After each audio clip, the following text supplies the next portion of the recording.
American military, so I Guys, trust how our about this? sources. Before we go too far down this rabbit hole, wouldn't it be beneficial for the American military to lie when they're dealing with someone who's an adversary? They don't lie; they just don't tell whole truths. The same guys, thing, lie by guys, omission. before we go too far down the rabbit hole, I do want to get into some more of this video. I know we got a lot we're going to cover tonight. We'll have lots of Oh, time hold to on, break wait, down. hold on, hold Promise you. on, hold on. Not laws. It's not because he's black. I love CT to death. I love Vanta. I love Garion. Those guys are great. And Jay's brown. And Yeah, Jay's one of my best yeah, friends. yeah. See, exactly, It's and the that's fact. and they want to deport me and Yeah, dude. Yeah, decitizenize no, me and my people, no. all of us. Can you First pull off, up Halton's comment? I first, trust the Department of Defense.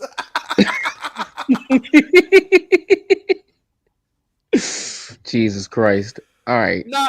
You know what? To be fair with Troll though. To be fair with Troll, that is criticism that I will accept, and that I will. I will admit that is an issue that I have. But for one, Jay, I've even proven to you that a lot of my sources are either illegal now or have been wiped from the internet.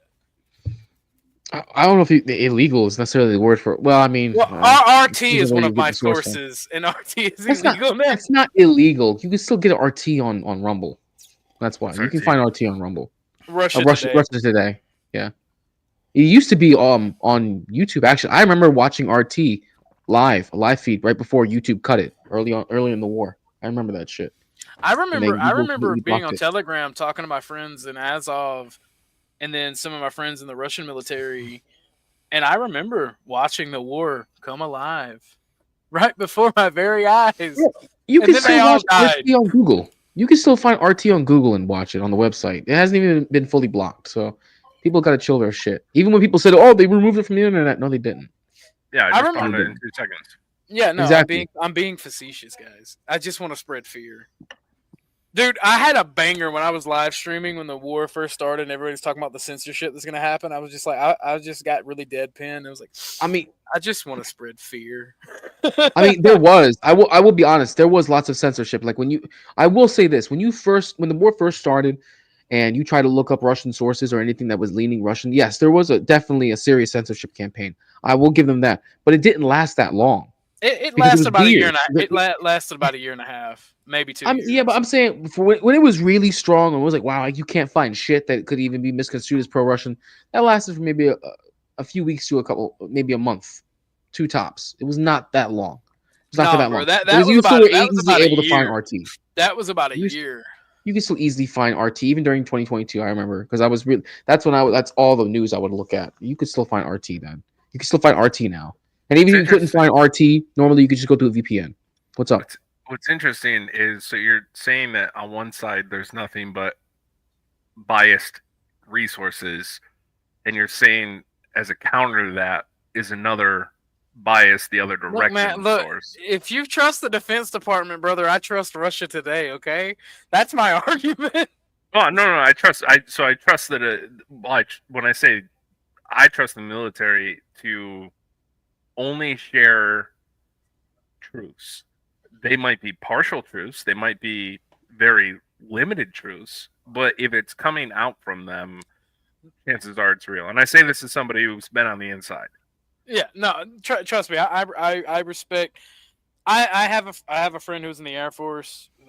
Says pretty much the same thing about the Department of Defense and the military intelligence and analysts from the U.S. The issue is he also told me that sometimes they conflate the truth or they will put out something that isn't true at all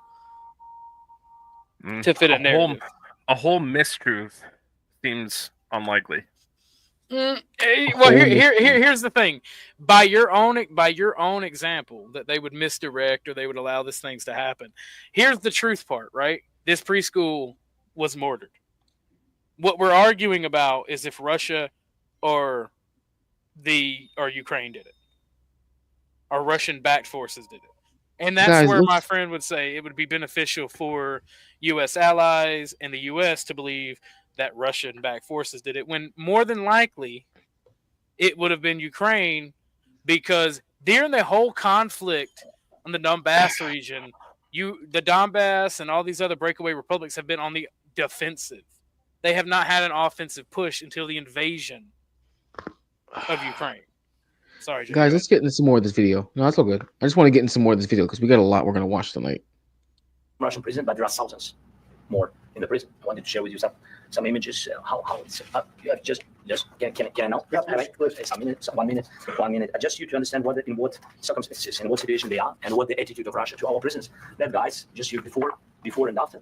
And you see before and after, just you to understand. Now thousands of such guys, ladies and men, there, and that so they don't eat, they beat them, and they they do a lot of bad things. So out of even during the war, there are rules. Everybody knows there are rules during the war. These guys, they don't have any rules. You see that 50, 60 kilograms of them, and a lot of such things.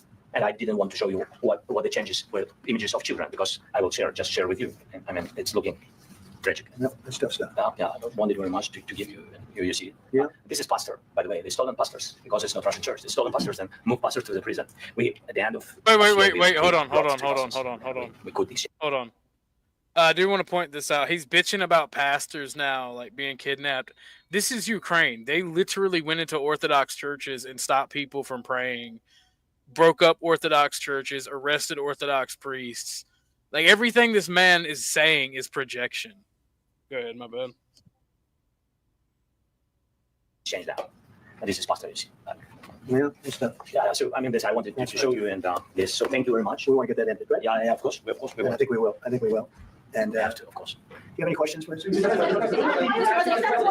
President. With how much money is the U.S. going to put into the fund that is being created today, and how does this provide long-term security for Ukraine? Well, we don't know exactly how much because we're going to be putting some money in a fund that we're going to get from the raw earth that we're going to be taking and sharing in terms of revenue. So it's going to be a lot of money will be made from the sale and from the use of raw earth. And as you know, our country doesn't have much raw earth. We have a lot of oil and gas, but we don't have a lot of raw earth. And what we do have is protected by the environmentalists, but that can be unprotected. But still, it's not very much. They have among the best in the world in terms of raw earth. So we're going to be using that, using it for all of the things we do, including AI and including weapons and the military. And it's really going to very much satisfy our needs. So it's something that just worked out really well. We have a lot of oil, we have a lot of gas, we have a lot, but we don't have raw earth. So this has just about every component of the raw earth that we need for computers, for all of the things we do. This puts us in great shape. And long-term security for Ukraine. I think they're going to have. I think once we make the agreement, that's going to be 95% of it. They're not going to go back to fighting. I've spoken with President Putin, and I feel very strong. I've known him for a long time, and I feel very strongly that they're very serious about it. And we'll make a deal. And when the deal is made, I don't think when we talk about security. Everyone was talking about the other day. All they talked about was security. I said, let me make the deal first. I have to make the deal first. I don't worry about security right now. We have to have a deal because right now, last week, 2,000 soldiers died on both sides. 2,000, and they're losing 1,000, 2,000, 3,000 a week. So as we sit here and we talk, people are getting shot and dying on the battlefield. And they're not American soldiers, but they're Russian soldiers and they're Ukrainian soldiers, and we want to be able to stop it. And we want to be able also to spend money. Not Lost talks about empathy. That was real empathetic right there. What you mean? He doesn't, even though they weren't American soldiers, he still cares or pretends to care because they're people. There's 2,000 people that are no longer on this planet because of a useless conflict that has been exacerbated because of foreign influence. Y'all never forget.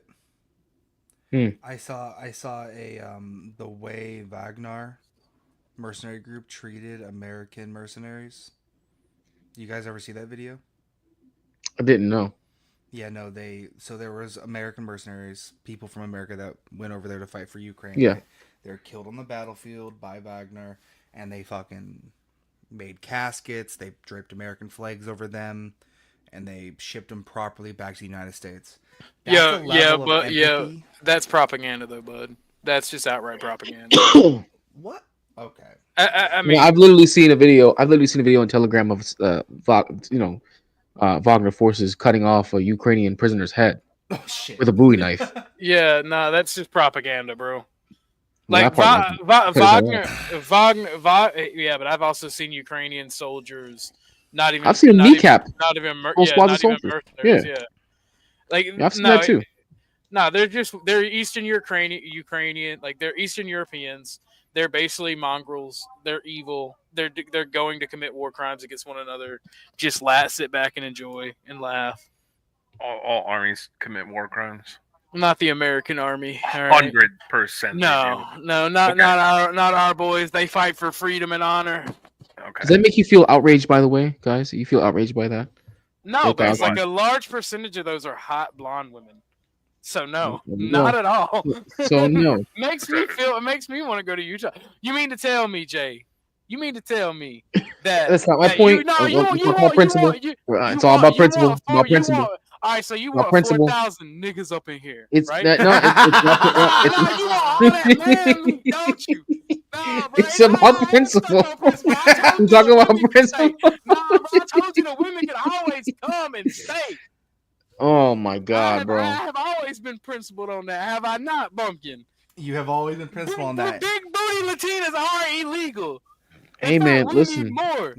Oh, They so it's can okay. earn their It's okay. citizenship really nicely.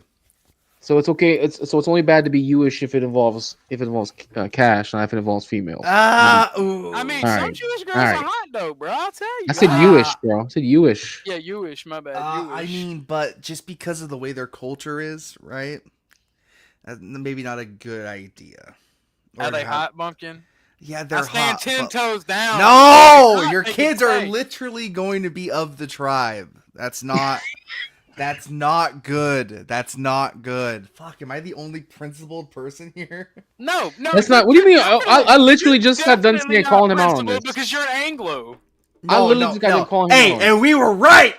And No, we were you fucking wrong. right. You're We were literally- fucking right. You're literally the reason that Jewish influence exists in the That's West. not true. That's not true. That That's is not all true. Purity spiraling That's is gay. not true. Shut up. You want Indian men to be here. Shut the fuck up.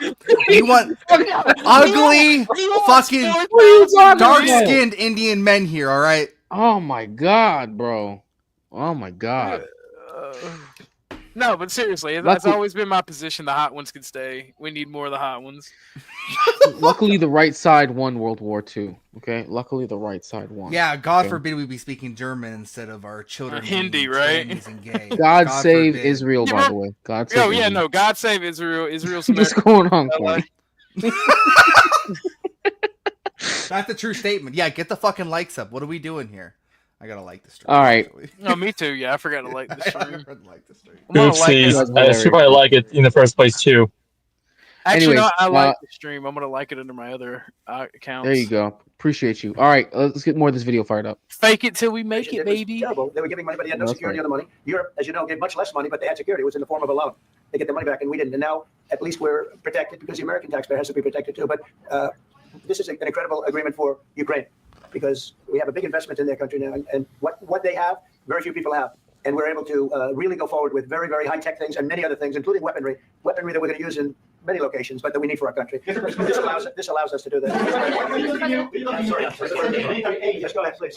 If I can just yes, in the document there is one of the very important points if we speak about business and investment. We never had LNG terminals in Ukraine. This document will open. I mean, the next document, but anyway, here we see in the framework we see a really good deal for this. LNG terminals for us is very important, and I think for security of European continent, we have the biggest storage, gas storage. We have the biggest in Europe. Yes, and we can use it. You use it for LNG. Use it for LNG, and we will do it. And really, we can help Europe because Europe really helped. President Trump said that they made less support, but yeah, our friends and they are our very supportive partners. They really gave a lot, Mr. President. Yeah, really, they did.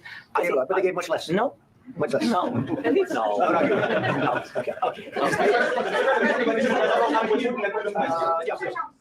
Mr. President Trump. It all went downhill. That's where he argued with the God And the Emperor. President of the United States, you make historical decisions in other issues which affect America and other world. So, what place in the world history do you want to take? And do you associate yourself with any famous historical figures? I'd say George Washington, Abraham Lincoln. I would say I'm far superior to George Washington and Abraham Lincoln. Now, you know I'm only kidding, right? Because when I say that, the fake news is going to go wild. They're going to say he considers himself to be better than Washington, but you never know. You never know. I don't compare myself to anybody. I'm here to do a job. We've had a great 35 days or whatever it might be, a month, a little more than a month. We've accomplished tremendous amounts. Not only this would be a very great achievement if we could get the war stopped and get them back to normalization. I think that's going to happen. We've had very good talks on both sides, as you know, but I think we've done a very good job. Just generally, if you look at all of the things we've done in 30 days, they're saying there's never been a opening for a president. The first month, there's never been a first month like we've had. And this is one of the very important things. This to me is one of the most important things because we have tremendous death taking place as we speak. And I don't want to have that. Think of the parents, whether they're in Russia or Ukraine, think of the parents of all these people being killed needlessly.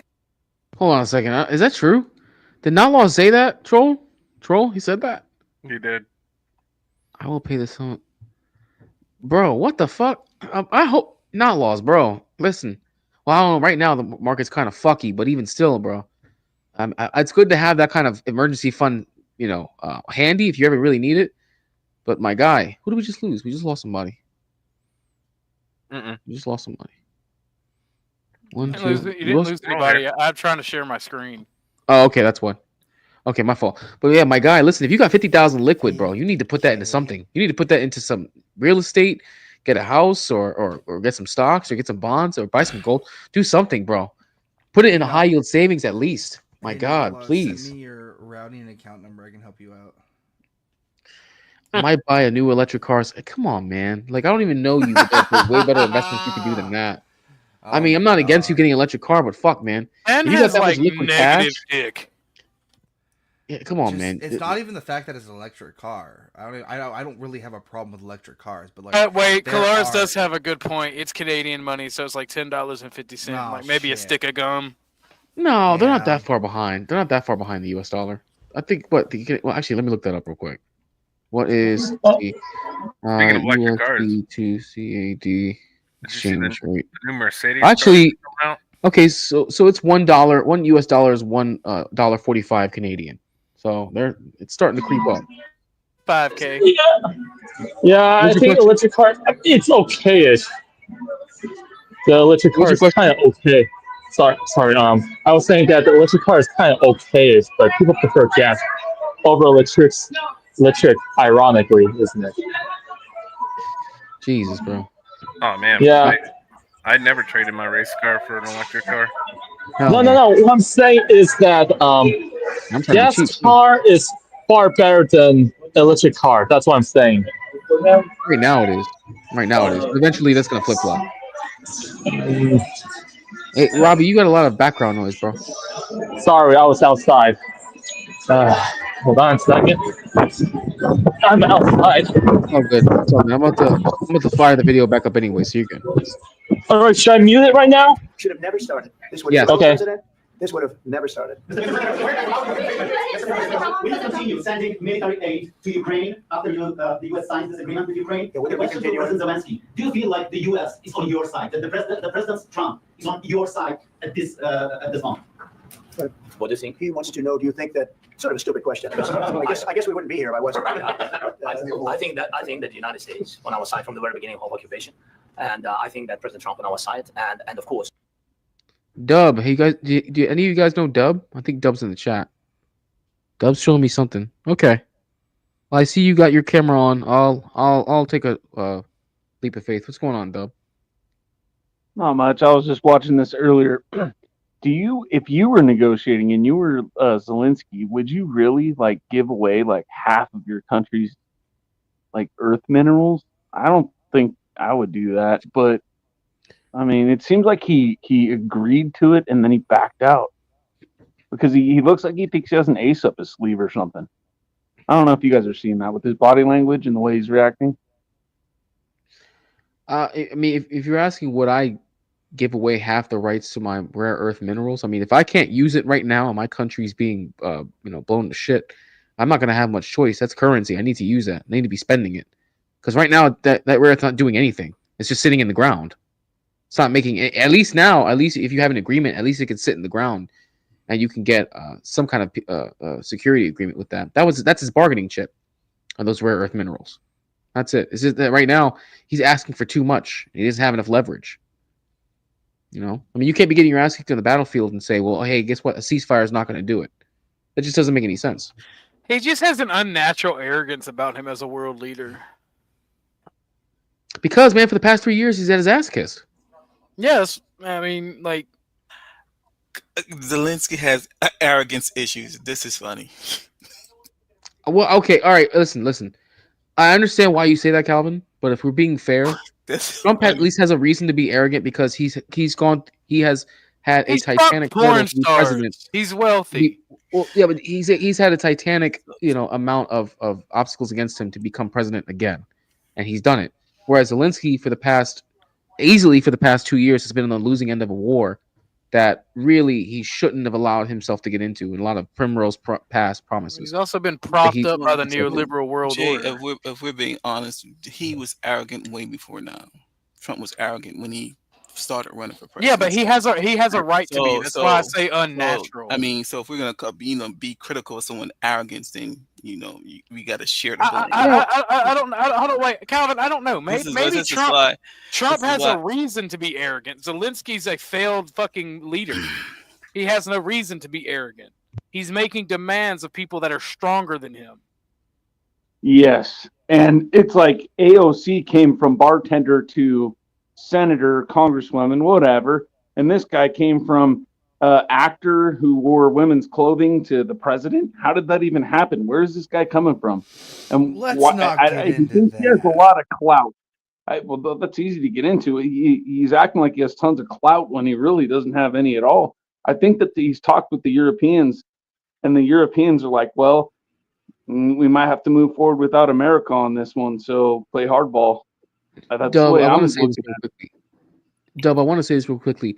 You're half right and half wrong. The half wrong part that I want to point out is that he doesn't have tons of clout. He still has clout. He's gotten a lot of it over the course of these past 3 years, just parading himself about the rest of the world, asking for money, asking for weapons.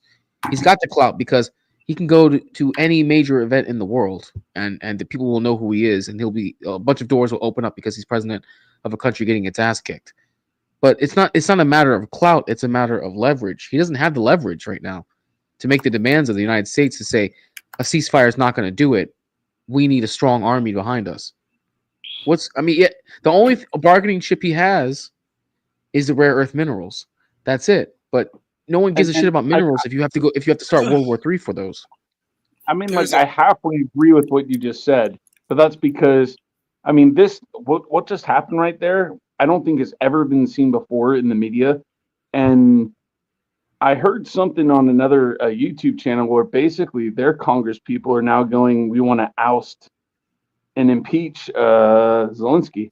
So, I mean, he just dropped himself into a coup bucket. And normally somebody like this, he wouldn't have been even seen on the media. It would have just been like, well, all of a sudden something happened to him and we don't know.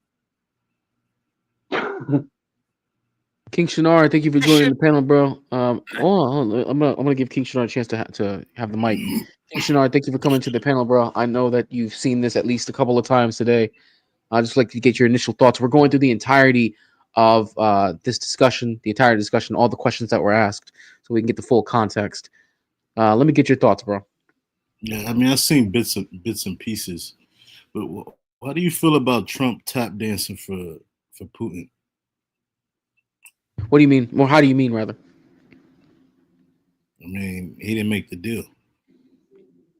And the way he acted was unprofessional. Do you mean that the mineral rights agreement wasn't signed? Right. Is that what you mean? Right.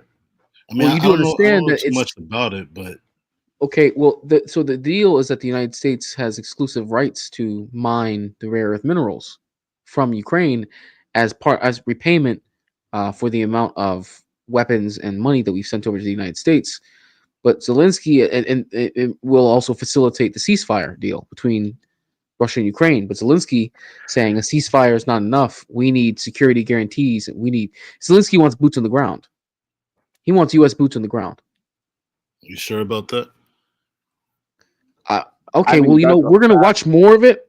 We're gonna watch more of the video, and I'll let you hear the inferences, and you can make your own judgment as to whether or not he wants boots on the ground. Whether or not when he says I didn't even see the whole video. What he's hopes for. Okay, well, that's what we're watching. Sorry, someone else was talking. Who was that? I think it's obvious he does want boots on the ground because if we were over there and we got boots on the ground, I'm an American, so whatever. I know that if our people started getting killed, then it's almost like we caught ourselves in the spider's web, and all of our people are gonna be like, "Yeah, we need to finish this off," But so that's not the reason why Trump, is talking about in Vance. They're talking about him being disrespectful. Him kicking him out the Oval Office. I don't even know where they're at, but yeah. No, but if you really watched it though, you'll see that the way that he's speaking, he's interrupting. It almost sounds like a YouTube channel with two people debating, and that's not the way things should be done. You know what I mean? This should have never happened. This is something that may happen behind the scenes. It sounds like a panel. It sounds like plenty of panels that I've been on, Well, two people cut me off, and you know, like multiple people. But King Shenard, we are everymen. Is the difference? We are everymen. Okay, when everymen do that, it's normal. But when world leaders do it, you don't see that in the public eye. Yo, but you just don't. Who's the president? Both of them are presidents, right? So, that's what I'm saying. You just don't see that. It's very weird to see that. I know. And J.D. Vance, he pointed it out, and he was like, "You're trying to litigate this in front of the media, which is in front of the people. You're trying to pull like sympathy heartstrings by showing pictures of he threw it out or people in jail. I mean, you can't do that, dude. That's behind the scenes stuff, so that the everyday people don't go, "Wow, look at these guys sound like two YouTubers arguing on some random channel." Yeah, that's a form of that's a form of gaslighting. You know, he should have never said that. He kind of it's just like all these YouTube panels, man. When people can easily come up with lies or spread, you know, narratives and, you know, get the media involved. Yeah, man, it's crazy. Jay. Yes. So I want to say this. I do agree that Mr. Zelensky wasn't as emotionally disciplined as I'd like him to be under the circumstance, considering who he's dealing with. He could have acted better or maintained a level of control. But I want y'all to watch him as he's going through this and look at the comments that's coming at him and then disrespect his statements that are coming from Trump mouth, and he's just like sitting there taking it, and then you're gonna see him his face squinch and stuff like that, and then he's gonna eventually, that's when exchanges come. But he's gonna do a good job at first maintaining himself despite the barbs that are coming at him. So I don't think people are giving him credit for that degree. Calvin, at the very start, before I even pulled up the video, when I was giving my little mini monologue, I did say that there were comments that were indirect ribbings that came from Trump and came from J.D. Vance. I agree with that. I even agreed to it beforehand, and someone else, I forget who it was in the panel that agreed with me, that it was J.D. Vance who actually started it. That started it to begin with. Yeah, but okay, I even admitted that too, and you'll see it. J.D. Vance is the one. I think he says something. I forget exactly what it was that he says. I think it was something along the diplomacy of the United States. The way we get things done is with diplomacy, not with thumping our chests, something like that. And that's what got Zelensky going. Is the way he said it.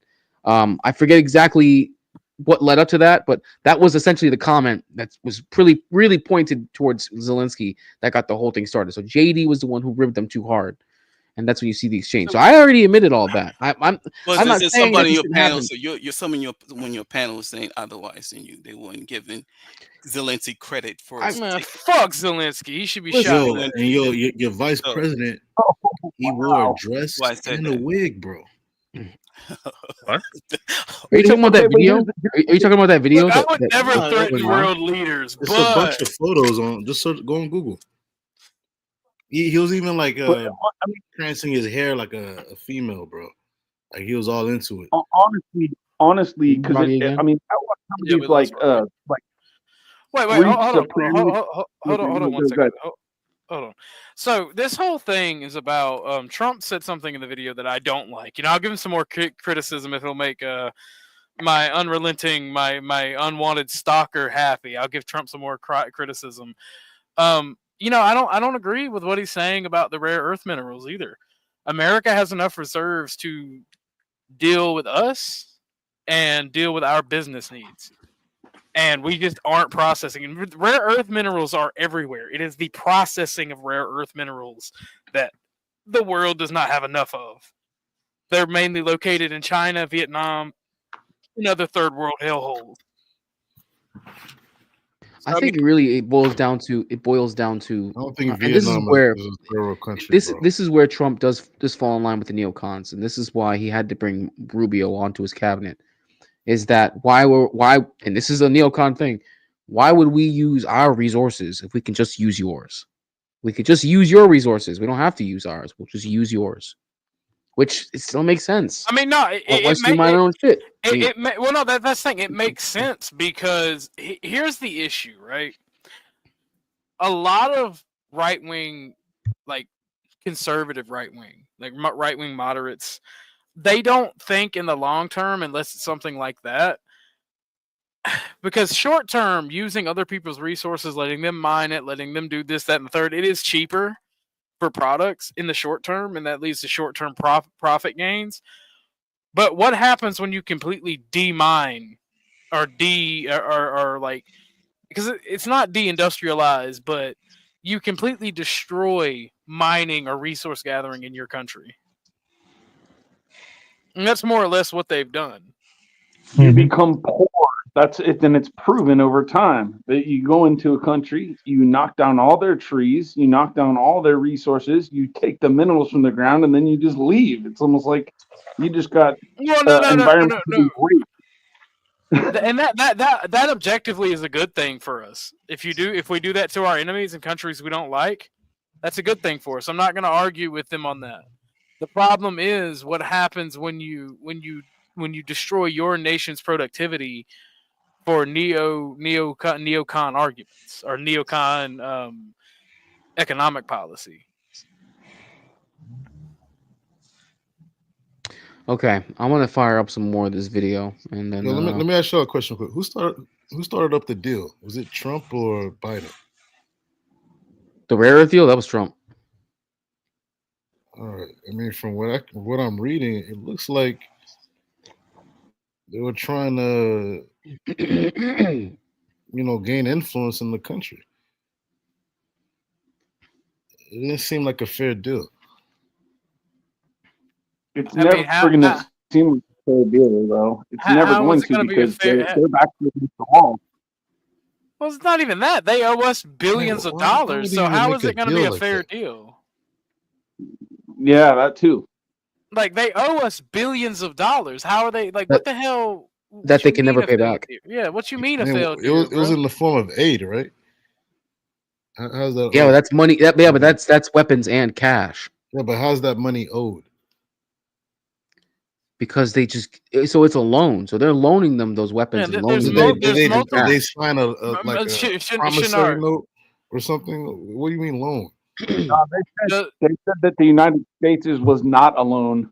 The Europeans was a loan. That's what it says in this specific interview too. We gave it to them. So they expect something for free. So fuck them. Yeah, Shinar. I mean that's a rough spot to be in, right? We can't keep giving away all our money. I mean, that's going to this so-called inflation. Do you think regimes change? This so-called loan that you guys are talking about, was it under Biden or Trump? What, this current one? Which one? Which one are we talking about? Shinar, you do realize aid packages are things that countries pay back because Europe paid us back for the Lend-Lease, which was aid, right? No. Come on, don't obfuscate. Did Europe not pay us back? Did Europe not pay us back for World War II? They did. King Shinar. No. You guys are just making up shit. King Shinar, does regimes change? Yo, this deal, I'm reading it right now. I haven't really Tap dancer. Answer my question. It doesn't seem like a fair deal, bro. It's not gonna be a fair deal. They owe us money. It's almost like. It's almost like they knew that they wouldn't come to an agreement. Like Trump knew that. King Shinar, what's a fair deal? I'm curious. Hold on, guys. King Shinar, what's a fair deal? It's like political theater, bro. Yeah, but what's a fair deal? Trump is tap dancing for Putin. You know what America should do? America and Russia should sign an alliance to counter China.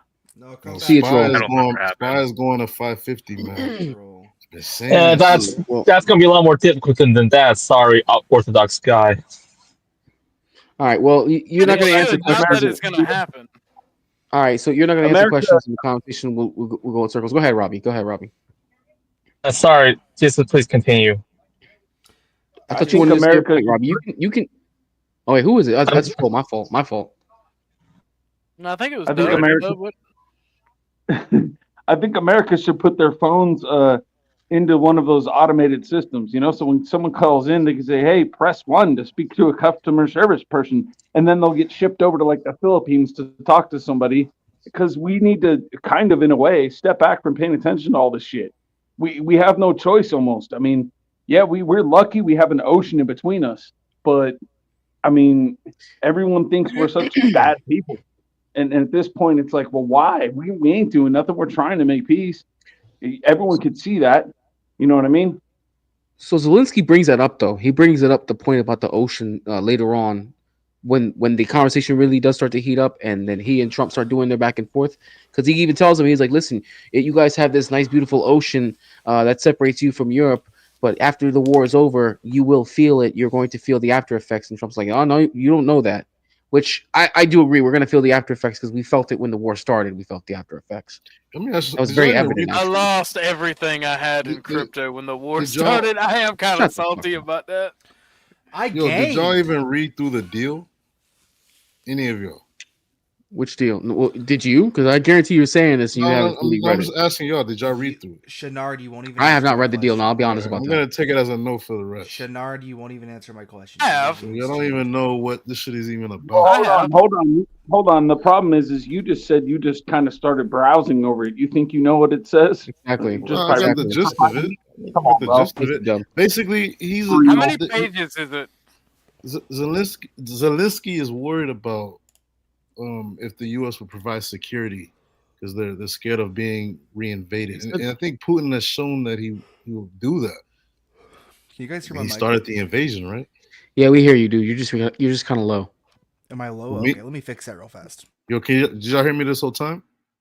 Yes, we can hear you. I was talking about. All right, hold on, guys, hold on. I was talking about Bunkin. He was kind of low. I heard your point, So why'd you cut me off? He's worried. I think because I was trying to answer Bunkin's question so he can get his mic right. Yo, you still worship these clowns, bro. You are that new frontier is done, bro. Shenard, shut your fucking whore mouth. Do regimes change? Now you're very loud. Whatever. Does regimes change, Shenard? I don't want to kick you, Shenard, and I haven't even put my banner up either. So please, I don't want to have to kick you, bro. Please don't. Yeah, I mean, Shenard. You can't kill an idea, Shenard. You can only kill a man. Like, it sounds like he's not going to answer the question. Let Robbie go ahead. No, Robbie, go ahead because you've been very quiet, Robbie. You can speak. It's okay, Robbie. Go ahead. Okay. Well, I just lost the for thoughts about. It's okay. Please continue. No, you're fine. Okay. I try to be patient, so please continue. It's okay, Robbie. When the question pops up back in your head, just go ahead and say you want to. Jay, I'm about to crash out on your fucking stream, dude. As long no hard R's, no special K's. That's fine. Shenard, you pavement ape. Answer my question. Do regimes change, Shenard? Let him get his big beef out. Let's hear it, Shenard. Why would you ask me that stupid question, bro? Because you know what the answer is. Regimes change. Now that the regime has changed from the Biden administration, obviously this administration wants something out of all the money that the American taxpaying dollars spent on Ukraine. Obviously, this is what this is about. So you're just saying you're a sheep. Why are you so retarded? Not an answer. That is not an answer whatsoever. Come on, man. Give him a real answer. He won't. You must not be familiar with Shenard. You must not be familiar with King Shenard. Fat ass sheep. King Shenard doesn't answer questions. Turn on your camera, show us your troll fucking hair, and your goddamn pepperoni nipples again, Shenard. Don't call me fat. Don't call me fat, because you know damn well you are rocking like a double D on your chest. Don't call me fat. Don't call me fat. Yeah, you are. I'm gonna stream this to my audience because this is getting. I'm streaming it to my audience. So, by all means, go ahead.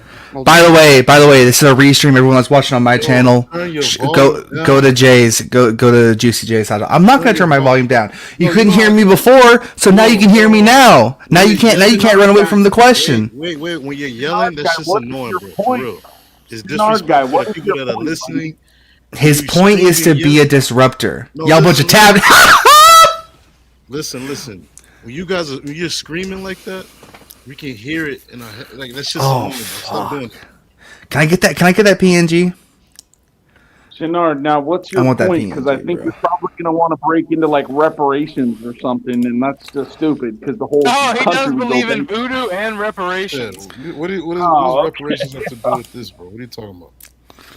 Yeah, no, Hold on. How did that get into your mind? Like What do you're you mean? cool with cutting checks, bro. It seems like you're just cool with cutting checks, and it doesn't work that How way. did The that whole seem? country. How did that seem that way? What are you talking about? You're just running your mouth. No, the other gentleman right there was just talking about the fact that we're cutting checks to Ukraine and we need some kind of deal, and you're just sitting over there going, "Oh no, this is unfair." Yo, who made that shit? Is that you, Rillo? Actually, no. I mean, I'm not gonna say who made it, but the person is Okay, in the you chat bet. who created it. Okay, all right. If it was you, you already know you won't get. You got stock, you won't get no stock. I didn't create that. Actually, someone sent that to me. I'm just not gonna tell you who. Oh, stop putting I know on your who sent it channel, because bro. they showed it to me. Well, It's the same they- person. Listen, it's the same I'm person not who gonna- made my profile picture. Yo, I don't get halted, man. Hold on, let me just say this real quick. I don't get this. I don't even know who that is, but I think he's pissed. Halted, please call it. I think he's If mad. he wants to, I'll drop the link if he wants to. It just Bro, also I think you can I crash think out. he's- Just don't crash out. I think No hard he's R's on mad personal because page. I predicted the downfall of New Frontier, and he still has that logo up. Oh my fucking god. I predicted that. Rent free, bro. I'm about to start charging rent. I'm about to start charging rent every time you fucking mention that, dude. You said It's been like what? Bro, why did you mention about 3 months? About 3 months? It's been 3 months. Let it go, bro. We didn't think about you. No one thinks about you. You're a troll that disrupts on YouTube, bro.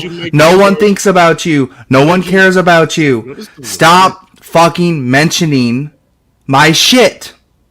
My shit. Why did you mention that dark Indian comment to Rillo? Because I don't like Indians, bro. They're not American. Actually, that was me. Hold on. That You was said me, dark. though. You said dark Indians. That was Bumpkin. I don't like to Rillo, Indians. hold on. You said to Rillo, you wanted to bring in dark Indians. Is that why New Frontier broke up, bro? Yeah, bro. That's why New Frontier broke up. Yeah, Actually, no, that's not what he said. Actually, what he said was you want to bring in Indian men. That's what he You want to said bring in dark- Indian he said men. dark-skinned Indians. No, he didn't. No, he So didn't. you want white? He You didn't want say that, light-skinned actually. Indians, Bumpkin? No, I don't want any Indians. No. Hey, I get mad if there's a South African in America, bro. I don't care. Rillo, I'm glad you woke up, bro. I'm glad you woke up. You said dark-skinned Indians. Oh, So you're fine with light-skinned Indians, ain't it? Or white-looking Indians. No. I'm about to put my Cash App up in a second, bro. Put your fucking Cash App up. You know what? I got your Cash App on rock. What am I doing right now? Why am I doing this? I'm about to Yo, put Rillo, it make up, some bread, up, bro. man. Make some bread. I'm trying to be cool with you, King Shinar, but like I want to play the video. Make your bread, and bro. You don't answer questions, and I want you in the panel. You ain't getting no more Can you spice please shit. play the video, Sod? No more. Sod, please Please redeem play the the I didn't video. even hit you up. Please play the video. Shut up, please redeem. Hold on, Please redeem. You haven't hit me with what? No, I haven't hit you. I mean, I just forgot about you. I don't even know if you even taking those plays or nothing. But I read your plays. I read your plays, Be bro. brave and be brave. It's JRillo2391, right? Yeah, Yo, yeah, don't try it, it bro. is. Don't try. I it. read your King Shinar. Don't try I it, read bro. your plays. My only thing is I have a gut hold feeling. on, wait, don't even say nothing. I have a gut feel. You can't tell me to hold on while I'm on my show, bro. I Go read ahead. your plays. The problem is my gut feeling is that you just want to use me as a guinea pig because you're not showing me your trades. And I don't. You haven't shown me a portfolio to know whether or not you're valid. Okay, because I'm not an expert at options. Granted, but if someone's sending me stock advice, the people I follow, I see their portfolios and I see their trades, and I see what their gains are from day to day. I'm not gonna show you my money. You know, I still don't really trust you like that. Okay. Oh, well, Yeah, so you're then, all part right, of, then you can't expect me to listen to your plays. Yeah, but you can. as if your you can plays are back test it. gospel. You back tested it, right? You seen it. Anyway, it's all good. All right, King Shinar. All right, if anyone, Literally unless 10 anyone out of in the 10 chat, plays I giving you worked out, right? Besides Okay, well, hold on. the test, the control plays that I put okay, in. all right. Here's what we're gonna do. Okay, King Shinar. Unless you have a guardian angel in the chat, you're gonna get set. I'm gonna do Bumpkin a solid and give him All an right, hour. yo, just continue the video, bro. Just he continue paid. the video. Okay, All right, go ahead. we are gonna Go continue the video. All right. But before we continue the video, all right, we gotta I show some really love wanted to to ask Bumpkin. y'all if I read through that deal. Well, hold on. You know. Okay, so the gas prices is going up. The rent prices is going up. The fucking grocery prices is going up. The prices of everything is going up. So you know what that means? the price of pussy gotta go up too. Yes, yesterday's price is not today's price. You heard me? Yesterday's price is not today's price, okay? If y'all gotta pay more for gas, you gotta pay more for this ass, all right? The price of rent is through the roof. If I gotta pay more for rent, you gotta pay more for what you gotta spend, okay? And that's motherfucking period. The price of pussy is going up. Everything going up. Everybody want inflation. Y'all want. As they say, they not like us. That's how you, bro. That's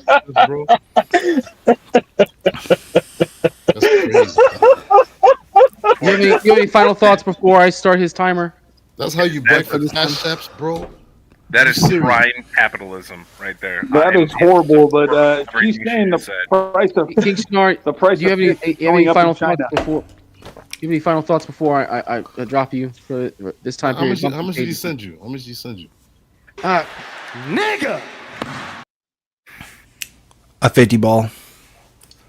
Yo, that's 50. Hold on, that's like 50 McDoubles that you can't even get no more. Bro. I just tried. Nigga. The You're obviously not listening, went up bro. too, so it's... All right, man. All right, so Bumpkin, I'm gonna start your timer at it's 9:17 over here on the East Coast. So King Shenard, you got till 10:17. You can come back. I was trying to help you out, but you're just not listening. By the way, Bumpkin, you're gonna want to mute in between talking. Yeah. My mic's way too loud. Let me turn it down now. He only turned it up to deal with Shenard, King Shitter. Yeah. Can I make one comment before you start playing again? Go ahead. I'm sorry to keep pulling off.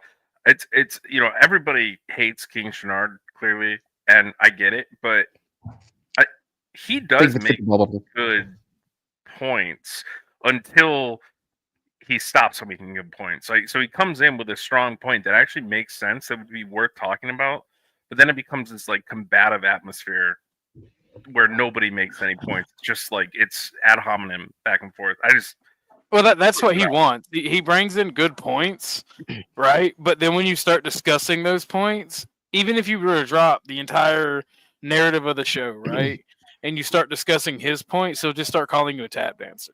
Yeah, that is, and that's if he's still. I don't know if he can still hear what we're saying now that you dropped him or whatever. But if he's listening, I want him to know, like he has a solid platform. He just needs to stay on it and not keep straying off the side. Which every time I've heard him come up and talk, he always strays off the platform.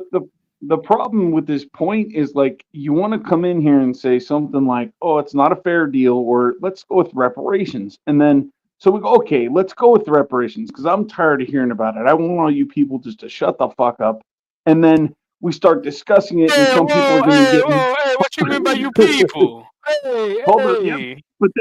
But then when you discuss it, you start discussing, go, okay, this person's left out over here. These people are left out. All these people over here will get it. It's never going to stop anyways. All those other people are still going to complain. So there's actually no solution to it anyways in the first place. So it's kind of like, what's a fair deal? That is a good question, and he won't answer. So it's kind of pointless. Yeah, fair enough. All right, I'm going to fire the video back up, guys.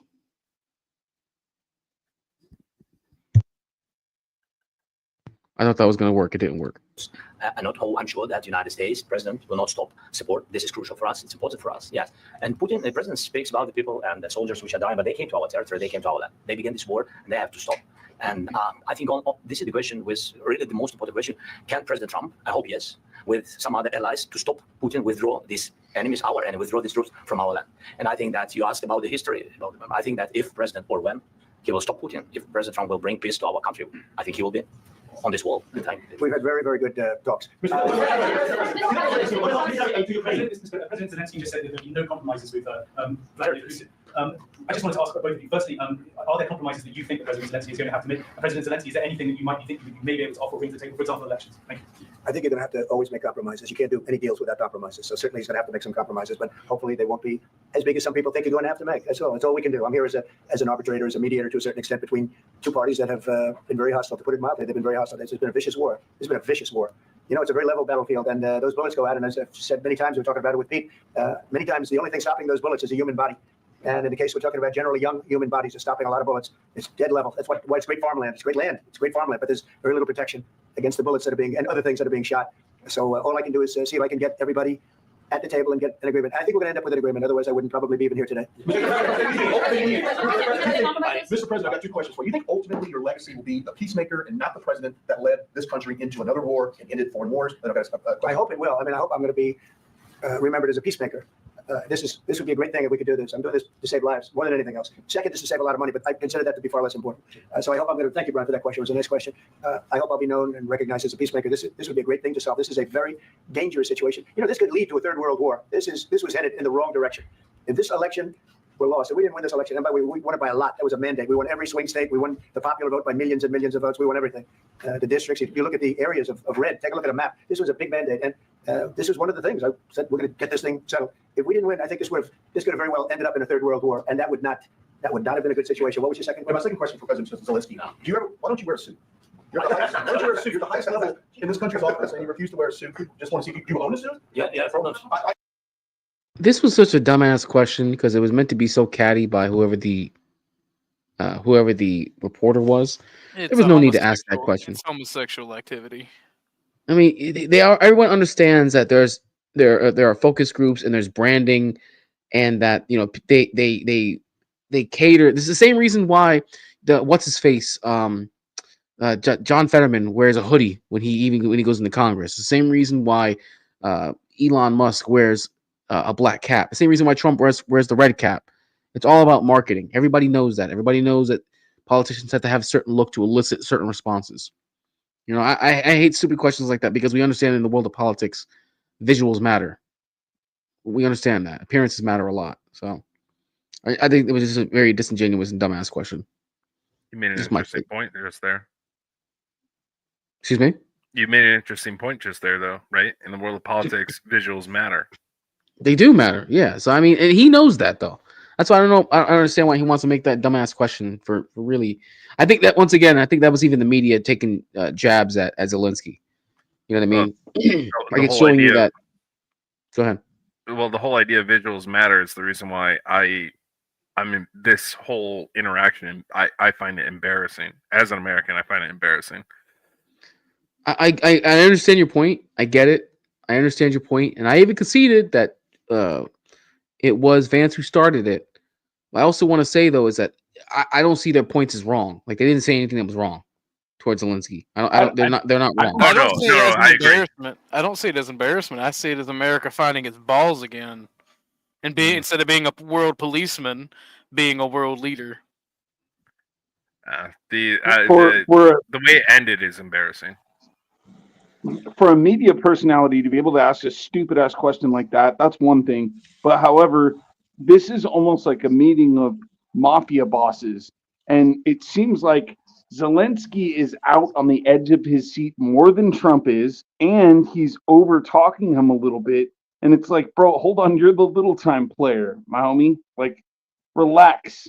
And he's not doing it. So I feel like America in this particular interview, they did what they had to do, and it's not the disrespect is on the other side, although it's a little bit harder to see. Hold on for a We've second. been licking their boots for the last 4 years. So hold on for a second. Not laws. When you finally become a U.S. citizen and part of the 51st state, then I'll take your opinion from now on. I don't want Canada to be one state. I don't want Canada to just be one state. No, that we got to break that motherfucker. You're right. It needs to be a territory first. Yeah, Canada as a state would be a disaster for America. Just saying. I'm okay. We need all of the Yukon territory to form Greater Alaska. I'm okay with us incorporating Alaska. Canada, but I don't want it to just be one state. That's too big for it to be just one state. We got to break that sucker up. It'd be like 10 states. And that will. And by the way, that will become the new Democrat stronghold. So I don't want to. Yeah, pretty much. Well, see, we keep it as a territory at first, and we give Yukon to Alaska, and then we have a new great westward expansion where we give out land in the land of lakes. Can't let not laws vote. Damn. I don't know. Yeah, you got it right. My personal view on Canada, because was it a couple of years ago they let unless I got it wrong, they let the Chinese come over here and do military drills with them. Come on, that's rather treasonous, you know. Did they really doing to your neighbor? I believe that they did. Now, Whoa! Not laws. Out of all the things you've accused me, I'm not LARPing. I am. I live it. You'd have to look that up to confirm, but I'm gonna have to look that up. Is it part of the like a UN security force training or something like that? What do you mean? Could have been. I don't really remember. No. It was pretty much a nothing burger. The Canadian government hosts Chinese military personnel on their bases for some reasons, but they weren't doing training. They weren't doing nothing like that. They just hosted a larger than average amount of Chinese personnel. He turned out to be a nothing burger. I mean, like, you realize that America has politically tried to maneuver to absorb Canada since our foundation, right? Mm-hmm. Especially ever since we annexed Alaska. We at least want British Columbia. Like, didn't we buy Alaska from Russia? Yeah. Yes. We still annexed it, even though we bought it. Mm-hmm. And this actually, what was it? In Alaska, where there's a like alliance between U.S. and Russia. It's something like it's like a secret oath, like keep a promise. Like I forgot what it's called. You're talking about a secret oath between the United States and Russia? What? No, in it's modern day. No. It's I forgot what it's called. I forgot what it's called. Someone can probably like fact check it. Was it the nuclear one of the nuclear deals? Non-nuclear non-nuclear proliferation act? Or nuclear non-proliferation. No. I believe it's somewhere in the early 19th century or 20th century. That predates. I think it was like somewhere like 1890. I could be wrong though. I don't know about any deal between the U.S. Outside of the purchasing of Alaska. I can't think of any deals between the U.S. and Russia. I think it's somewhere between that. I forgot what it's called. Yeah, I mean, I can't think of it, bro. I'm not sure. Sorry. You're good. One of the things I'm thinking about when I'm thinking about Canada is I don't know if any of y'all saw the last time that Xi Jinping met with Trudeau. That was embarrassing. The way, I don't know, like it seemed like he went to go shake his hand or something, and then Xi Jinping didn't even shake his hand, and then he just kind of walked away slowly, like a Joe Biden slow roll, like, oh, okay, well, I don't even know where I am. I don't know. It was odd. But the thing about Trump, he doesn't put up with the bullshit like that, you know? Like, and you can't. You always got to stand your ground. You know what I mean? It's not hard to embarrass Trudeau, though, man. Trudeau's a twink. It's not hard to embarrass him. It's not hard for the actual world to embarrass him. I have a message for Not Lost. Can you share my screen? You have a message. You're not going to whip your dick out, are you? No, Please don't do that. No, I'm not going to do that. This is your future. When you are all alone, maybe. I hope that doesn't copyright me, but we'll see what happens. Come on, it dude. shouldn't copyright you. That is the future of Canada. All right. What were you gonna say? It didn't copyright me when I played it. Okay. No. What were you gonna say though? I actually hope not. I mean, Canada, they got some pretty strong people. At least I know their truckers stood up when they were throwing down all these vaccine mandates and all that crap. At least their truckers stood up. I was watching it for like 2 months. There's some cool ass people up there. Bro, I got nothing wrong with Canada whatsoever, bro. I'm 100% pro annexation. I got nothing wrong with that whatsoever. I think that's a great idea. Great idea, but there's gonna be more. Sorry, please continue. No, you're good, Robbie. Go ahead, bro. You're good. Now, if annexation of Canada did occur, like, what would be the long-term effect? That's the thing.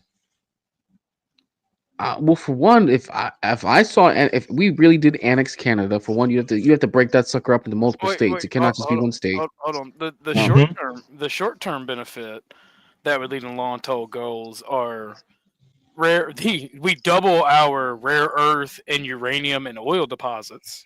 Mm-hmm. We double our farming capabilities. We also double the land in which that we could have a whole nother westward expansion where the government just gives That's what I was land thinking and of. lets people go. Like a New Age homesteading act. Yeah, Mhm. there's plenty of reason to annex Canada and have them as a territory for the first 10 to 20, maybe 50 years. Now, Like, are people going to want to live on the edge of the Arctic Circle? I don't know about that. No, they're going to want to do that. Let's see. Free land with New Age government subsidies. Hell yeah, they would. I bet you they would. The Chile. only thing that would stop that is if they wouldn't build railroads. Oh, you'd have to. No, you got to, bro. You have to put modern infrastructure in. There's no way. Yeah, no. You would not even you. All you need is railroads. You wouldn't even need a highway system up there. Connect the towns via railway link, because it'd be cheaper and better than having to have an asphalt road like a sealed road system. In all seriousness, and somebody said on my channel, my friend King of Arkansas said annex Canada would mean leftist politicians win every year without fail. Just don't let them vote. And that's not necessarily true. A lot of people in Canada, because I speak to a lot of Canadians, and a lot of them only hold these beliefs because they feel like they have to, or because of certain Canadian politics that would go away if Canada was annexed. Like, if you think America's racist, and I wonder if not laws would admit to this, since you don't mind coming at me. I wonder if he would admit that the racial politics in Canada are much more worse than in the U.S. because not only do you have whites versus blacks hating one another in Canada, you have the French hating everyone else, and you have to pretty much, whenever you're on TV, introduce yourself in like 3 different languages. Like, it's wild.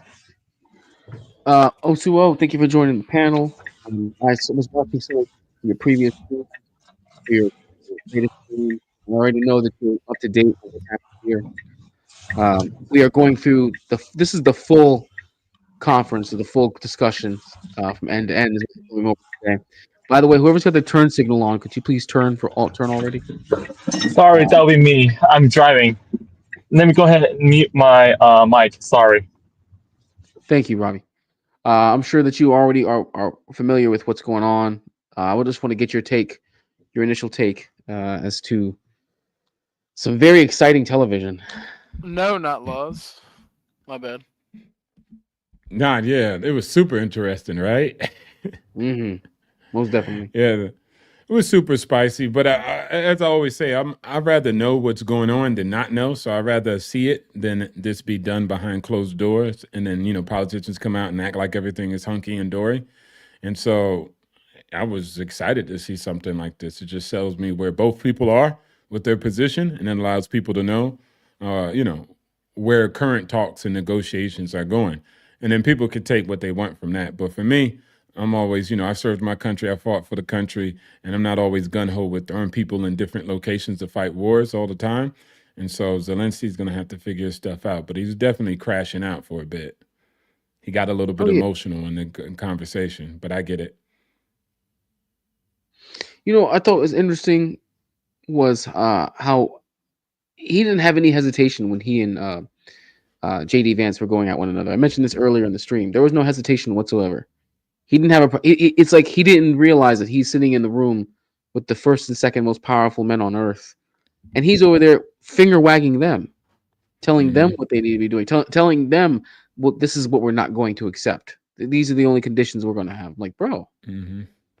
And Trump even said, "It's like, you don't have the cards right now. No, we are not playing card game." It's like, no, bro, you don't got the cards to be dictating what happens where. And Zelensky is a dictator, by the way. A lot of people will say that Trump is a dictator or it will become a dictator, but just imagine, like, if the United States was at war and Trump decided to suspend elections while they're at war, right? We would have every single person here would have a collective bitch fit about it. Well, I mean, maybe not everyone, but people there'd be blood in the streets. Zelensky's able to do it, right? He was supposed to be done back in 2023, and I don't hear any of these NATO countries. I don't hear the United States up in arms about it. Like, well, we have to defend democracy. It's like, well, this motherfucker decided to give up on democracy 2 years ago. I didn't hear any complaining about it then. Yeah, and I don't even think it needs to take that far, like to go into what he does in his Ukraine. All right, that's your business. But you're coming over here in the Oval Office on the United States of American territory saying what we should or shouldn't do. This is how we think we could broker peace. This is how we think we can help and support. If you don't agree with it, then just step off and then stand on your own 2 feet like you speaking like a big dog. So walk it. But I think this is a situation where the Chihuahua, the Chihuahua or the Pomegranate, the little small dogs, they're cute. And usually big dogs, people don't allow the big dogs to put hands on them. And so they really are not socially, and you know what I'm saying? They're not socially introduced to how reality really works. And so he's been getting his way with the other presidents or just getting his way, period, right? Been the darling child of the West trying to fight for democracy against the evil Putin. But in this case, he took it a little bit too far because Trump is, in my opinion, an individual who's like, look, I understand Putin's side. I don't like both of y'all. Like, as far as y'all going back and forth, I'm trying to end this. So I get it. You're heated. You hate him. He hates you. I get it. But I'm in between trying to broker peace. Let's make it happen. It's not going to be what you want. It's not going to be everything Putin wants. But this is just what it's going to be, right? He could have got his mineral deal signed, right? But instead, he ended up crashing out and stomping out the White House, right? Had his arm folded. Like, you could see the physical body language of him, right? Crashing out and getting very emotional. And I get it, because it's emotionally attached to him fighting the war. But net, you're still crashing out at a moment that's very pivotal. You came over here not to crash out. You came over here to get what you needed. You didn't get everything, right? What's going to stop you from guaranteeing that Russia won't invade us in the future? We can't give guarantees like this. This is war. Welcome to the real world. You get what I'm saying? And instead of even getting at least the basis of a security deal done, you get nothing now. Now you just get nothing. And you get kicked out. And you look. Go ahead. And if I was Putin, I'd be like, attack. I would crash out. I would go in even more after that. But go ahead.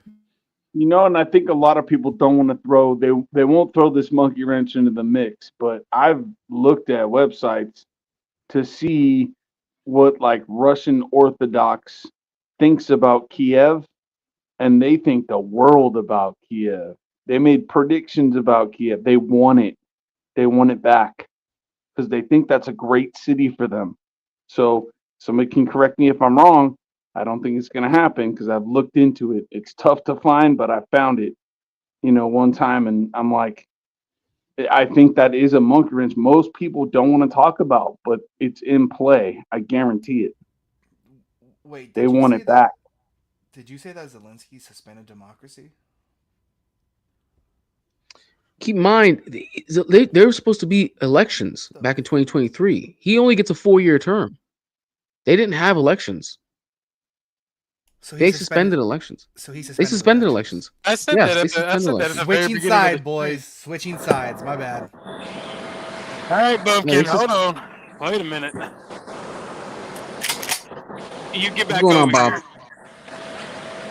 Oh, you about to fly? Oh, snap! Yeah, you're kind of loud over there, buddy. I hear a lot of sounds like you got an engine running. Yeah, you watch your mouth, you German. Damn me, you watch your mouth, you German. It's bigger. All right, girls, you're both pretty. All right, please stop. Jay, you're just mad you don't own a firearm. I do, motherfucker. What the fuck do you mean? Jay cannot own a firearm. He is a felon. I thought we were friends. What's going on? Oh, Bob, you on the plane? Oh shit, Bob, you flying? Bob, show us the altitude. I'm not flying right now, man. I'm just waiting to take an airplane. I'm getting boarded up. Got you, man. Nice. Bob, I'm sure you've already seen. Or are you just moving it? Now. What's that? Flying passengers, or are you just moving it? This is another repo. Reposition. Yeah, guys, Bob has a cool job. That's the best job I've seen on these panels. I love how Orthodox cocked a little toy gun and thinks it's cool. That is not a toy gun. This is a 12 gauge shotgun. That is not a 12 gauge that you cocked. I will show 12 gauge. What the fuck are you talking about? Cock it again. Rather rack it again. You don't cock shotguns, you rack them. That is a 12 gauge. I can literally take a picture. Anyways. 12 gauge sounds like a little girl. Anyway. You sound like a little girl. Well, I am one, so that makes sense. No! Oh man, we got some identifiers Why here. are white people Anyways, so weird, bro? Bob, you missed it. Your boy was up here earlier, but Bumpkin decided to eliminate him. So yeah, you're late by like actually it's almost 30 minutes now. He's been gone for almost 30 minutes. He got knocked out. So how much? Unfortunately, and he was up here causing chaos like you like, but you just weren't around. Look, I know this just goes to prove my point, not Luz. I also happen to love Bob. I know that he's secretly a white man, but still counts. He's a white man that puts on blackface every single day for sure. Not even. He just got the camouflage on. He's one of our deep cover for the White Empowerment Council. He's deep cover agent. The oppression. Calvin, that's council. very rude. Calvin, that's very rude. How dare you? It's very rude. Bob's not DEI. He's got bars. Bob, show him your bars real quick. He's got big bars. Look at them bad boys. Nah, I got hired way back Bob. before they had the DEI stuff. I got hired, man. So no, I'm legit. Bob, check. I'll show you a DEI hire. Do a barrel roll. Go ahead, Bob. Plus, if you can look, I got somebody. I got the white color next to me, so we're definitely not going to crash. There you go. That's messed up. Hey, listen. How much to bring him back? I hate you. Hold on. Before you do anything, hold on, Bob. Before you do anything, we don't know if he's still watching or not. I'm not gonna say no, but I'm saying is we don't know if he's still watching. So just be aware. You don't have to if you don't want to, but it would be 51 to bring him back. You take credit. Do I take credit? Well, you get a $51 credit. Well, it was 50, he got kicked off. He got kicked off for 50. Right. So 51 to bring him back. Okay. How about give me a discount? I'll give you 50, and if he's not there, can you hold that till next time? That's fair. I'll do that. All For right. you, Bob, yes, I'll do that. Bumpkin, you gotta learn how to laugh, man. I mean, what's up, DJ? Of all the people who are not a threat to white supremacy is King Shinard. I don't know why you hate him so much. Because he disrupts the conversation. He's annoying. I know, it's beautiful. Look, he's a speed bump at a NASCAR race, man. It's great. You get to see things fly around and whatnot. I understood that. And look, I want you to understand, all right? When Earnhardt died, it was like 9/11 for Appalachia, all right? By the way, Bob, I was told, I don't know how true this is. I was told King Shinard said I'm scamming you. I don't know how I would be scamming you because I've literally told you don't bring, like I did right now, don't send me money because he may not be here. So I just wanted to make that clear in the event that you thought you were getting hosed. Bob never said it. That was Shinard. That was an accusation he made on my stream. No, Jay really does strike me as the type to do that, man. King Shinard likes to cause chaos, which is what I love about the guy. I'll send over some money. If he's there, great. If not, keep it on the credit. I got you. I got All you. right, Yeah, I got you. No matter what. Of course. It's important for him, people like him, to have a voice in this world that kind of silence the voices of people of color. So. Oh my God! I hate you so much. I can't believe you just played that card, bro. What did I say wrong? What did I say wrong?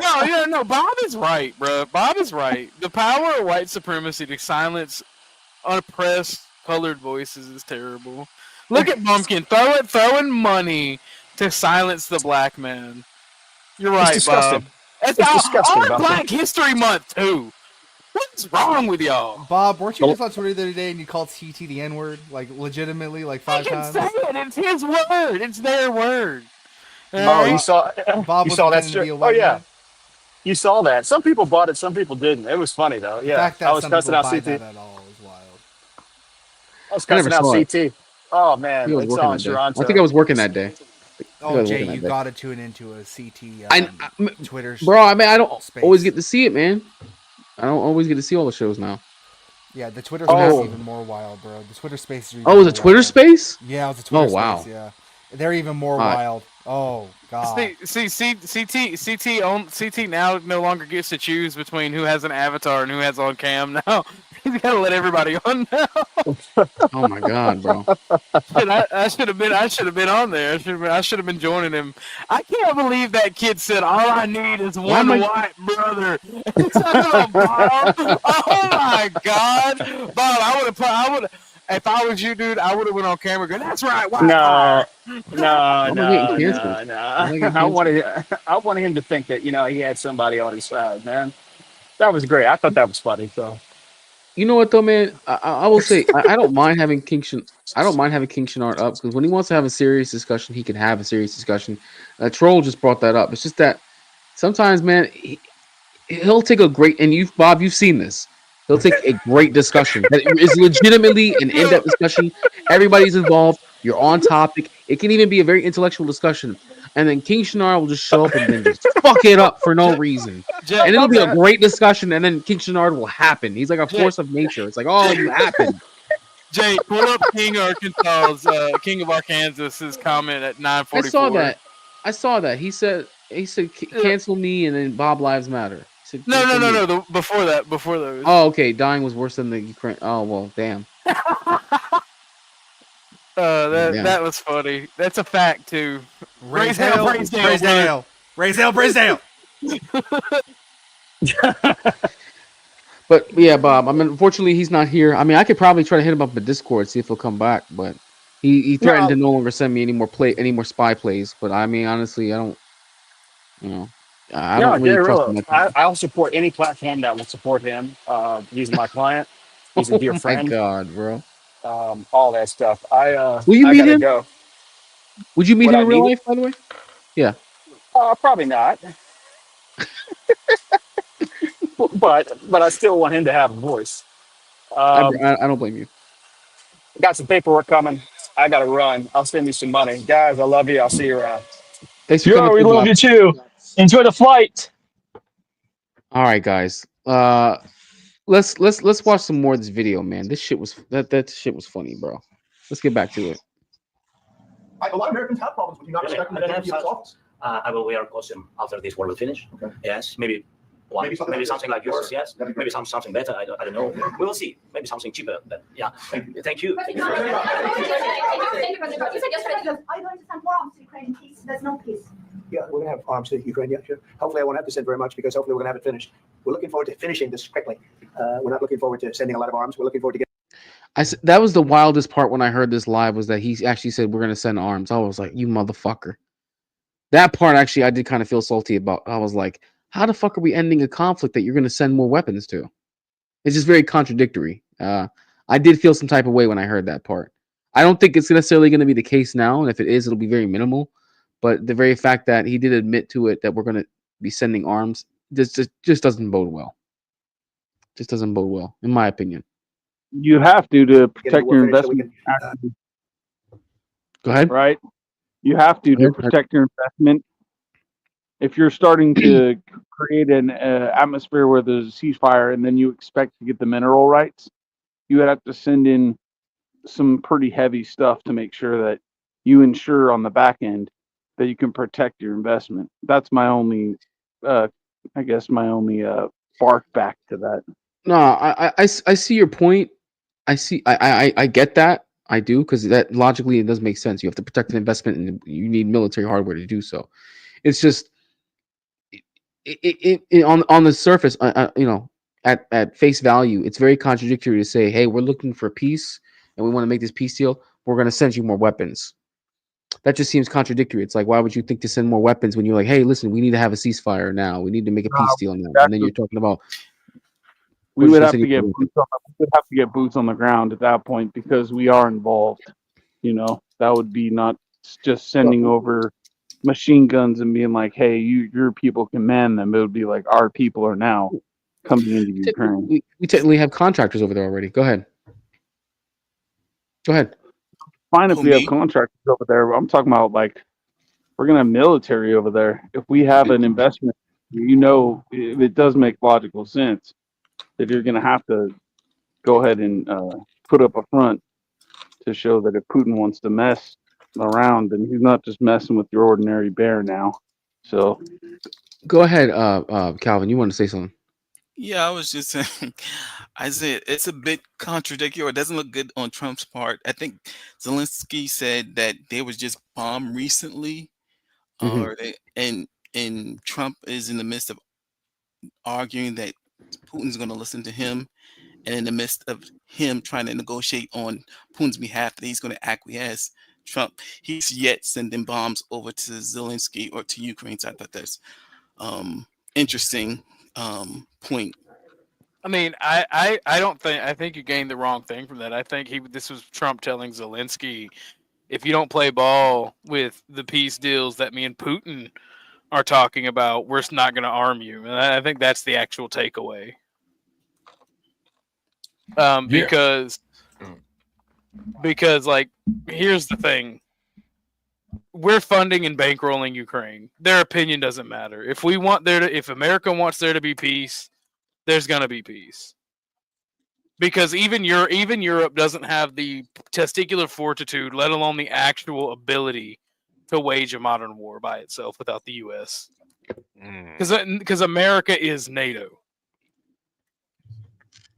You also have like the Euro situation, right? Like they've been talking about like breaking up the euro for the longest time, and I haven't heard much about it for like the last however many years. But if they're already going through that problem, and then now they want to get together and all support Ukraine, that just seems like a nasty mixture of something they don't want to do. It does. It does. Go ahead, Otuo. No. I was just saying they just spoke to Trump after the meeting about it, and he was basically saying, like, look, man. He was just basically saying, like, look, man, he wants something that we don't want. He wants to continue to go in there and fight. And rightfully so. If that's what he wants to do, then, have at it. But he wants peace right now. And the deal might not be the best that Zelensky wants. And he wants to continue to fight because, oh, man, they broke the ceasefire before. What if they do it again? I get it. But that's not what Trump's saying. He doesn't want that. He doesn't want to engage in a 10-long year. He doesn't want to go hard in. And he specifically said what Zelensky wants is for a big dog like us to get involved in this war, and then he's got us as the front man. Wait, hold on. Can you hear me? I think you glitched out for a second. No, but that was on your end, Jay. Oh, that was me? Oh shit! Okay. He was coming loud. He was coming loud and clear for me. But he just want to put the battery in our back, basically. And then he wants us to go out there and advocate for him because at that point, it's superpower with superpower, right? Not little dog with superpower. And then we're not willing to do that from his word. And I don't want us to do that. That doesn't make sense. If you want to fight a battle, you don't want to go take all your people from way overseas to go somewhere else. That's our protection. I mean, if we went over there and went full force, and we got beat because China came in on Russia's behalf, and so did a couple other people, and they beat us. What's our home front look like now? Well, you gotta remember, bro. They would probably swipe in to take Taiwan. I know I would if we went into a war with Russia. That's what China desperately wants. Yeah, they would love that situation. Go ahead. They want us to get embroiled in Ukraine. They want us to get embroiled in Ukraine so they can go take Taiwan. Yeah, exactly. Hey, let me show some love real quick to Bob. Bob, I appreciate you, bro, for showing some love to the channel. Hit me with the 50 bomb. I will make sure to put this on credit for the next time that Shenard comes through. He will have a $50 credit to protect his ass because I know you guys love to drop him down. What's good to Cuts? Shout out to Cuts, by the way. Thanks for coming through, man. Bob, let me show you some love for showing love to my channel. Bob, this one is for you. This is an oldie but a goodie. All right. How many stars on the American flag? Shit, we got 13 colonies, so 13 minus 50. 13 minus 50, goddamn, 47.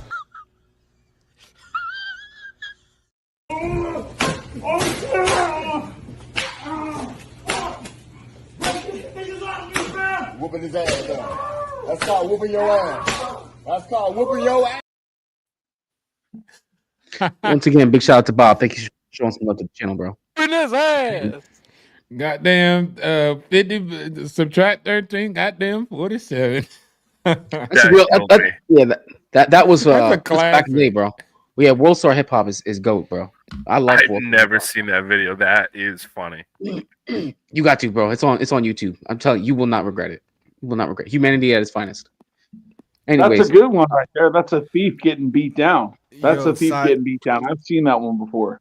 Side Yeah, question, that was good too. Side question, Orthodox, is the new Civ game worth it? Oh no! Do not get the new Civ game. Do not buy Millennium. I mean, like, don't even play Humankind. They're all garbage. They're all the same game. Ugh.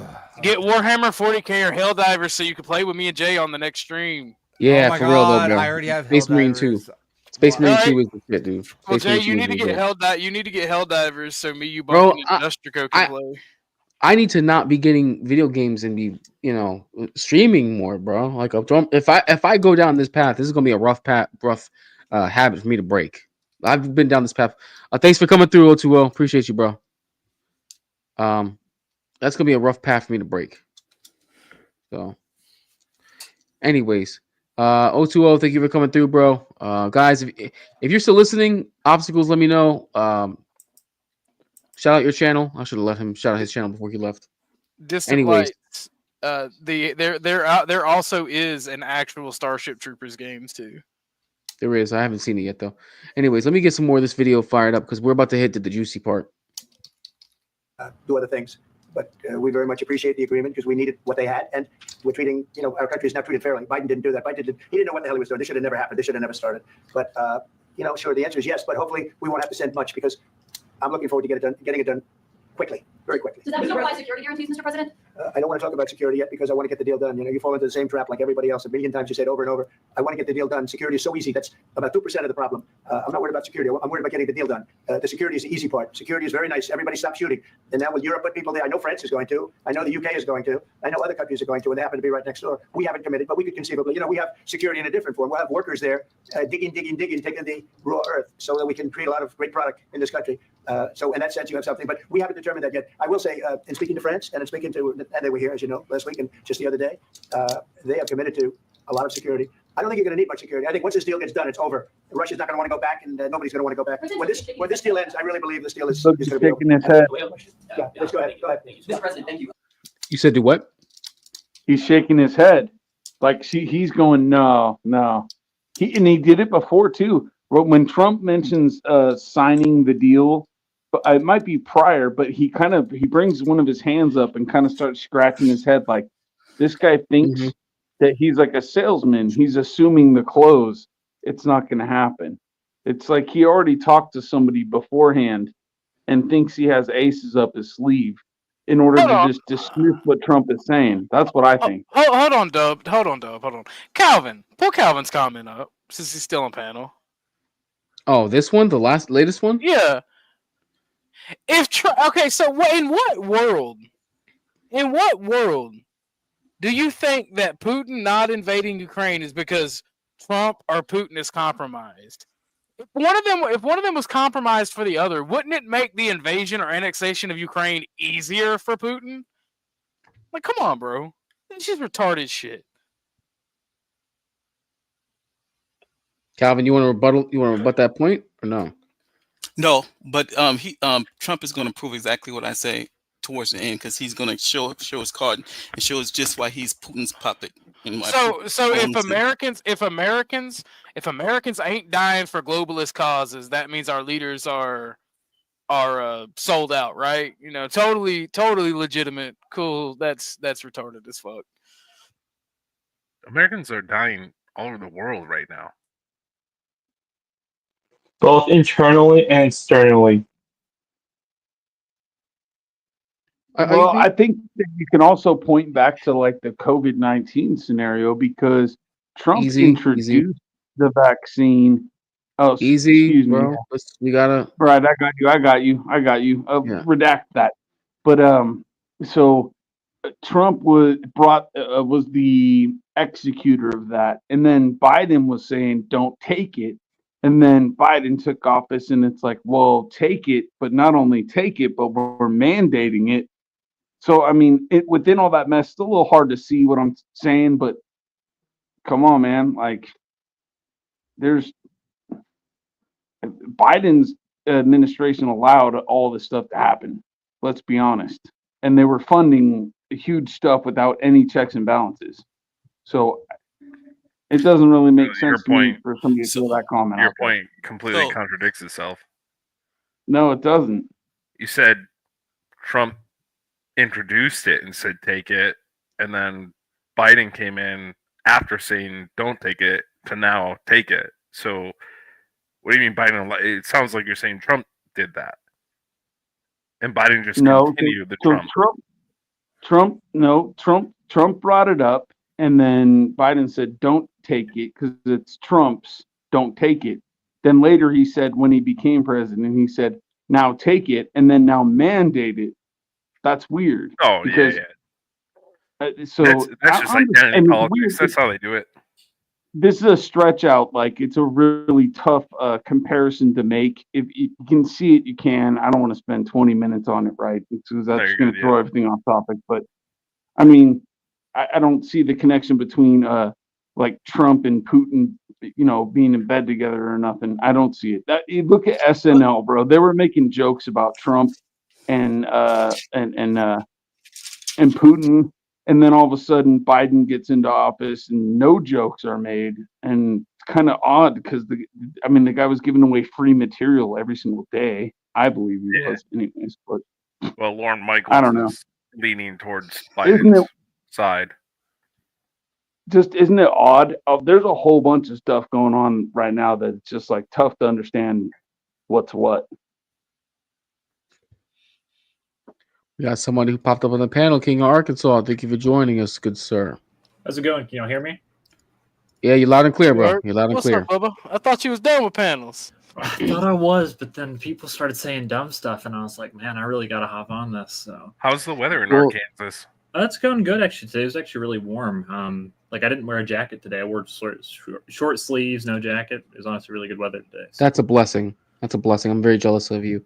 This is your first time on the panel, sir, so I'm gonna give you some, show you some love, let you have the mic uninterrupted, and I would like to get your take on, today's events. It was very interesting television. We luckily had an Oval Office soap opera.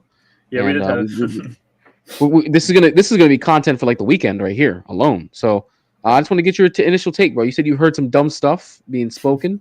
I'm assuming it's in relation to this, so by all means, sir, take it away. So, well, the main thing was saying like, oh, the Trump Russian collusion, like that has been going on. I mean, MSNBC did it for a solid year, reporting on it, and it all just fell through. RussiaGate completely collapsed, and I don't think there's any real benefit in having, like Ukraine. I mean. The mineral rights, sure, that's probably worth it, to be fair, if you want to make a protection deal. But the issue is, let's just say we do agree to protect them, but then Russia doesn't back down from Ukraine, right? For the past 4 years, we've had basically all of NATO's stockpiles of weapons go into Ukraine to keep it afloat, right? The only reason they are still existing is because of the, the Javelin missiles. And pretty much all the American goods and like equipment, right? And not just American, but pretty much all of NATO. If you look at the stockpiles of pretty much all these countries, including like artillery shells and a bunch of other things, they're all spent. They're all we have used all. NATO has used all of its resources at this point. The United States could go into like military overdrive, and we could probably make enough to continue it. But the issue here is that I think it weakens us, right? And I'm not afraid of a U.S. mainland invasion. That's never going to happen. It's completely impractical, right? I mean, maybe given 200 years or something, maybe, but no, and that's not going to happen. But the issue is that Taiwan. I mean, Taiwan is actually worth it. That's something worth sending American boys to go die for, right? We need Taiwan. But when it comes to Ukraine, I mean, it's just pardon my French, but it's just kind of an Eastern European shithole. And I don't really think it's that necessary for our survival. And that being said, I don't even think if Russia took it over, I don't even think they'd annex the entire country. I think they'd probably annex Crimea because it's all they could realistically manage. I don't know.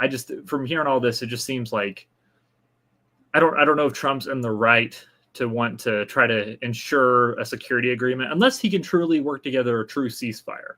Right. If you can work together a ceasefire and then eventual end hostilities, if he's, doing the Trump 40 chess, then sure, I'll take it. But those are just kind of my thoughts in general. I think Trump can ensure the security needed very easily. He can ensure it tomorrow.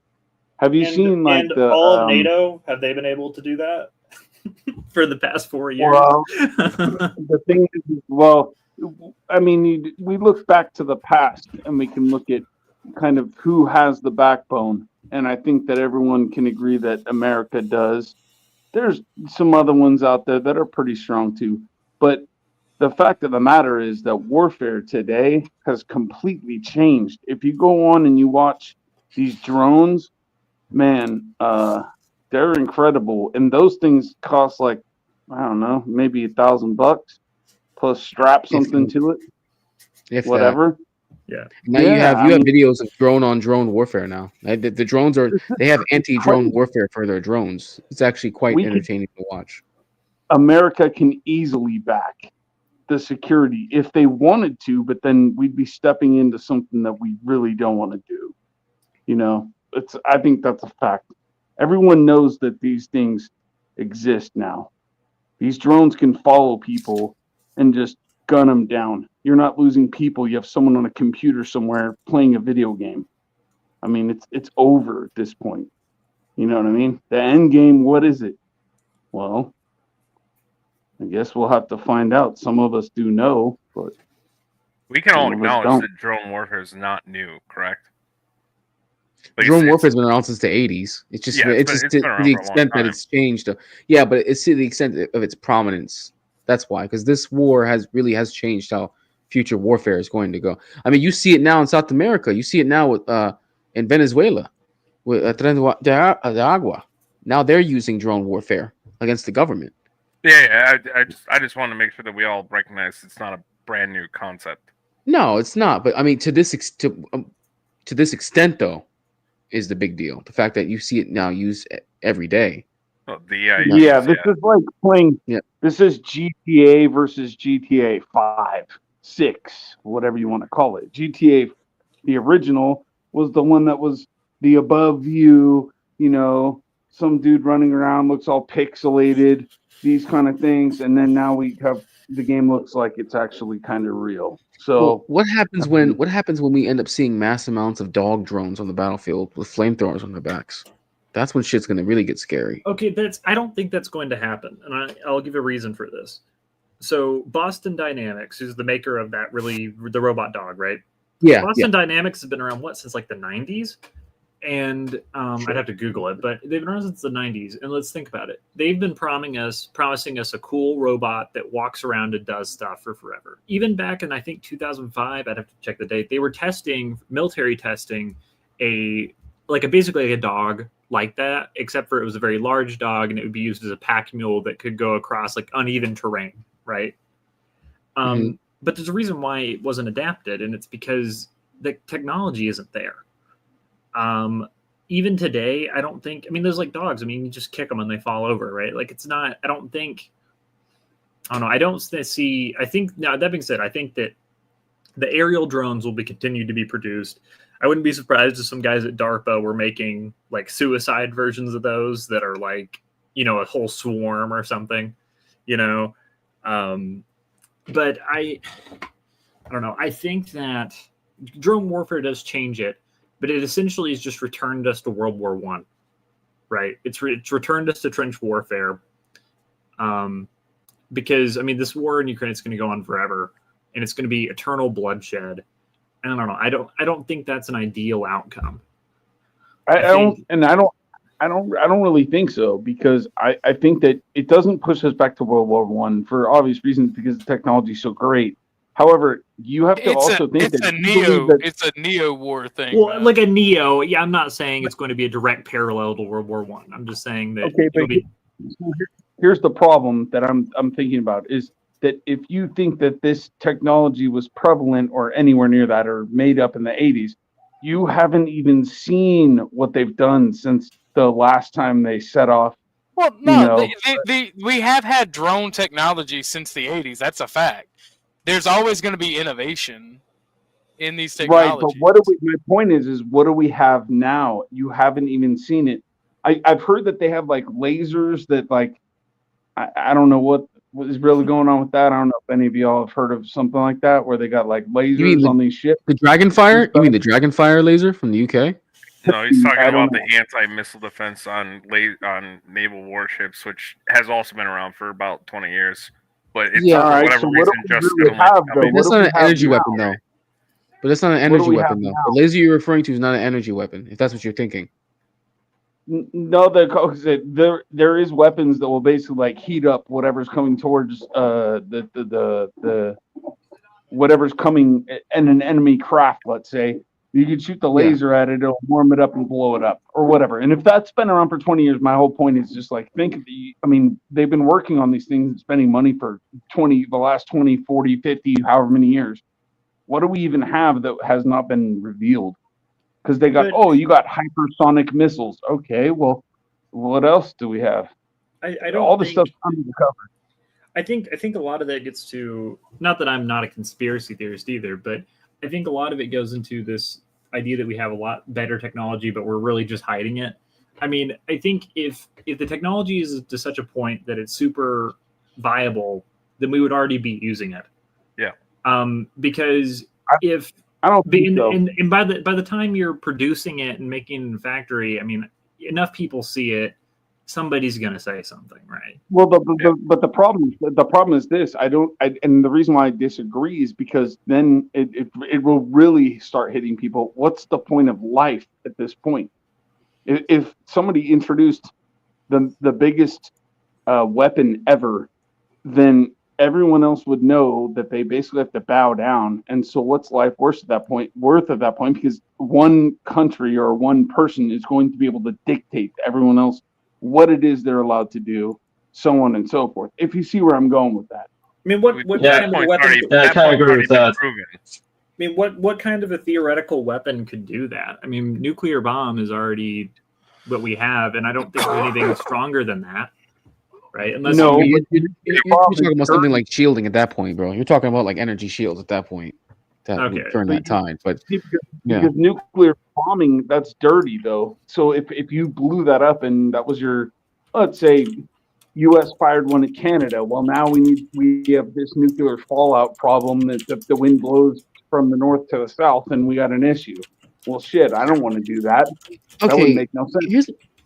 Here's my problem with the nuclear question. If someone's typing very loud, whoever that is, please, if you wouldn't mind.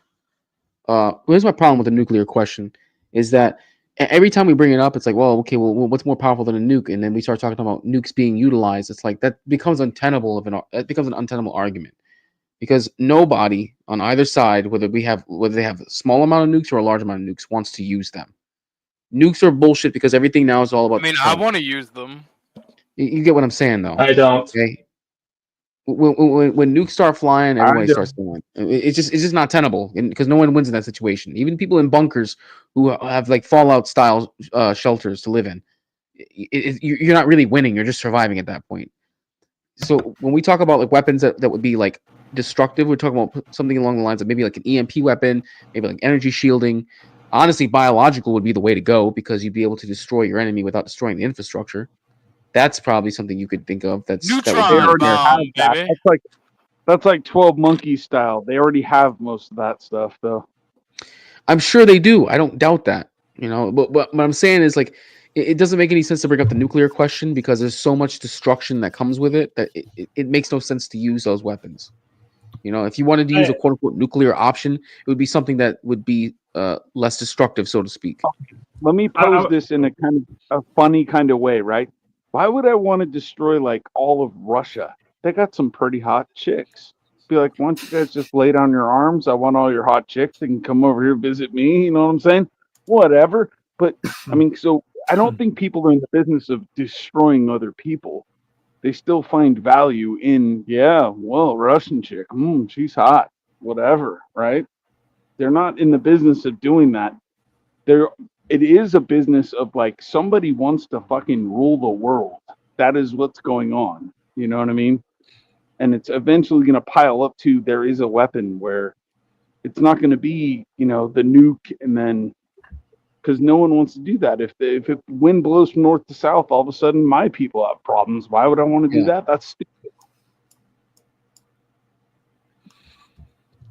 And honestly, it might just be that the new quote unquote nuclear weapon is some form of AI that they're able to I don't know, let's say plug into that country's stock market or plug it into the mainframe of major tech companies and then let it just kind of chew up digital infrastructure inside that country and destabilize it. It could be that. I mean, right now we're theorizing a lot of things, which makes the future sound more terrifying than it actually probably will be. But I've lost the plot of this tangent we're on. But I mean, I mean, at this point, we're just talking about so many different wonder weapons that don't exist, or maybe they do exist. Listen, long story short, nukes are off the table because no one's gonna fucking use them. If anyone's using them, then the world's over, and none of this shit matters anyways. Mm-hmm. Nukes don't make any sense. Mm-hmm. They're just there. Countries who have nukes have them mostly to say, "Don't invade me, or I'll use this shit." Essentially, super weapons are a deterrent. That's all it is. It's a deterrent. It's more like checks and balances. Like keep each other's an eye, make the world stable, pretty much. All right, let me dig into some more of this video. All right, continue. Oh, my fault, Robbie. Go ahead. My fault, Robbie. Sorry, please continue. You sure you want to say what you wanted to say? I already did. He literally just said like, go ahead and start the video, and then you asked him what he said. So. Oh, my fault. We're good to go.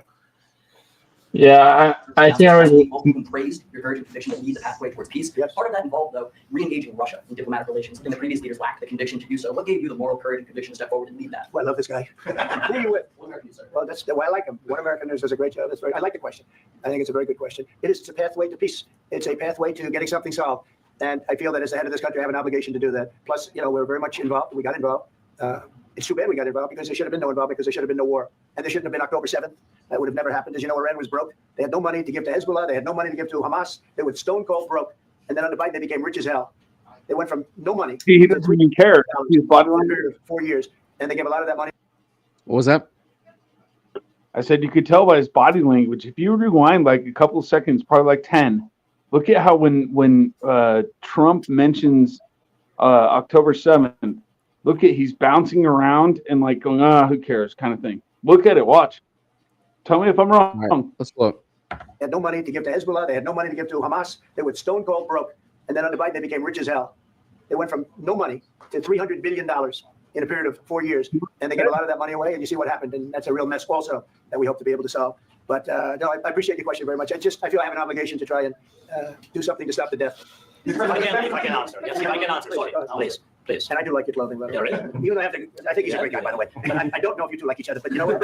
I think I like this guy. I think he's dressed beautiful. So I have more serious things than answer on side questions. I will answer on more serious questions if I can. Yeah. So please, about security guarantees. All right, I want to do this real quickly because I want to lower it down because this is the point of the video where shit gets real. And I'm going to slow it down so we can hear it a little bit better. 1.25. Please. And about just ceasefire. We can't just speak about ceasefire and speak. It will not work. Just ceasefire will never work because I'm like the president. I have this experience. You got a $50 credit, by the way, courtesy of Bob. And not only me. Ukraine before my presidency from the 2014, Putin broken 25 times. 25 times. He broken his own signature. 25 times he broken ceasefire.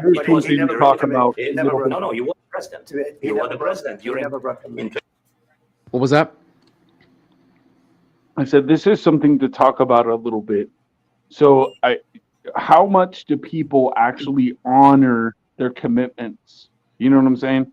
If you sign something, then and you go against it, because he makes a good point. If in fact he's telling the truth, that Putin signed something and 25 times he went against it. So then, because everyone loves to say, oh, like this treaty or that treaty got broken, but it kind of shows the human reality of it, and that is humans always break their promises. Of course. So I'll throw that out there among the panel. Well, I mean, a treaty or an agreement is only as good as the force behind it that you can apply if it's broken. That's it. If you can't apply enough force behind your will to enforce a treaty, then you don't have a treaty. You just have a hope. They're worth nothing. Yeah. Then pretty much think about it. They're ultimately worth nothing. What you're telling me, the UN non-binding agreements don't do anything? What? There's no force behind. I mean, sorry to burst your bubble, guys. Sorry to burst your bubble. My whole worldview just collapsed, dude. Give me a second. I mean, it's kind of like the reason why they tell you don't steal, don't kill, don't commit any kind of any debaucherous crimes because there's punishments. Well, I mean, if the cops don't do anything, you'll just keep seeing people do it. I mean, to an extent, you do still see people do that kind of shit. Right. But So there's corruption, right? But then, okay, so then why can it? So then, yeah, it can be said then that when the U.S. made the petrodollar happen, and then it seems like people want to go around the back of that that agreement, then now things are going to get reshuffled. It kind of seems like where we are, because the petrodollar, they're trying to destroy that, right? I mean, when you say they, who's trying to destroy the petrodollar? Well, I think the petrodollar was an agreement made between the United States and Iraq on oil, and basically Arabia. I assume we're talking about like BRICS. Saudi Arabia, yeah.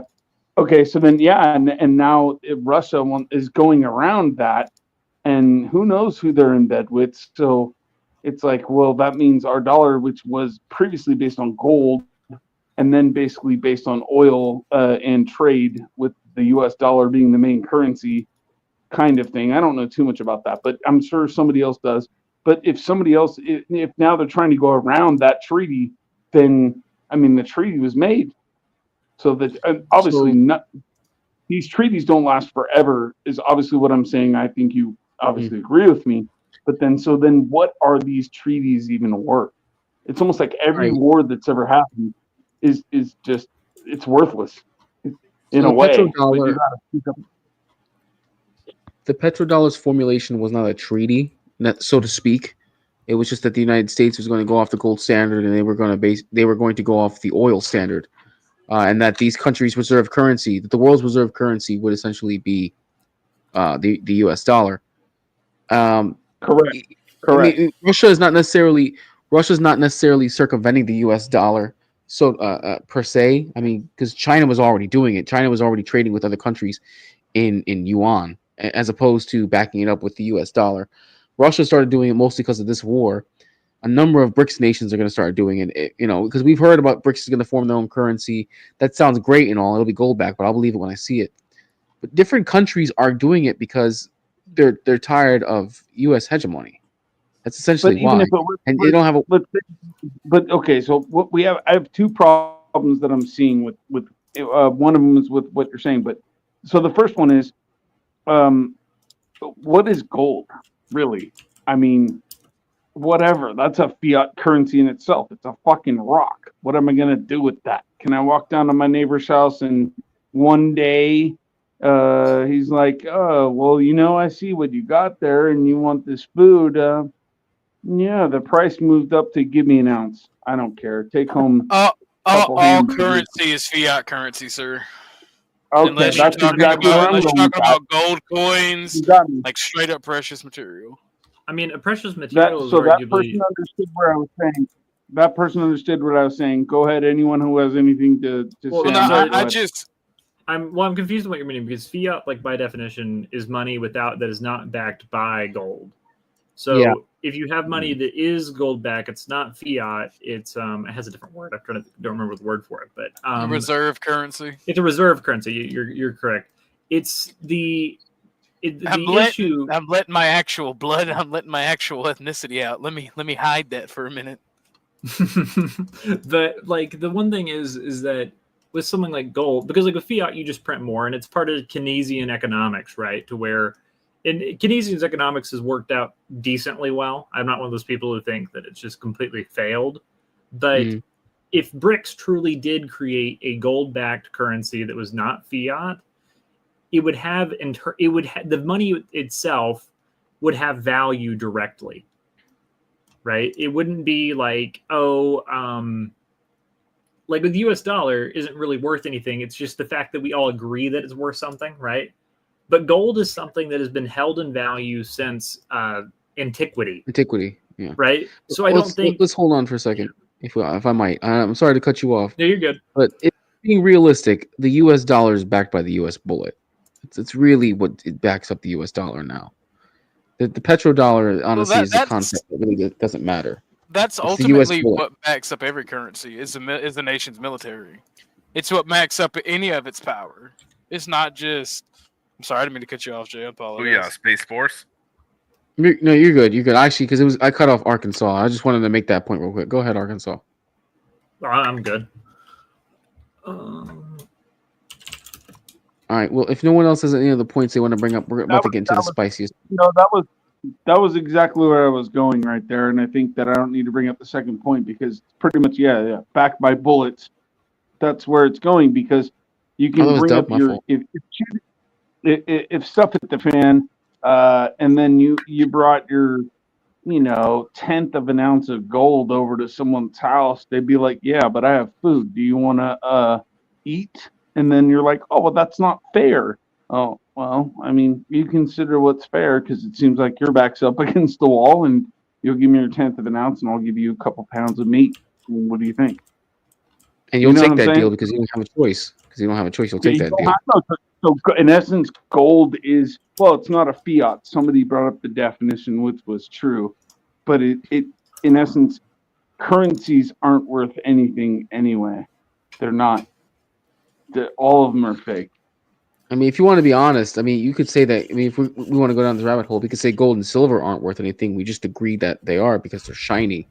Now, of course, gold and silver and other precious metals have more use because our technology needs them to function. So, do you good over there? Those are commodities that are only made by people who have like billions and billions of dollars and can take those silvers, put them into products, and sell them for a profit. Like the average person, silver and gold don't mean anything. So that's the problem. Yeah. Because let's say you bought rhodium. I disagree. Let's say you bought rhodium, right? Rhodium is a really rare earth mineral. Then let's say you bought an ounce. Well, an ounce, when at the time you bought it might have been worth 3,000, shot up to 20,000, and you're like, yeah, I want to cash out right now. Well, good luck selling it because you need to find a buyer, and your guy down the street, he ain't gonna. There's no way he's gonna be able to buy that. And as a matter of fact, your local metal dealers won't even buy it either because they're like, there's no way. I mean, I don't even know where to. Most of them probably don't even know where to turn and sell that to. That a person's making, I don't know, whatever. It's using cars. I know that for the what do you call it? The CO2 emissions kind of thing. But that's a rare earth mineral that you could buy, but then it's good luck selling it. And then when you boil it all down, if stuff really hit the fan, your silver isn't really worth anything. What's worth something is your loyalty. Do you own a gun? Can you shoot a gun? And if you can, then I think you can contribute to me and my family being safe, we being friends. Yeah, okay. Come on in. Other than that, it ain't worth anything. I disagree with you, and the reason being is that, so for instance, and there's historical precedent for this. Like, for instance, when the Roman Empire fell, there were still a lot of their currency, which was like gold and silver coins, right? In medieval Europe, they were used all throughout medieval Europe because they were still valid because they didn't have the backing of the Roman Empire that didn't exist, but they did have the backing of the simple fact of it being gold or silver. I mean, gold and silver have just always been worth something. I seriously doubt that that's not going to change. I don't see that being something that changes. I mean, even like medieval, like even tribal societies used like precious metals to trade. I think it's silly to think that, it just doesn't work anymore. I mean, you can always find someone to trade gold with, right? Our governments fall. Okay, It so seems then like my it's question, really the I guess, exchange, how you're determining the exchange. It seems like that'd be the issue. Like you're saying, like if society collapses tomorrow, it's like, well, how is gold and silver going to be useful to the everyman? But even if a society collapses, something will take its place. Something will take its place, right? And then it's just determining what humans at that point determine the exchange rate to be for gold and silver. Because even in a post-apocalyptic world, you're not going to look at gold and silver and be like, I don't want that. You will, because someone will want it. Someone will find a use for it. Someone will just want to possess it. And you can Here's get the thing about human society too, Jay. I didn't mean to cut you off. You're right, because the first thing that humans are going to try to do in a huge collapse, like a Fallout style of collapse, would be rebuild society, rebuild that power structure, reignite industry, and you have to have gold and silver to do that. accumulate wealth. Accumulate wealth is the correct terminology, because what's your day worth?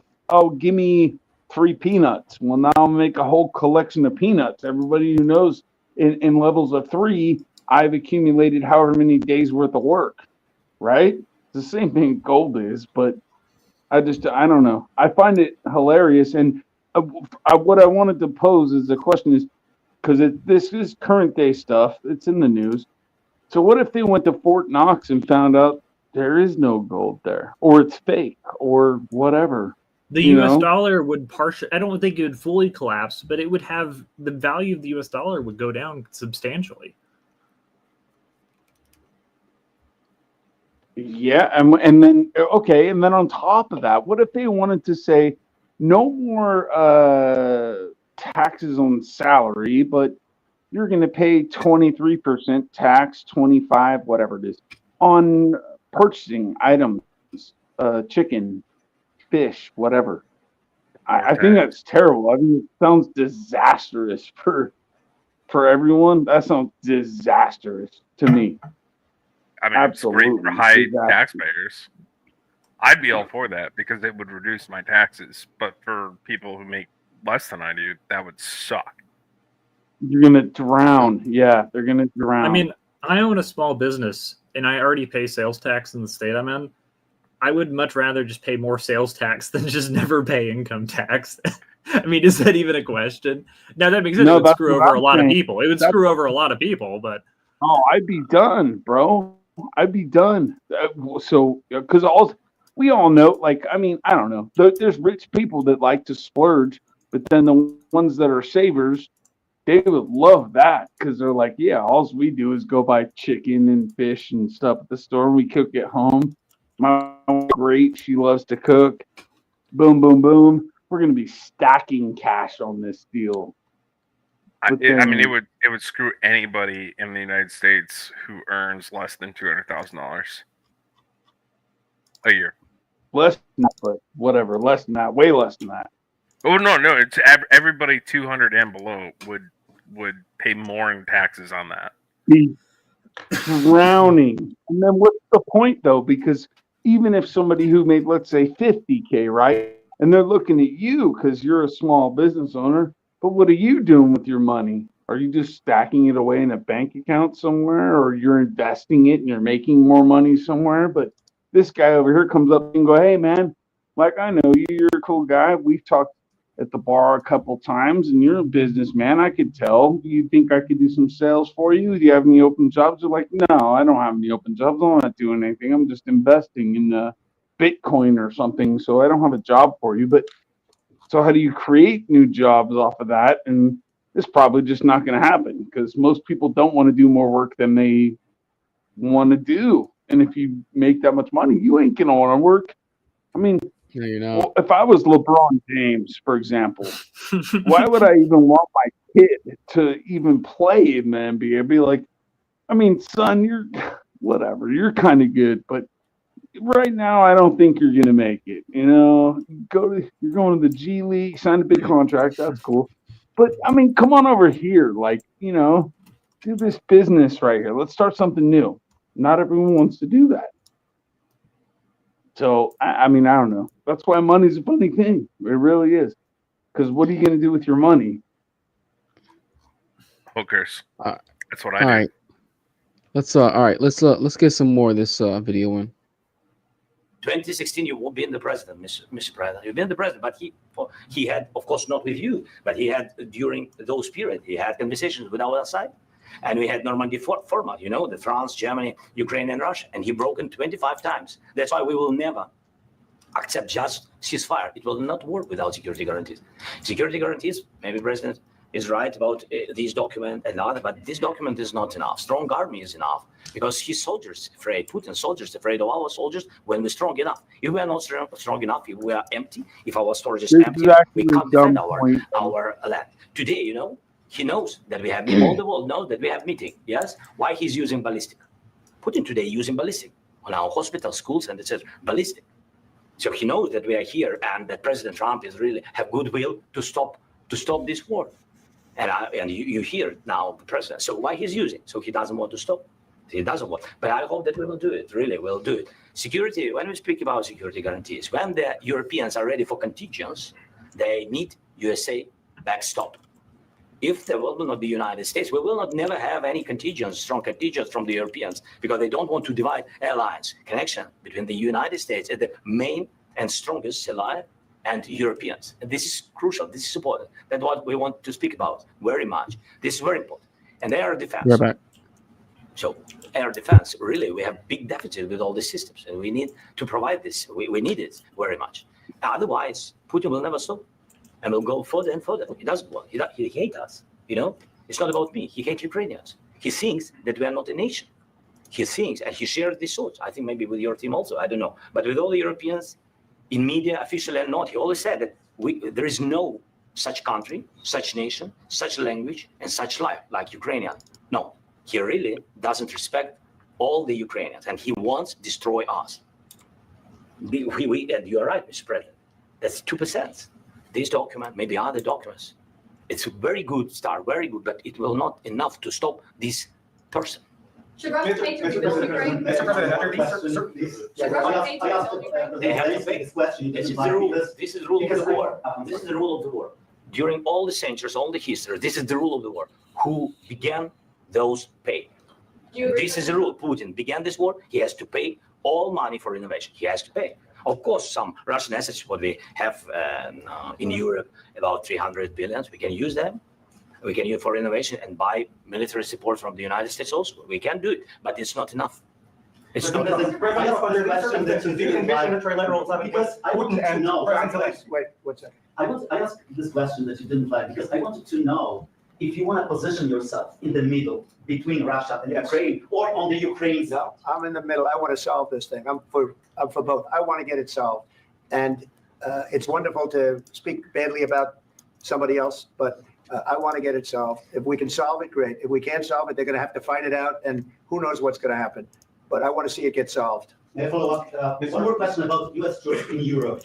After Russian invasion of Ukraine, your predecessor sent additional troops to Eastern Europe, including Poland, my country. Yeah. Are you committed to keeping these troops on the eastern flank of NATO in the future? I'm very committed to Poland.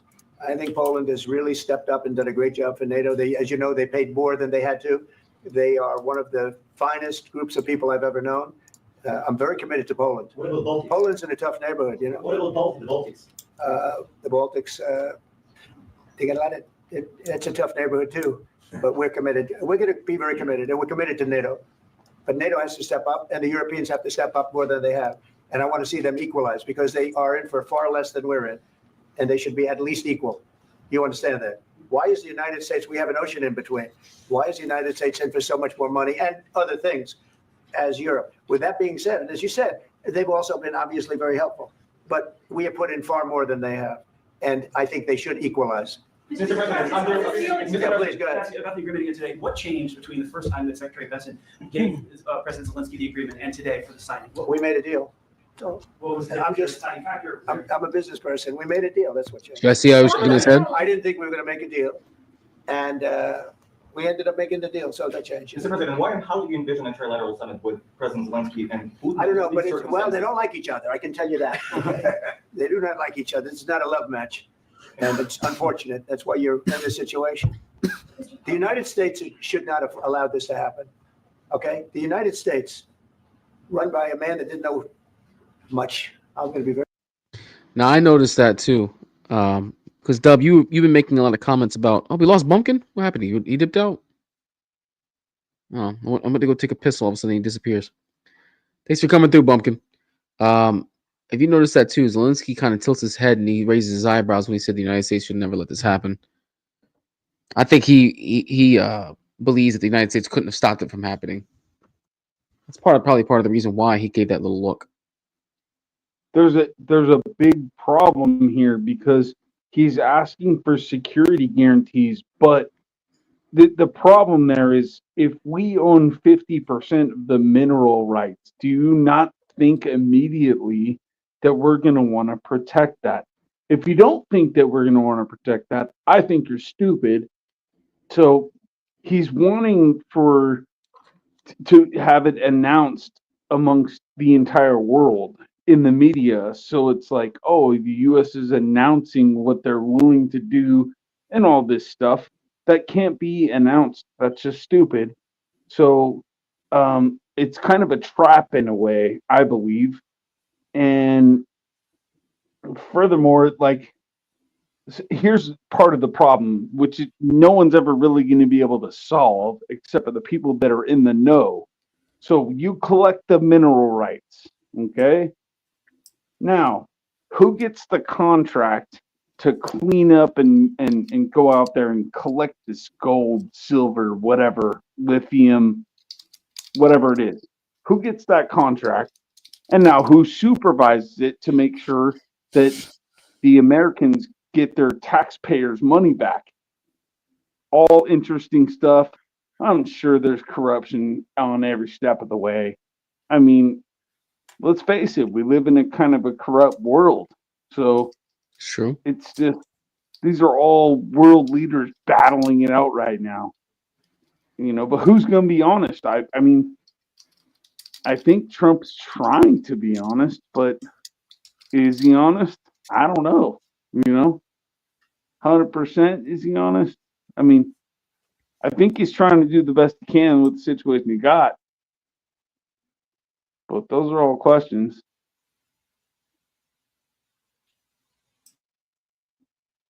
Anyone else before I start the video back up? Because I'm mostly just picking on mannerisms right now, but I'll start it back up. Muslim, you still there? What's up?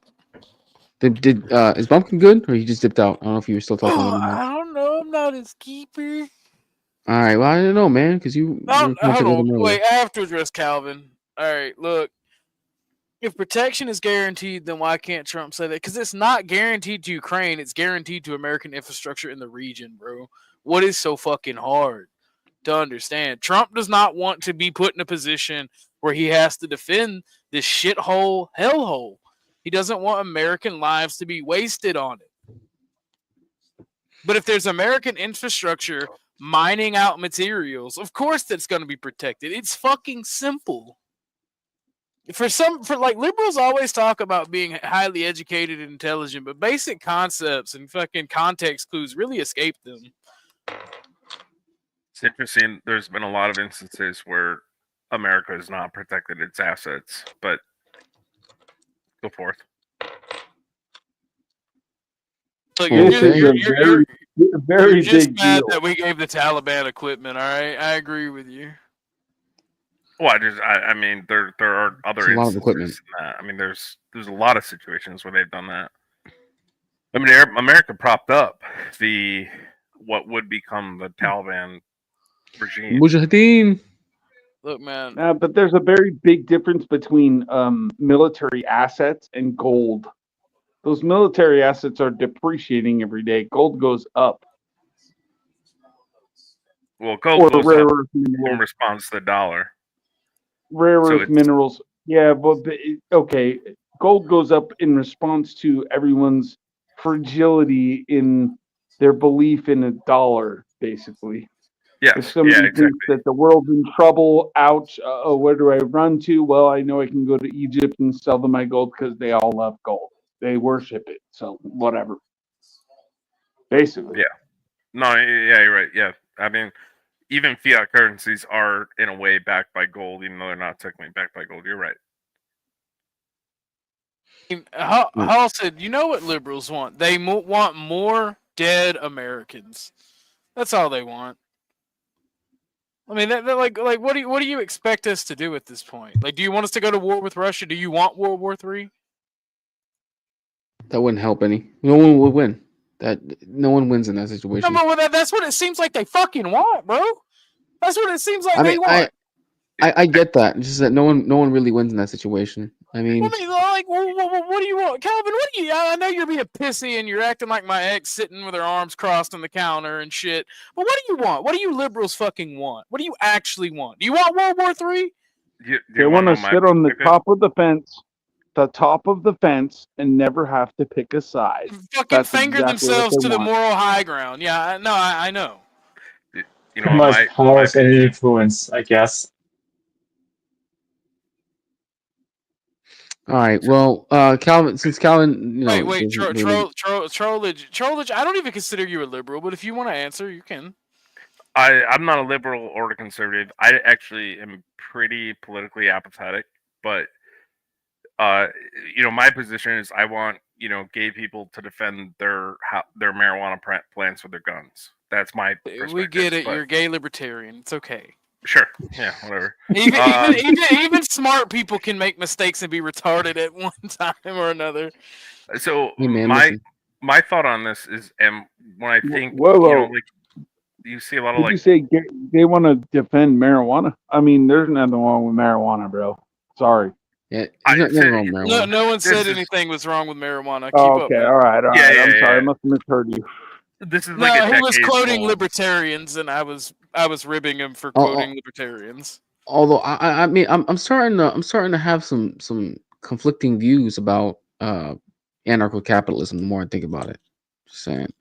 So my point of view on like all the people who are like protesting like freedom movements, whatever, pro-Palestine, whatever, it's the more I pay attention to it, the more I think it's here in America, we have our political system, our views, our kind of ideas on what is right and wrong. And the people who are then outwardly projecting that onto other countries and how they view Israel, Palestine should be, or Russia, Ukraine, they're projecting their personal views of, well, here in America, I have this freedom, therefore everybody should have this freedom. And they take their own personal experiences to create a worldview that they then believe applies across the entire world. But that's nonsensical. Like, every other country in the world has their own politics, their own culture, their own traditions. Just because they look like I do.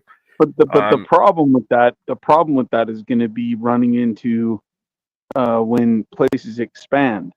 When countries expand, take another country, now they believe the same thing, and then they expand again, and then now everyone believes in this other thing that China does, and none of them believe in what America believes. Now you have a serious problem, right? We can agree.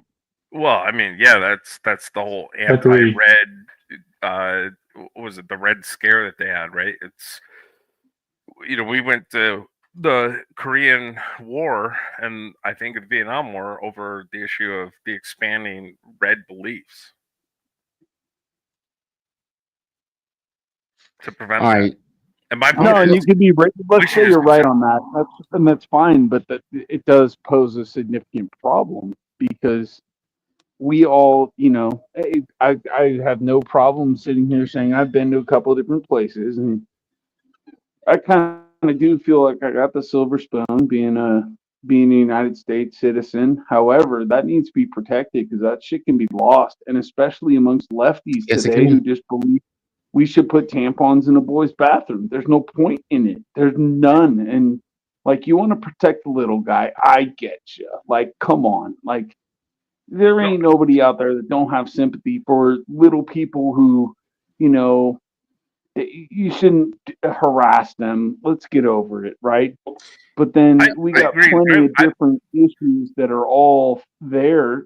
Black people feel like they're still in slavery or something, and these people are marginalized and those people are okay, but how do we figure it all out? Meanwhile, in the background, we're selling our land, or we have been historically, probably in the past like 15 years, maybe I've heard of, selling land to China, our land. Why are we doing that? We have no reason to do that. I agree with you. Who do we owe this money to? To be clear, my point was anti-left wing, right? So the left wing extremists who are like, oh well, I deserve these rights, and therefore so does everybody across the world. My point is that they're being dumb by thinking that their view of the world is so much better than everybody else in the world. They're projecting that, right? So they're saying free Palestine because Israel's oppressive, just like I was oppressed as whatever class they identify as. So like I think that's stupid, and I think they're calling other people dictators, or they're calling other people like oppressionists, but what they're also trying to exploit is an oppressionist viewpoint on somebody somewhere else in the world. So yeah, okay, I see what you're saying. You compared two things where it makes me want to get biblical a little bit. Now the land over there belongs to Israel. Doesn't faze me one bit. But at the same time, the people who want to be all, oh well, a war, you shouldn't be taking that land, fine. So everyone who is on that side of the fence would be saying they would give back the entire United States to Indians. Congratulations. Exactly. I'm an Indian. I know I don't sound like one, but go ahead, give me back my land. I'll take it. Like, but you're not going to do it anyways. You just want to act like I will. All right, don't get Muslims started, please, for the love of God. In fact, there's a whole can of worms. In fact, I feel the cavalry missed one. Somebody get this man a smallpox blanket. Oh man, no! Imagine if Jay goes to the mid of 20th century broadcast. It's the most way civilized discussion than in this group. Just saying. I think I agree with Dub. If you're a pureblood, I think we should give it back to you. If you're a mixed blood, then no. But I am, bro. But it doesn't matter. It doesn't matter. No, pure blood. Come on, 100%. Who's left? Well, not that. Say 50%. Yeah, I'm about to say. I don't know how many Native American people are 100% native. That'd be super rare. On. How many though, like there's so many white people who are obviously white. And they have like 1/64th part Cherokee. Whatever, that's me. Let's say that's me on both sides. So I have 2/64ths, or however you want to do the math. It still doesn't matter. The fact of the matter is these wars happened, and to the victor go the spoils. And that's the way it is, like, period. So why should anyone feel so bad that XYZ happened? So slavery, for example, slavery happened. They brought them over on ships from wherever they did, and somehow they got here. Then somehow the people that were in this land go, hey, it's hitting me the wrong way. My conscience is saying we should free these people. Let's free them. But then now, even however many years later, there's people still complaining about this when it's like, I bet your grandpa's grandpa would be rolling over his grave because you have a freedom that he never had and he would have loved to have it, but you're still complaining. I mean, that's the problem with all of this. You see, that's probably the human experience, isn't it? I think so, yeah. And it's actually written about in the Bible. A son will not be responsible for the father's sin. So if my father's father did something that he had slaves and all these things, why am I still being held accountable for that? That's guys. Doesn't make sense. I don't mind. I don't mind the fact that you guys are having a really nice flow of the conversation. It's just we're starting to get off into a religious tangent, and I don't want to go too far off from the beaten path of tonight's topic. I hear you. So I'm gonna jump back into the video. We can get back on track. Yeah. Just to say that one thing, I thought it was relevant. That's all. I got you. That was a good point. Yeah, I think it's been a good conversation. I'm just thinking, like, I don't want to get into Israel or Palestine because, like, it's not the topic. And God bless Israel. Yeah. God save Israel. God save our greatest ally. Let's get back to the video. Very nice. Run by an incompetent person. Very incompetent person. Should never have allowed this to happen. I've stopped wars. I've stopped many wars. My people will tell you, I stopped wars that nobody ever heard about. I stopped wars before they ever started. You can look at some of. I could give you a lot of nations that would tell you right now they were probably going to war. I could tell you right now there's a nation thinking about going to war on something that nobody in this room has ever even heard about. Two smaller nations, but big, still big. And I think I've stopped it. But this should have never happened. About sorry, just a second. About any negotiations. First of all, I want really to tell you, and I think that everybody understands that Ukraine, modern Ukrainians, nobody wants to stop this war. But at the future, any negotiations, it's understandable that two sides of the war, not Russia and the United States, because this is not the war between Russia and the United States. This is war of Russia against Ukraine and Ukrainian people. So these two sides will be at will be at the negotiation table. Then of course United States, like the strongest partner of the Ukraine, and of course Europe. I think Europe is very important. I want to speak about it with the president. Yes, Europe is very important for us because we really defend Europe for today. All Europeans really recognize that we are defending line, and they have real life, and our people are dying. That's why they helped us. And also, it's about the NATO. Yes, between, like the president said, you have big, nice ocean. Yes, between us. But if we will not stay, Russia will go further to Baltics and to Poland, by the way. But first to the Baltics. It's understandable for them because they've been in the USSR. You know, they've been one of the republics of the USSR, and Putin wants to bring them back to his empire. It's a fact. And when he will go there, if we will not stay, you will fight. Your American soldiers. It doesn't matter. Do you have ocean or not? Your soldiers will fight. Mr. President, would you be willing to visit Ukraine, maybe, or Odessa, which is going to be a third year with Black Sea? It was my question. I'm sorry. I don't want to talk about Odessa now. Let's not talk about Odessa. I want to talk about making a deal, getting peace. We don't have to talk about Odessa, but a lot of cities have been destroyed. A lot of cities that are not recognizable. There's not a building standing. No. And a lot of things have to happen. You have to come and to look. No. We have very good cities. Yes, a lot of things have been destroyed, but mostly cities alive and people work and children go to school. Sometimes it's very difficult. Sometimes closer to front line, children have to go to underground schools or online, but we live. Ukraine is fighting and Ukraine lives. This is very important. And maybe it's Putin sharing this information that he destroyed us. He lost 700,000 people, 700,000 soldiers. He lost everything. Yes. So, Mr. President, you have to go to that number. When did you last speak with President Putin? And what did he say? A couple of days ago. And what did he tell you that gave you the assurance that he wanted peace? Well, that's what I do. My whole life is deals. I know pretty good. And I've known him for a long time. I've dealt with him for a long time. He had to suffer through the Russia hoax. You know, Russia was a hoax. It was all Biden. It was nothing to do with him. So he had to suffer through that, and he was able to do that. I think that he wants to make a deal, and he'd like to see it end.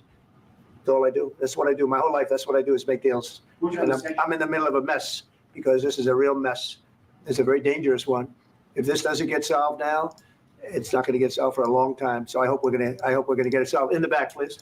Thank you, Mr. President. Prime Minister Starmer claimed repeatedly that his government believes in free speech and was not engaged in censorship. But his country's government arrests people for memes and thought crimes, and even more worrisome is pressuring American companies to censor Americans on his behalf. How can he be a reliable, trustworthy partner when he says things that are demonstrably false on such important topics? Well, we actually spoke to him about that yesterday, and we thought they took it very, very much too far. JD was very strong on it. So was I.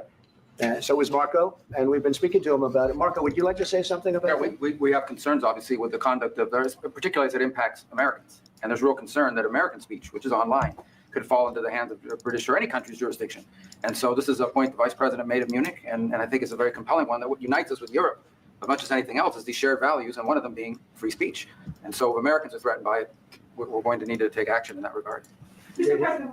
It's actually a very important question. We spoke about this in detail with the Prime Minister, the Foreign Secretary, and others at lunch yesterday. And I know that Secretary of Commerce Lutnick followed up in private meetings last night. This is really important. We believe Americans have the right to speak their mind, even if we in this room disagree with them. They have the right to speak their mind in the public square, which is often online these days. And we're going to defend that right as it pertains to American companies and American citizens vigorously if we have to. This is around the time it I do starts to think turn under the up. President's leadership, we're going to find common ground with our friends in the UK on this question, but it remains to be seen. The principle that will guide us is we believe in free speech in this country, and we'll fight for it for American citizens. Mr. President, on the deal, is there any other oil and gas component to the deal? Is it all critical? A little bit. We'll see. On LNG? No, we're not really looking for that so much. We got a lot. We have more than anybody in the world by far. So no, we're not talking about it too much, but a little bit. I think it affects also, but for the most part, no. And sir, is there any agreement from Ukraine to purchase U.S. LNG as part of the deal, or is No. that on the table? No, we don't need that. Some of those I just minerals wanted to ask you about President. you just mentioned that you'd spoken to Vladimir Putin a couple of days ago. Just to be clear, that's a new call, not the one that you. I've spoken to him on numerous occasions. Okay. How was the latest call? What did you discuss? How did it go? Are you serious with that question? I am. I'd love to know. It went well. I think we're going to have a deal. On the minerals deal, Mr. President, some of those minerals are in the east of Ukraine, not far from the front lines and in areas that Russia has occupied. Will you direct President Putin to withdraw his forces from those areas if there's U.S. interest? Well, we'll take a look at the time. We have a lot of area. It's a very big area we're talking about. So we'll take a look. I'll study that and I'll see. And who would protect those minerals if they are U.S. interests? Would that be Ukrainian They'll be forces? protected. The European agreement will protect them. U.S. The forces? agreement, yeah, we're signing an agreement. Right, but what if Russia tries to invade or there's Russian aggression in their spot? I just told you, I don't think that's going to happen. And if that were going to happen, I wouldn't make a deal. If I thought that was going to happen, I wouldn't make a deal. Some people may wonder You know, why. they ought to focus on CNN on survival, not asking me these ridiculous questions. Focus on surviving because CNN's got such low ratings. I don't think they're going to survive. He doesn't believe it. I already mentioned. Was that? He doesn't believe it. Zelensky does not believe that the treaty will protect the land. You see his face? Yeah, I mean, Rewind it. nor should he. He doesn't believe it. He does. There's reasons for it, though. Go ahead. Well, he has reasons to not believe it. No, but there are no. The reality is, logically speaking, if the United States stepped in and said they had mineral rights on a certain portion of land, they would want to move in troops or whatever they would have to do to protect that land. That's a fact. So why? I mean, why? Go ahead. No, go ahead. If it's that, just why can't he just say that? If it's as simple as that, Well, why? He just, well, I mean, okay, so he just did say that, but okay, so the logical conclusion about Zelensky shaking his head would be that Zelensky believes that that whole land could get torched. Like, if it was a bunch of forests, they will torch the whole thing. It won't even matter because you own the mineral rights, honestly. The minerals are below the ground, so they're not going to get burned or anything or destroyed. So I guess that could mean it doesn't matter. Like, to Zelensky, he'd be like, yeah, well. But can we clarify what mineral rights are for a second? Hold on, I guys. know what mineral rights are. Let Calvin have a chance to speak. He's been very No, quiet. he can go ahead and talk. I was waiting for him to finish. Okay.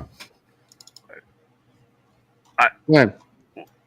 Yeah, I mean, Dub, you were still up, but mineral rights aren't, I think, what people think they are. Right? So mineral rights are full on beyond what you think they are. If you're an average person, it's way beyond what you think they are. I'm not an average person. I know legally what mineral rights are, so that's why I'm saying I don't think that they're what most people think they are. My guess is this similar to water rights? No. Okay. Nope. Riparian rights, which is water rights, are very different than mineral rights. I would say that they're somewhat similar, but I'm just an average guy, you know. Yeah, they're not. So, with this exchange right here, I think it's pivotal. I think both gentlemen are not really listening to each other, and I really can't blame them because I probably would have done the same thing. But Trump is trying to express to Zelensky, he's not Obama, he's not a Trump, he's not Biden. He has a special relationship with Putin where he really doesn't have to put so much thing, I guess, in paper or whatever. They have an understanding that he won't go past a certain bond. Their word is their bond. That's that and Zelensky is not caring about that or understand or even believing that. He wants some security. So if Trump could just do him that little favor and give him that little comfort in front of everyone, I think this meeting would have gone a lot smoothly than it did when it had all these hiccups. But I guess the two gentlemen Well, are like not understanding each other. so Go ahead. it's interesting because the other person who was just talking about water rights versus the mineral rights. They're both minerals anyway, as far as I'm concerned. But so if I mean, maybe this is something that they're looking at is like if the water rights are still taken care of, that means you're saying that you're not going to let this land get polluted with who knows what bombs people want to throw down here. Then yeah, we'll give you those mineral rights. You understand what I'm saying? Well, riparian rights, no, that applies more to the flow of water. But wait a second, yeah, okay. So if the land gets destroyed, the minerals, i.e., gold, silver, will still be there, obviously. But if the land gets destroyed and polluted, and the water gets messed up, then that's a whole different story. Now, those are different guarantees. Now, so how would that could be valid in terms of saying, well, what kind of deal are we getting done? Because nobody wants the water to get destroyed. If that happened, no one could live there. No, that's not. Yeah, I get what you're saying. That's not what water rights are. Again, it's riparian rights is the technical term. So mineral rights. If I sell you right now over the stream, we enter a contract. I own land, and I sell you my mineral rights right now for $1, and you pay me $1. What rights do you think you have? Depends on probably how deep, but the mineral rights, as I would understand them, is if I were to sift out all the dirt or anything like that, I own all the rare earth minerals that would be within that land. So you think if I sell you my mineral rights, you have the right to come onto my property? This would be debatable now. No, it's not debatable. No, that's not debatable.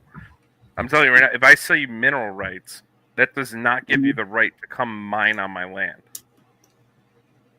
Yes, but in essence, you own the earth underneath my land. So if my land got destroyed in a flood or something, my house is no longer there. I would easily want to sell it to somebody else because I'd be obviously under a bind, and I would do that, and you'd probably be the buyer. Wait, what? How does that have anything to do with me selling you my mineral rights? Well, I have owned a property that has had mineral rights. Okay. Unfortunately, every time you buy property, you own mineral rights, unless you, for some reason, foolishly exclude that from the contract. No, that's not true. Depending upon which state you live in and the local laws, but it's close. Well, it depends on what you sell. It's depending upon a lot of things. Now, I am aware that mineral rights, sure. Obviously, if someone owns the mineral rights versus you just owning the straight up property, I don't know. There's weird situations that can come up, like North Carolina, right? All of a sudden, there's a big ass. Come up, yeah. Yeah, things come up. So there's this big hurricane that comes through the territory. Somehow they've already mapped it all out, and they know that lithium's under there or whatever. So those were your rights? No, they're not. You sold them, or somebody else bought them, or however it worked. So then that land actually becomes worth a ton, and your house just got blown down. So it's like you're up shit creek without a paddle. Yeah, okay. So long story short, though, my point is just that buying the mineral rights doesn't give you the right to mine. It doesn't give you the right to dig for those minerals, right? Those are separate. It gives me I'm entitled to those minerals, right? So if you own land that was sitting on top of an oil field and you sold me mineral rights, if you then go and drill the oil, that oil belongs to me, but I don't have the right to drill the oil for you. I don't know. You sound like you're going to wind up in court. You sound like you'd wind up in court on that, but I don't know how to figure that out. That's beyond my scope. Wind up on court on what point?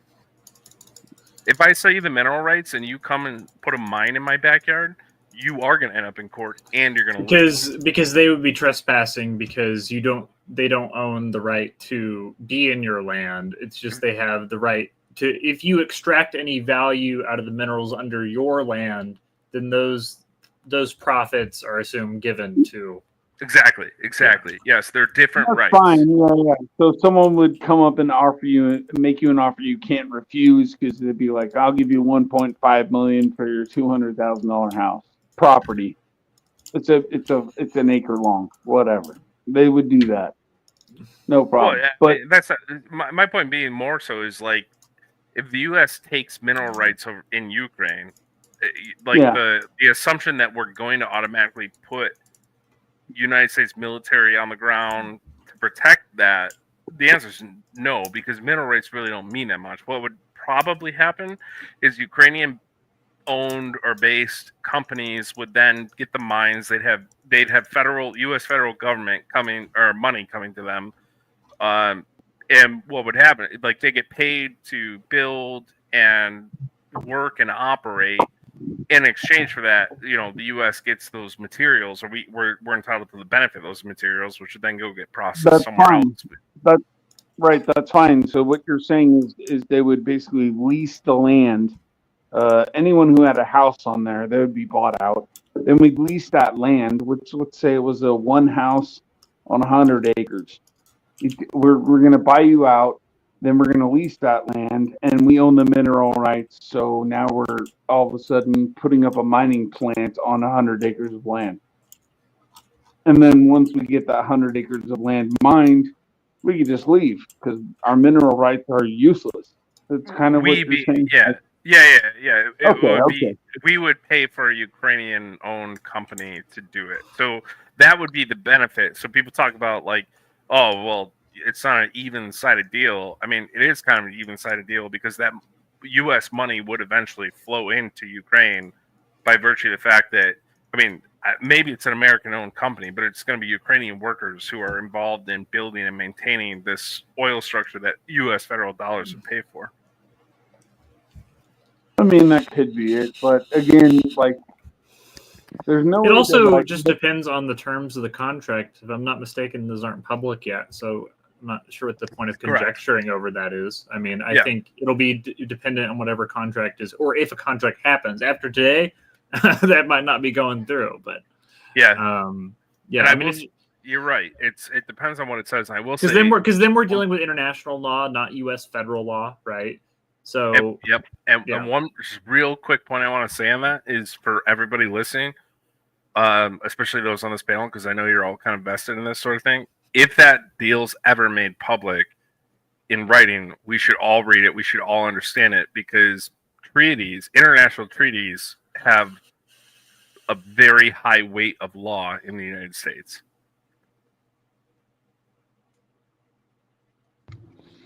That's true. And I think what is actually being tested currently is the United States' ability to have the backbone, to enforce international agreements. And it's always going to be that way, because we've made agreements based on us basically winning World War II. Along with a couple of other countries, right? But that the strength encourages backbone, and we never wanted to kind of own the whole world, or else that would have, all you got to do is make a couple of treaties at that point, and it would have been done. People would have been squished. It would have happened already. It would have happened already. Nobody. I don't think America wants to do that. This is what I'm saying. That's not America's game. We just want to have our own freedom, our own little piece of life, and move on. But there are other players in this game, in the world, that want to own all of it. Not just what they want to do. They're sick people. What can I Hey, let's say? get to some more of this video. We're almost done with it. We're in the home stretch now. I think personal opinions that last statement. Poland was under Russian control for decades after the Second World War. When I was a kid, I looked at the United States not only as a most powerful country, richest country in the world, the country that has great music, great movies, great muscle cars, but also as a force for good. And now I'm talking with my friends in Poland, and they are worried that you align yourself too much with Putin. What's your message for them? Well, if I didn't align myself with both of them, you'd never have a deal. You want me to say really terrible things about Putin and then say, "Hi, Vladimir, how are we doing on the deal?" That doesn't work that way. I'm not aligned with Putin. I'm not aligned with anybody. I'm aligned with the United States of America. And for the good of the world, I'm aligned with the world. And I want to get this thing over with. You see the hatred he's got for Putin. It's very tough for me to make a deal with that kind of hate. He's got tremendous hatred. And I understand that. But I can tell you the other side isn't exactly in love with, him either. So it's not a question of alignment. I'm aligned with the world. I want to get the thing set. I'm aligned with Europe. I want to see if we can get this thing done. You want me to be tough? I could be tougher than any human being you've ever seen. I'd be so tough.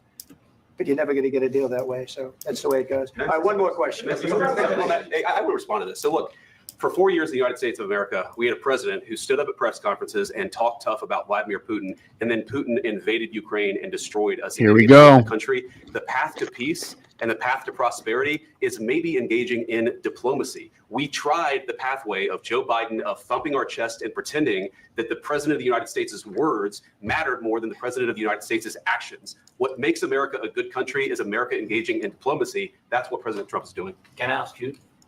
Sure. Yeah? Yeah. Okay. So he occupied our parts, big parts of Ukraine, part of East and Crimea. So he occupied it on 2014. So during a lot of years, so I'm not speaking about just Biden, but those time was Obama, then President Obama, then President Trump, then President Biden, now President Trump, and God bless, now President Trump will stop him. But during 2014, nobody stopped him. He just occupied and took. He killed people. You know what the contact 2015. 2014. 2014 is 2014. Yeah. So I was not here. Yeah, but That's exactly right. Yes, but during 2014 till 2022, the situation the same. That people have been dying on the contact line. Nobody stopped him. You know that we had conversations with him, a lot of conversations, my bilateral conversation, and we signed with him. Me, like a new president in 2019, I signed with him the deal. I signed with him, Macron. What's that? He makes a good point there. However, it's just a point of division because our presidencies typically will only last from 4 years, but from 4 to 8, right? So we know that it's always going to get renegotiated and all that stuff, but he's trying to say, oh, this was happening for a very long time and no one's going to come help us and this and that. Well, there are people in different countries in Africa where no one gives a shit. I mean, at the same time. So come on now. Like, so your country's so special. Why? Tell me. Because of Russia. It doesn't. That's why his country's so special. Because of Russia. That's the reason why. Ukraine, but come on, tell me why you're so special. Everyone's been dying everywhere over in like Sudan or whatever, and you never hear about it on the media. But so tell me why. Why is the specialty behind Ukraine? The specialty behind Ukraine is the fact that it has. It's a very weird nexus point of lots of raw materials, very very rich raw material and useful raw materials. They have infrastructure. They have industrial infrastructure. They still, you can still go there and get apps made and get software made on the cheap. And also, if you have high-end backdoor dealings that can make you a lot of money, a lot of dirty money in the millions, you can do it in Ukraine. Ukraine's one of the most corrupt countries in the world. I don't doubt that, bro. I don't doubt that at all. But that's kind of what. Or part of what makes Ukraine so special, though, that and its proximity to Russia, because the United States has never stopped in its foreign policy of trying to box Russia in, and this is a great example of that. I mean, even this. Granted, Trump may not give a shit, but the fact is that the neocons that are helping him to secure his party do. So he's still got to play ball.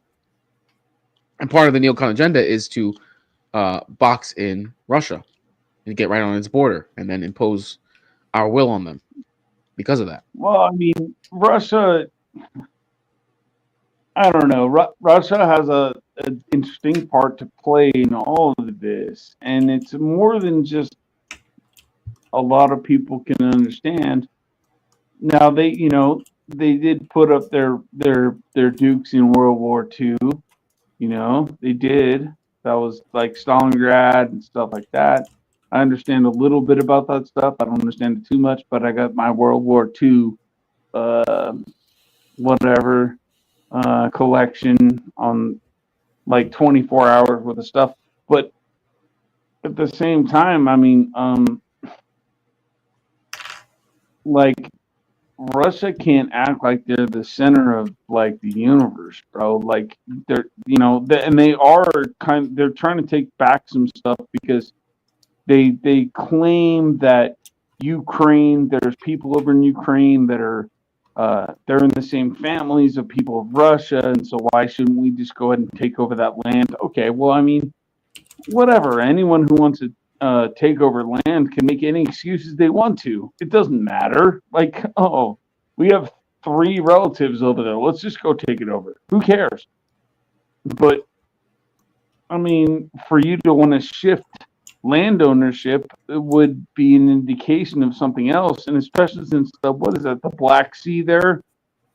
Oh, you want more seaports. You want more access. You want to cut off access from other people so that they don't have access to it for strategic movements. I kind of get it, but you kind of can't do that in this day and age. Like, people aren't so keen on letting anyone take over anything, if you understand what I'm saying. I see what you mean, bro. I'm gonna let this run for a little bit longer because we're getting into the hot spot now. And Merkel, we signed ceasefire. All of them told me that he will never go. We signed him with gas contract. Yes, but after that, he broken the ceasefire. He killed our people, and he didn't exchange prisoners. We signed the exchange of prisoners, but he didn't do it. What kind of diplomacy, JD, you are speaking about? What do you mean? I'm talking about the kind of diplomacy that's going to end the destruction of your country. Yes, but if you Mr. President, with respect, I think it's disrespectful for you to come to the Oval Office and try to litigate this in front of the American media. Right now, you guys are going around and forcing conscripts to the front lines because you have manpower problems. You should be thanking the president for trying to bring it into this conflict. Have you ever been to Ukraine that you say what problems we have? I have been to. I've actually watched and seen the stories, and I know what happens is you bring them on a propaganda tour, Mr. President. Do you disagree that you've had problems bringing people into your military? And do you think that it's respectful to come to the Oval Office of the United States of America and attack the administration that is trying to prevent the destruction of your country? A lot of questions. Let's start from the beginning. Sure. First of all, during the war, everybody has problems. Even you, but you have nice ocean and don't feel now, but you will feel it in the future. God bless. You don't know that. God bless. God bless. You will not have a war. Don't tell us what we're going to feel.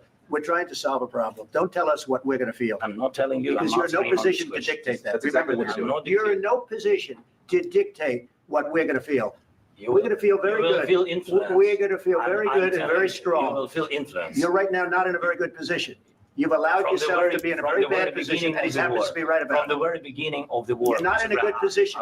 You don't have the cards right now. With us, you start having cards. Right now, you don't. You're playing cards. You're playing cards. You're gambling with the lives of millions of people. You're gambling with World War III. You're gambling with World War III. And what you're doing is very disrespectful to the country, this country.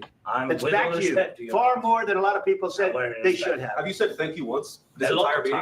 No, in this entire meeting, have you said thank you? You went to Pennsylvania and campaigned for the opposition in October. Offer some words of appreciation for the United States of America and the president who's trying to save your country.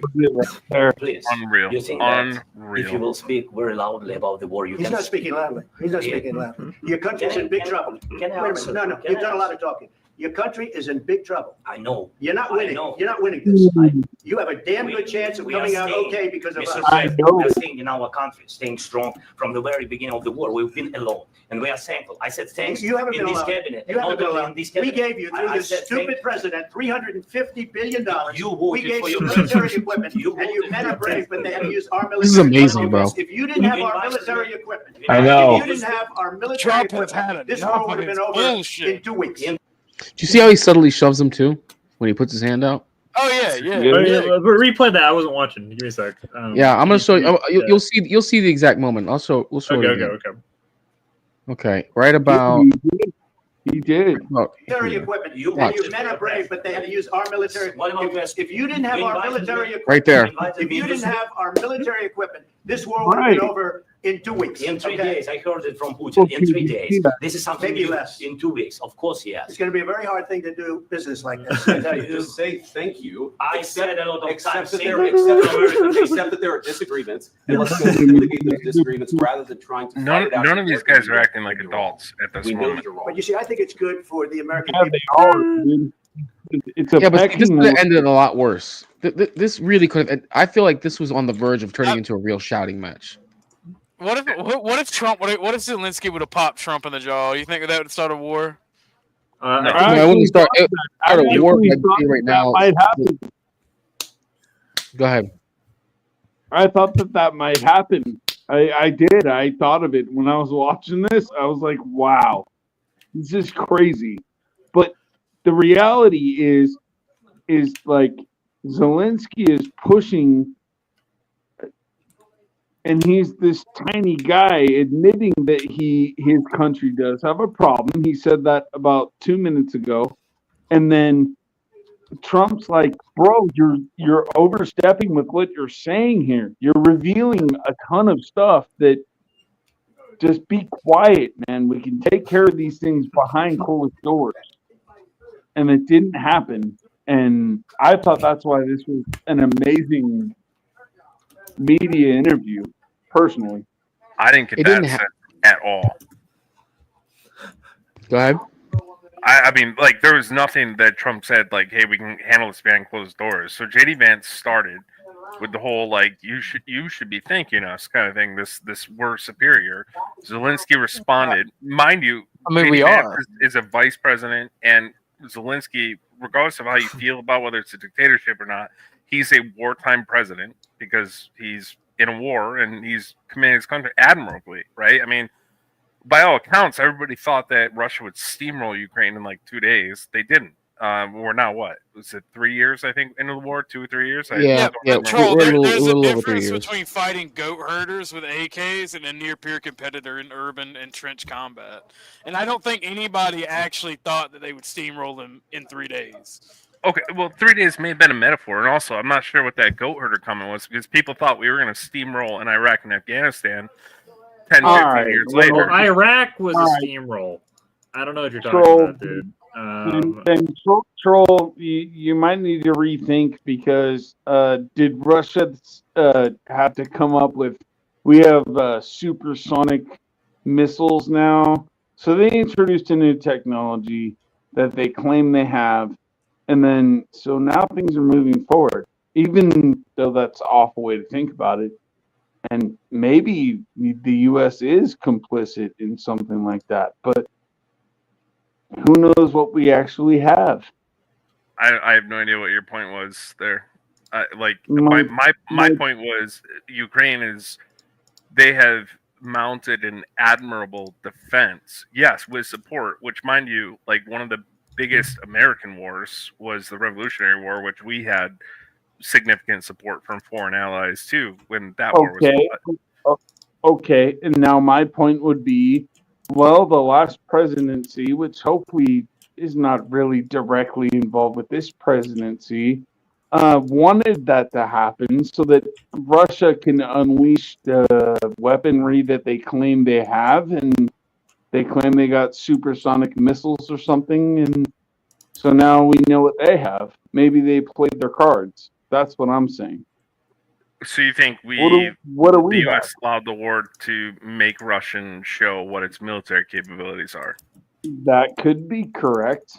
You can't prove it wrong. I can't prove that theory wrong. You are correct. I don't think you can either prove that very true, but in the same vein, I mean, like our spycraft is sophisticated. We've known what that enemies... Russia has missiles for quite a while now. Well, yeah, I do have to say this. I do have to say this, and this comes from a friend of mine, and the people we were talking about earlier with the analysts and whatnot. Like, there's some validity to that, but it's not to see what Russia has. We've known what Russia has. It's so that we can test our equipment, we can get rid of the old equipment, and we can restockpile. We can justify investing into new equipment, and then we can field test that equipment. Same. I'm going No. I need to buy some military industrial complex stocks. Guys, what new equipment have you seen on the battlefield in this war from NATO? What equipment have any of you seen? Javelin missiles. That's not new. Tanks.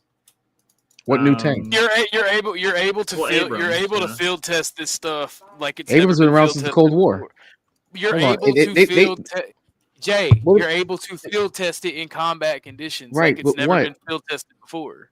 That's what I'm saying, though. I'm hearing the argument that they're field testing new technology, new weapons, but what are they field testing? Here's the thing. There hasn't been anything new. Yeah, here's the thing, though. If you have all this stockpile from the Cold War that you've never actually been able to field test against anything like a near-peer competitor, this is a fucking bum rush. This is a hell yeah. Let's see how this shit looks like. Let's see how it's gonna perform in near-peer conditions. Like, bro, the best that we've done is like a fucking like tactical. Like, Jesus Christ. These are not near-peer competitors. This is the best testing that you could have. Yes, I understand. But what I'm asking though is, what piece of military hardware is being tested in Ukraine that is giving us vital information? Jay, that's been around for decades. Do you think that's going to be something that we're allowed to have the answer to with their field testing? I understand. No, but I'm saying, well, what have you seen though? Like, I'm just because you guys are bringing up that point. I haven't seen anything that's been outside space laser. Okay, outside of drone warfare and the advancement of portable drones, of man portable drones. There hasn't been anything that the United States has sent over. The command and control networks using Starlink and shit. Okay, but Starlink came from a private company. That's not military hardware. Okay, Jay, come on now. All right, well, the private go ahead, Arkansas. So my point, Jay. So you're saying that we haven't tested it, right? Or the stuff? Oh, it's already been tested. It hasn't been tested against Russia. That's the main thing, right? In that, our question has always been, if America and Russia ever fought, who'd win? How did the tanks compare? Yada yada yada. Right? Sure, we were fighting the Iraq War, for instance, and sure enough, that was cough Soviet technology, but it was Soviet technology from the World War II, right? These were like T-34s we were fighting against. And now we can test our equipment against, for instance, we can test it against, like their I don't know what their tanks are called, but their specific tanks. T-72s. There's T-72s, T-82s, T-90s. There've only been a couple T-14s, but the Armada has not been mass produced. So mostly what they're facing against are upgraded T-72s, upgraded T-82s, updated T-90s. That's what they're facing. The upgraded versions of those.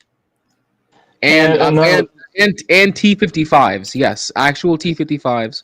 That's been going on for quite a few years now. And another thing is about T-90s that it's considered an export model of a main battle tanks. Just give me an update on that one. I have a question because then if all of these upgrades are happening, then does it really matter if we left these tanks and all these other things in Afghanistan a couple years ago? No, really that shit that we left there, that's a different story. That shit that we left in Afghanistan was modern equipment, not the shit we're sending over to Ukraine right now. Because Ukraine, we're sending is from our stockpiles, and a lot of that is Cold War era technology. That's No. just been upkept. With the Abrams specifically, it's not even that it's old, that they had their upgrade packages stripped and everything. So I mean, Yes, yeah, yes, they did. technically that's correct. But with the javelins, for instance, we've seen ways to maximize efficiency out of javelins. I mean, like shit, dude. We still use fucking Browning automatic machine guns on Humvees from World War II. I understand that we still use 50 cals, and we still use the 50 cal, which hasn't really changed much in its design. I mean, no. At most, Modus is good. At most, what you may say, at most, what you might see that's been tested that's new is probably tactics, which I would agree. Yes, I'm sure they've tested out different NATO tactics against Soviet tactics. What do you think? The whole point. Go ahead. What do you think Starlink was? Like, what do you think that was a isolation of command and control? Like that was being able to go out in the field and link up to satellites and have that data between different isolated groups. Can I address that point really quick? ahead. I'm so sorry, Jay. It's just Go ahead. to think that that's new and that Starlink created that tells me you have no idea what No, I Blue Force did. Tracker is, Did I and the say fact that you're a we- lawyer? You're better than that. Did I say that? No, I didn't. I said No, it was you tested. insinuated I said that it it's a was new tested technology, but it's not, right? It's Blue being Force Tracker tested. Blue Force Tracker we've had that for a long time. Were the Taliban capable of counter electronic warfare? Was it? No, it wasn't. There you go. You're smarter than that, bro. Come on, you're way smarter than that. Don't try to fuck with me. Hold on, your point, your counter to my point didn't make any sense, right? I said we've had Blue Force Tracker for a long time. they would have. So the point is not. Wait, but so they would have only had that ability if they had the correct connections. Is that correct? Well, it's more the fact that I understand what Orthodox guy or PAX, whatever you go by now on here.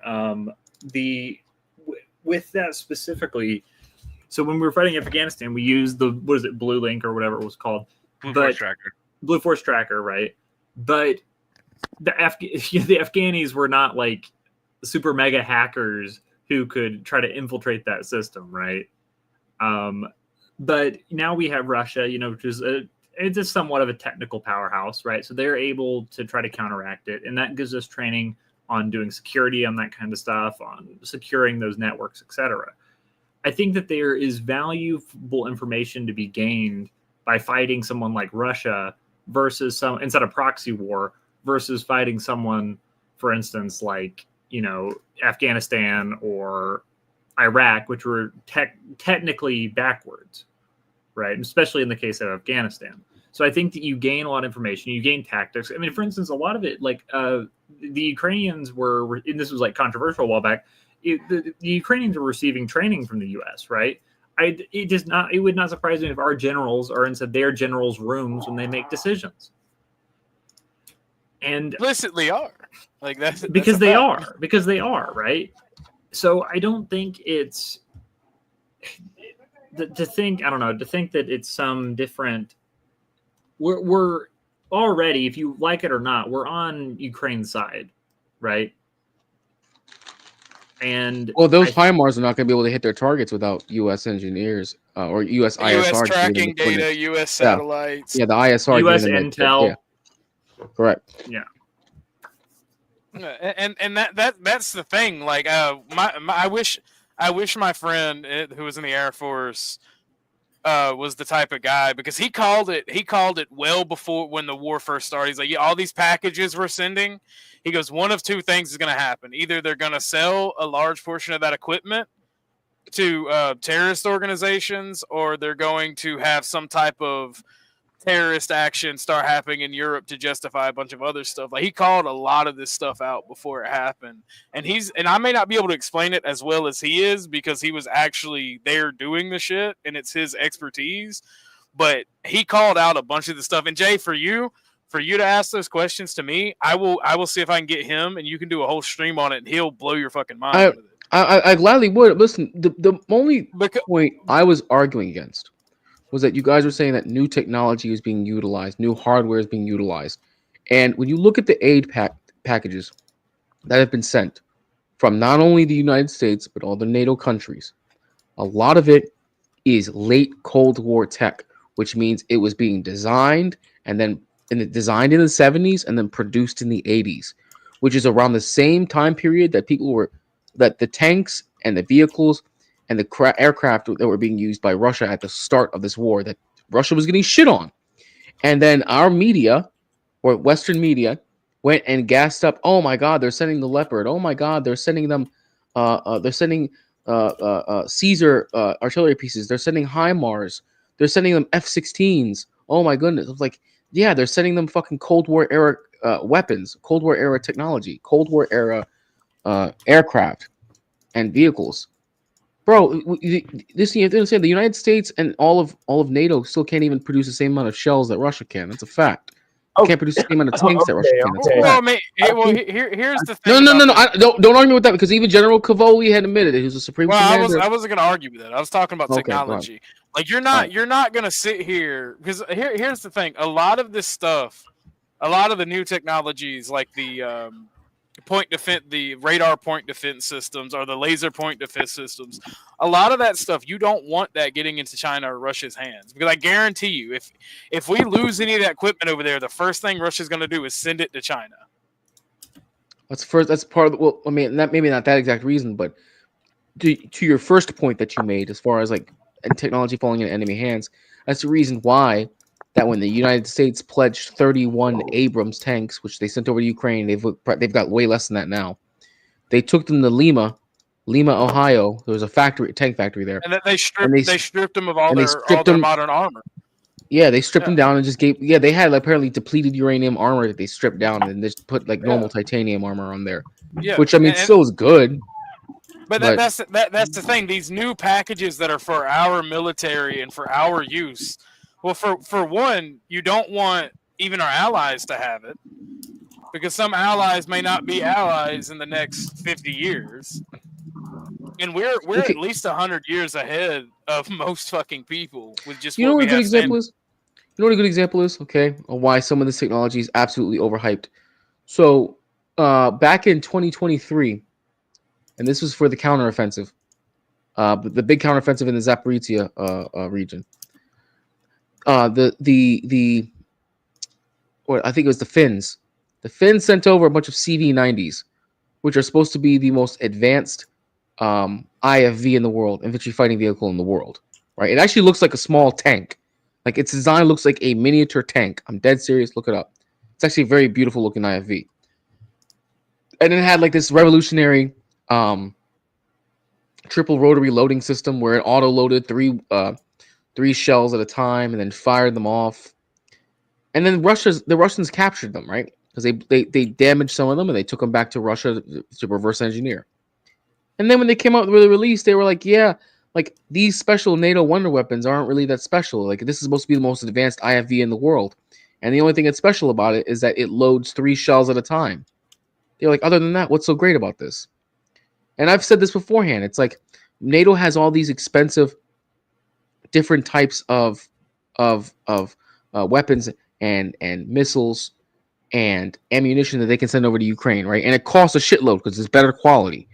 But it's like the better quality is not what you need right now, because Russia can take a bunch of rusted out, old, shitty Cold War era tanks that have been sitting in a fucking field for 50 years, scrape off the rust and put the new guts in, and it's just as effective. Go ahead. I had a question. All right, so let's say like Elon sending up all these space thingies, whatever, you know, his satellite thing, right? I've seen it before personally. So you know, gone across the sky. Oh, me so too. What Yeah, I if thought they it was a have UFO. little like no, that wasn't it wasn't UFO. I saw it, but I know. I'm saying I saw it too. I know what you're talking about. I'm saying I thought it was a UFO the first time I saw it. Yeah, but that was like a string of like 10 things. I knew it was something weird. But okay, so then let's say that they can have a little tiny, you know, just go ahead, we'll deploy some firecrackers. All right, and we deploy these firecrackers. Oh, let's say they're M80s, M1000s, whatever. We can go as high as we want, and then be like, we'll just shoot those out. Somebody's going to be managing it. Shoot the boosters that way. Shoot the boosters that way. All the Russian satellites are done. All the whoever satellites that we don't want to exist are done. Who's to say that that couldn't happen? You know, I mean, like, then that would be some crazy warfare because the lights will go up. We have plans for that. You know what I'm saying? I mean, I'm sure that probably already exists. How does somebody just come up with that idea? Yeah, I'm not the first person to think of that. I'm sure. Hey, I want to dig into more because we're almost done with this video. I still want to show some other shit. Even though we're pretty far into the stream, I still want to show some other shit before the night's over. So let's finish this out. We're almost done. People to see what's going on. I think it's very important. That's why I kept this going so long. You have to be thankful. You don't have the cards. You're buried there. Your people are dying. You're running low on soldiers. Listen, you're running low on soldiers. It would be a damn good thing. And then you tell us, I don't want a ceasefire. I don't want a ceasefire. I want to go and I want this. Look, if you could get a ceasefire right now, I tell you, you take it so the bullets stop flying and your men stop getting killed. Of course, we want to stop the war. But you're saying you don't want a ceasefire? But I said to you, I want a ceasefire. guarantees? Because you'll get a ceasefire faster than an agreement. Ask our people about ceasefire, what they think. That wasn't with me. That wasn't with me. That was with a guy named Biden who was not a smart person. That was with Obama. It was your president. Excuse me. That was with Obama, who gave you sheets, and I gave you javelins. Yes. I gave you the javelins to take out all those tanks. Obama gave you sheets. In fact, the statement is Obama gave sheets and Trump gave javelins. You got to be more thankful, because let me tell you, you don't have the cards. With us, you have the cards, but without us, you don't have any cards. One more question to the Vice President. Sorry. It's going to be a tough deal to make. Because the attitudes have to change. What if Russia breaks ceasefire? What if Russia breaks peace talks? What do you do then? You didn't accept that at all. What are you saying? She's asking, what if Russia breaks the ceasefire? That's my comment right here. What if anything? What if Watch a bomb drops on your head right now? Okay? What if they broke it? I don't know. They broke it with Biden because Biden, they didn't respect him. They didn't respect Obama. They respect me. Let me tell you, Putin went through a hell of a lot with me. He went through a phony witch hunt where they used him and Russia. You ever hear of that deal? That was a phony Hunter Biden, Joe Biden scam. Hillary Clinton, Schiff, Adam Schiff. It was a Democrat scam. And he had to go through that. And he did go through it. We didn't end up in a war. And he went through it. He was accused of all that stuff. He had nothing to do with it. It came out of Hunter Biden's bedroom. I think Trump is literally afraid of World War III popping off with everything going on with China and Russia. But that's realistic, though. Yeah, no, that's a realistic fear. I agree with him. That's the thing. That's why I snapped at Calvin. Like, what do these people want? So, which response, Calvin, were you referring to? Calvin, that right there, him taking out for Putin. Putin had to go through all of this because of what the investigation. Like, he's kowtowing to Putin. What do he care about what Putin had to go through? It's accurate. His people. It's a fact, though. It is accurate that his people was over here meddling in our election to the point that they had accounts and all this stuff. They did a whole big investigation, and they got a whole bunch of and they found nothing. The charges were dropped. No. That's a lie. Yes. It was nothing. Because if it was something, he would literally be in prison. Putin would be? So it would be treason. He would be in prison or dead. Putin would be in prison for treason? Jay, Trump would be. Trump would be in prison. Jay, do I have the mic? Go ahead, Calvin. Okay, thank you. So back to what I was saying. The Russians were in our country. They did meddle in our election. They did an investigation, and all these people got kicked out. Now, the fact that the investigation into Trump did not lead to a conviction or some type of trial did not change the fact that he did lie about meeting with the Russians in his towels and his towel. He did not change the fact that he shared data with them. Okay, you're gonna have to show me evidence of this. Like, you're gonna have to show me a link. You're gonna have to show me evidence. Go read the Mueller report. They had a whole big. It was a nothing burger. Yeah, it was. Just go ahead. I know, but listen, Mick. I don't want to mock him because he's the only one. I can't even get out my points. I don't mind. He's the only one who's going to argue this point, and there's no one else is going to help him. But I don't want to mock him. He's the only one who's going to argue it. Go ahead. Yeah, you go read the Mueller report. It's factual. I'm not lying to you. He did. His kids did meet with the Russians in Trump Tower. It is a factual that they did share polling data with the Russians. So all these is things that he lied about going into his presidency. So the fact that he did not get convicted of the things that he did does not change the fact that he did these things. But this is the why he's always been compromised with Russia, because they worked together. They had communications together to work to undermine the election. And that's why he can't speak negatively about Trump. And that's why he always kowtowing to Trump and defending Trump, defending Putin at every point in his communications with him. Here. And I yield my mic. Is there anything else, Calvin? Is there anything else? Yes. Okay. So the Now, if Mueller anyone wants report to was a respond? nothing burger. Okay. First and foremost, the Mueller report had nothing substantial. Time and time again, every point you bring up about Trump, like polling data is public information, for one. A Russian can Google it if they have access to Google. All right, so that's dumb. Two, okay, so what? So what if Trump had some dealings with Russia? He was a businessman before going in. So fucking what? So let's talk. No. Let's talk about US aid then. Let's talk about that. I know you would like to change the subject. No, that's not changing the subject though. How many corrupt politicians? Politicians have dealings with enemies of the U.S.? The facts show that Trump was a liar. The facts, where they at? Deal with the Russians, and the Russians knew that. So where they at? They know they talked to them. They know they shared polling data. They know that they did all this stuff. This is why Trump gets on stage. Where they at? Kowtows to Putin, because Putin has all this dirt on them. They Patumi partners. I feel like by your voice, your Trump derangement syndrome is showing. Well, so talk to me about the facts. Like I am. Let me, Pax, you can be quiet for a second. I'm going to talk to him. I pulled up the Mueller report's findings. I skimmed it real quick, and one report is true, right? For instance, that Russia bought $50,000 worth of Facebook ads during the 2016 election, which is nothing, by the way. And they also found, and that's like it. Now, you are correct. It was alleged that, for instance, that Trump was directly in communication with Putin, but that there's no evidence of that. And if you can show me solid, concrete evidence of that hasn't been thoroughly refuted, for instance, like proving that like Russia had something to do into the American election, sure, right? But we have things to do in everyone else's elections, right? That's not like a new thing. I mean, if I went to, let's say I went to China. Well, China doesn't have elections, but let's say if I went to like Afghanistan and I bought like ads for an election, I as an American would be interfering with that election, right?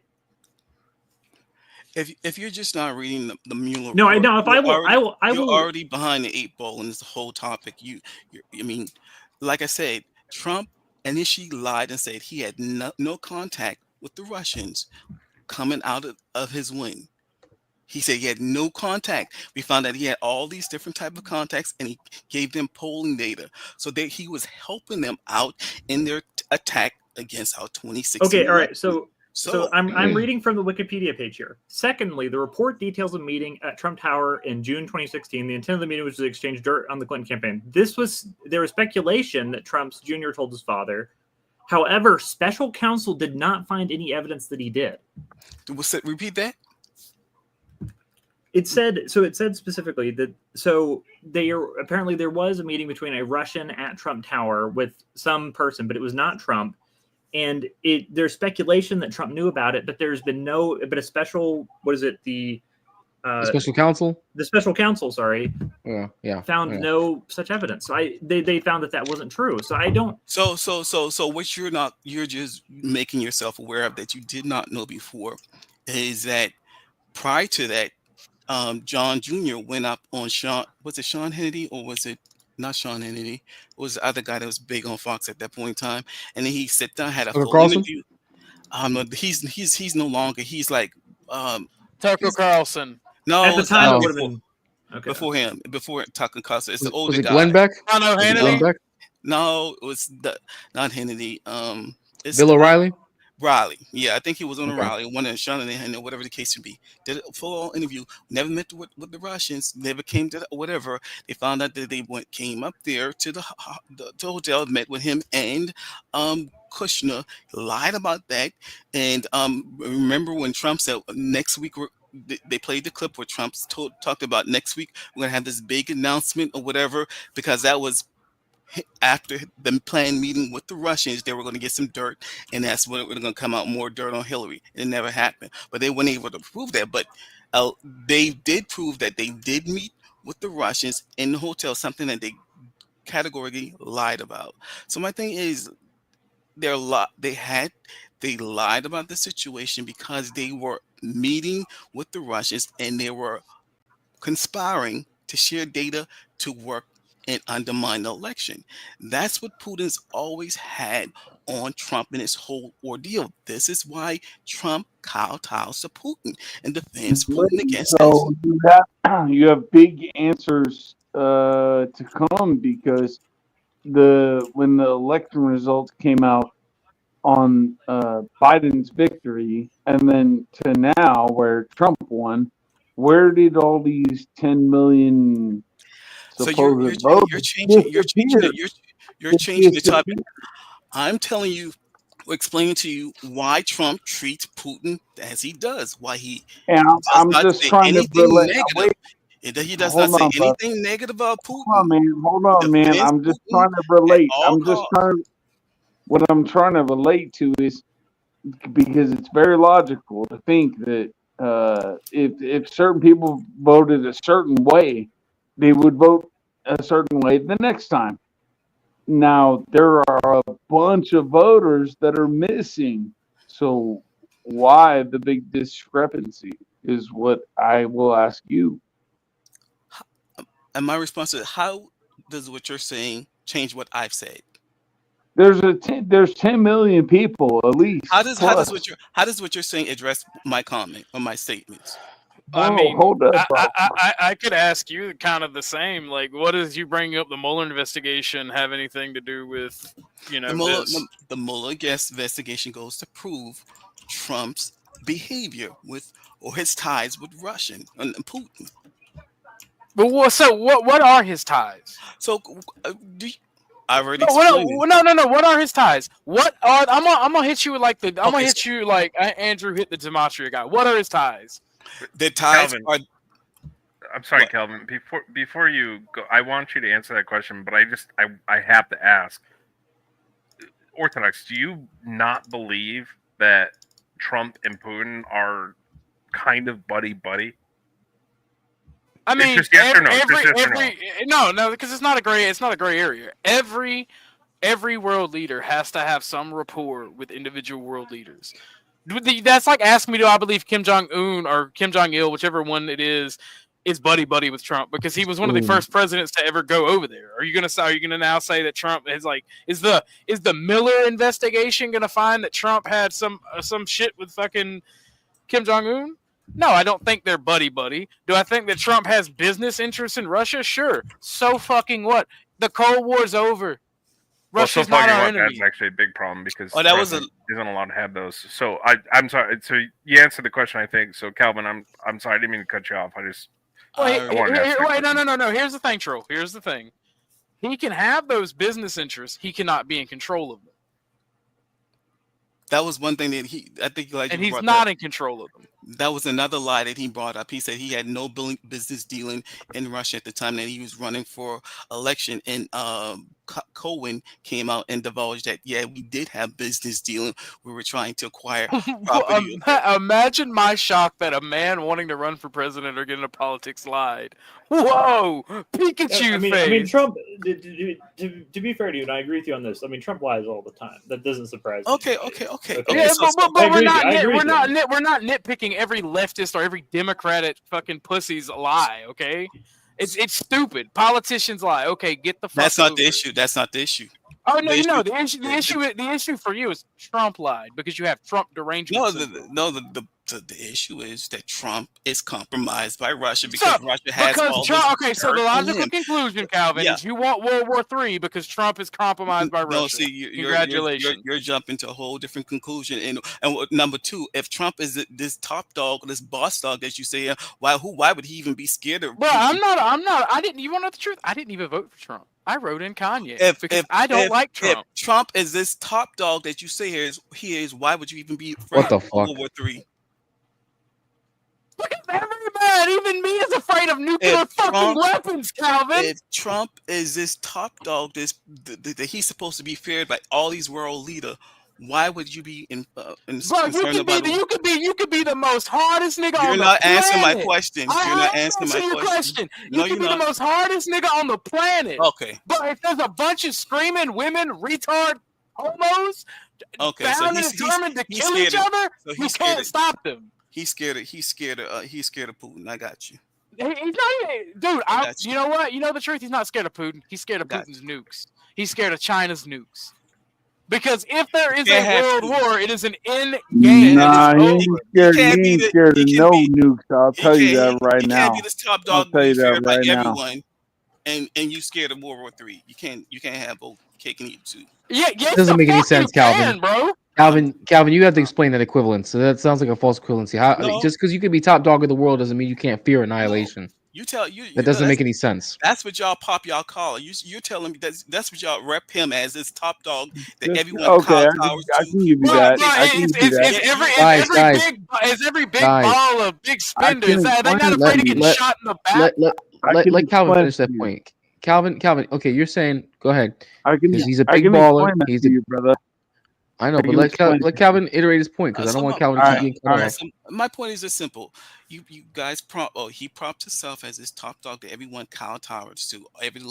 He's so respected by and feared by everyone, and whatever the case may be. But yet, when it comes to World War III, or when it comes to what Putin would do, you seem like you scared. So I'm like, why were you scared for? I thought you weren't scared. Is there any more, Calvin?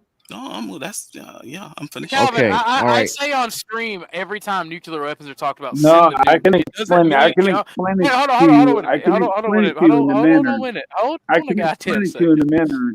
I can explain No, bro, it to you in a manner. it's literally at the end of the day, everybody fears nuclear annihilation. No, we are teetering closer and closer to World War III. That's not true. You don't fear nuclear annihilation. No, this is not true amongst people. I can tell you why. No, I don't give a. Okay, go ahead. Okay. All right. So, actually, Israel has a plan to where if they believe they will be annihilated, they will just go ahead and do it. So it's a Samson reference for those who know who Samson is. Now, most people don't believe in that, and I don't believe in that either. So I would tend to lean towards not believing in nuclear activities. That's stupid, but they do, however. So that's kind of a game over scenario amongst at least a certain people.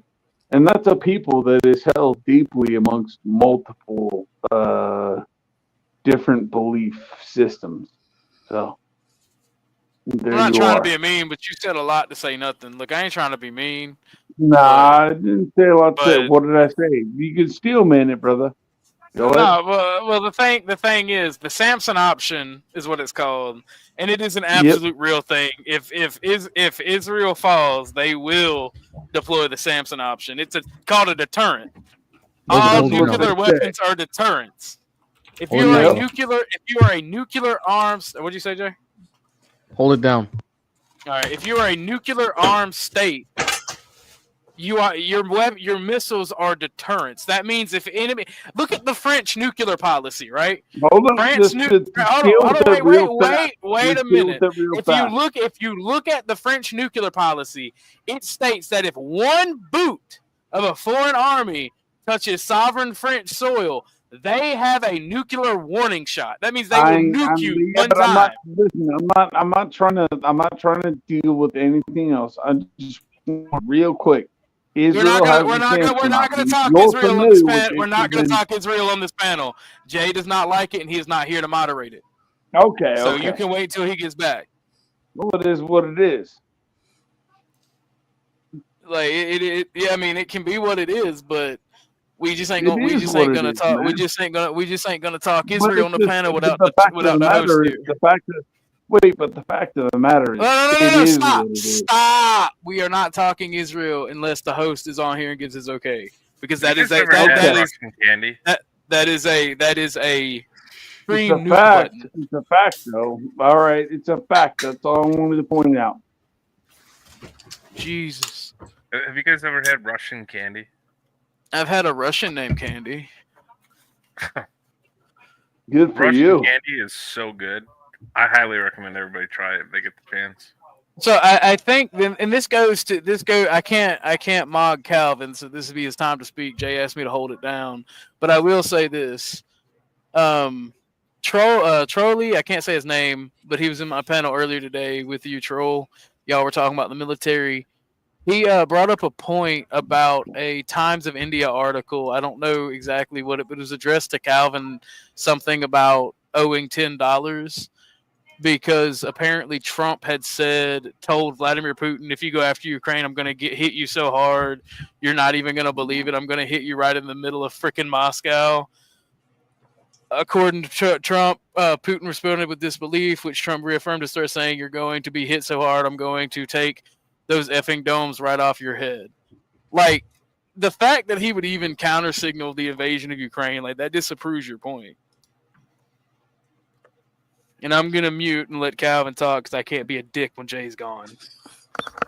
So you said this was an article that someone found? Yes. What's the article called? I'll Google it. If you don't mind posting, I have.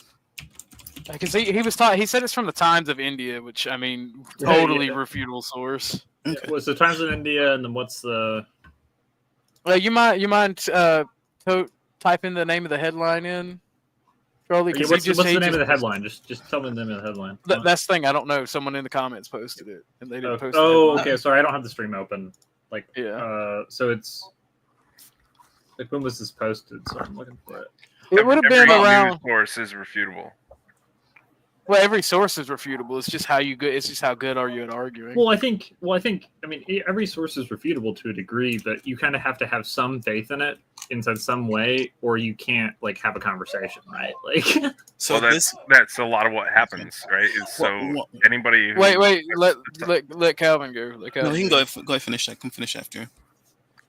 My point is just like if anybody who is not liberal, they assign any liberal-based news media as refutable in the same way that anybody who is liberal will do the same thing to any conservative-leaning news thing. And as a result, you have two sides citing evidence, or and I say news article, I mean any source.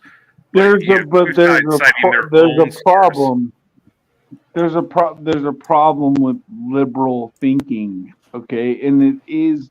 He's talking about the propaganda and tribalism issue. All right, bro. hold on. I understand. Let me make a point. It'll take me 30 seconds. So, if it is to say that liberals will agree with science, okay, let's say that that's the case, then we can say that, 20 years ago, somebody was a trans person. Those people would be considered somebody who needs some work, psychiatric, what have you.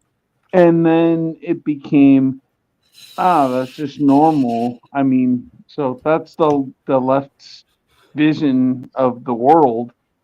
It's inappropriate. We can all agree. I think we're arguing. I think we're arguing. I mean, we're arguing like geopolitics here. We're not arguing like social issues. Yeah, I agree with you. I agree with you. I'm not some pro-trans person, right? I'm not. It's not okay. where I'm following that vote. but geopolitics versus politics. I mean, whatever, you know. My point It being is is, what it is. regardless of what you believe, you're going to cite It's sources being- that support your position and argue that they're correct, and the other side's going to take an ideological standpoint to say your sources cannot be true, because if a left wing media company says 2 + 2 = 4, the right wing mindset's going to be, well, that can't be true because they're liberals and they're disproven because they support trans or whatever. And the same way, if Fox No. News says 2 + 2 = 4, No, you're that's a false equivalency. I think. No, that is a verifiable fact. It's called tribalism. Yeah, 100%. Look, I know how evidence works. I'm a big fan of evidence. So, all right. Well, wait, hold on. Jay's back. All right, look, Jay, I don't like you. We're You good. made me be nice to Calvin and Bob. He all was right? nice. He was. Why? Nice. I was AFK, bro. I told you to hold it down. You literally made me He be was nice. nice. I know appreciate he was. Guys, I had the headphone with me the entire time. Okay, I could hear the entire stream as I'm gone. But I know what happened. right now, you need to let Bob know if it's okay or not to talk about Israel, because he really wanted to go down Bob, that rabbit hole. why does he? I mean, yeah, bro, if we go down that, no, because if we go down that rabbit hole, bro, we're gonna go completely away from this topic. We will go absolutely completely away from I this mean, topic. in all seriousness, I have had. they just want the Khazarian Empire back. Okay. Yeah, I get it. I mean, Ukraine. yeah, but you know why? Because we start having an Israel. If we start talking about Israel, that's very quickly going to turn into a JQ stream, and we are on YouTube. We are not on Rumble. I'm not going to have a whole First JQ off, stream. we don't have the JQ. All right, Israel is based in God's chosen people, and hell, Yeah, Gimpy. the God's chosen people.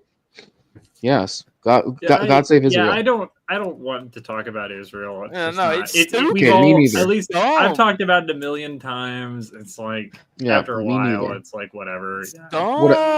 What I do want to bring up, however, is Go that back this to where we were just talking about. You're know? right. You're right. Well, and that's what we're about to do right now. We're to finish out the rest of this video right now. Okay, sounds good. Let's finish it It up. was disgusting. And then they said, oh, the laptop from hell was made by Russia, the 51 agents. The whole thing was a scam. And he had to put up with that. He was being accused of all that stuff. All I can say is this. He might have broken deals with Obama and Bush, and he might have broken them with Biden. He did, maybe. Maybe he didn't. I don't know what happened. But he didn't break them with me. He wants to make a deal. I don't know if you can make a deal. The problem is I've empowered you to be a tough guy. Observer facial And expression. I don't think you'd be a tough guy without the United States. And your people are very brave. But you're either going to make a deal or we're out. And if we're out, you'll fight it out. I don't think it's going to be pretty, but you'll fight it out. But you don't have the cards. But once we sign that deal, you're in a much better position. But you're not acting at all thankful. And that's not a nice thing. I'll be honest, that's not a nice thing. That's All not a right, nice thing. I think we've seen enough. What do you think? Huh? This is going to be great television, I will say that. All right. We'll see what we can do about putting it together. Wait, Jay, I have the perfect follow-up video for you. I sent I've you a al- telegram a little bit ago. I've already got the actual press conference he has after, or the time Okay, the one- media after okay. that. Okay. Outside. I don't know if you had it. Yeah, I had that, and also, guys, I have a bonus video tonight. Wait! You Before know you what- before you play a bonus video, Yes. can I show you something that my dear friend Arkansas posted in a Discord that is absolutely hilarious? It's I don't related. even know what I Is posted. it- I don't even know what I posted. It's JD Vance. It's the JD Vance thing. I don't even remember. All right. Well, posting first, that. before we do that, Posted let's go into the new video first, because we don't have much long on that video. That video is only about 3-4 minutes long, or at least the pertinent parts of it are. And then the bonus video, guys. I don't know if you know this, but apparently Zelensky was on Fox News with Brett Baer after this. Ooh. I saw. Yeah, and apparently he was explaining the future relations between the U.S. and Ukraine. I don't know it. I haven't seen it yet. I haven't watched it, but that's a bonus video that I have for us tonight. So I do want to get to this part, this second video by Trump, because this happens following the events of Zelensky being quote unquote kicked out of the White House. Dollars, not only on an endless war, Oh, wrong one. but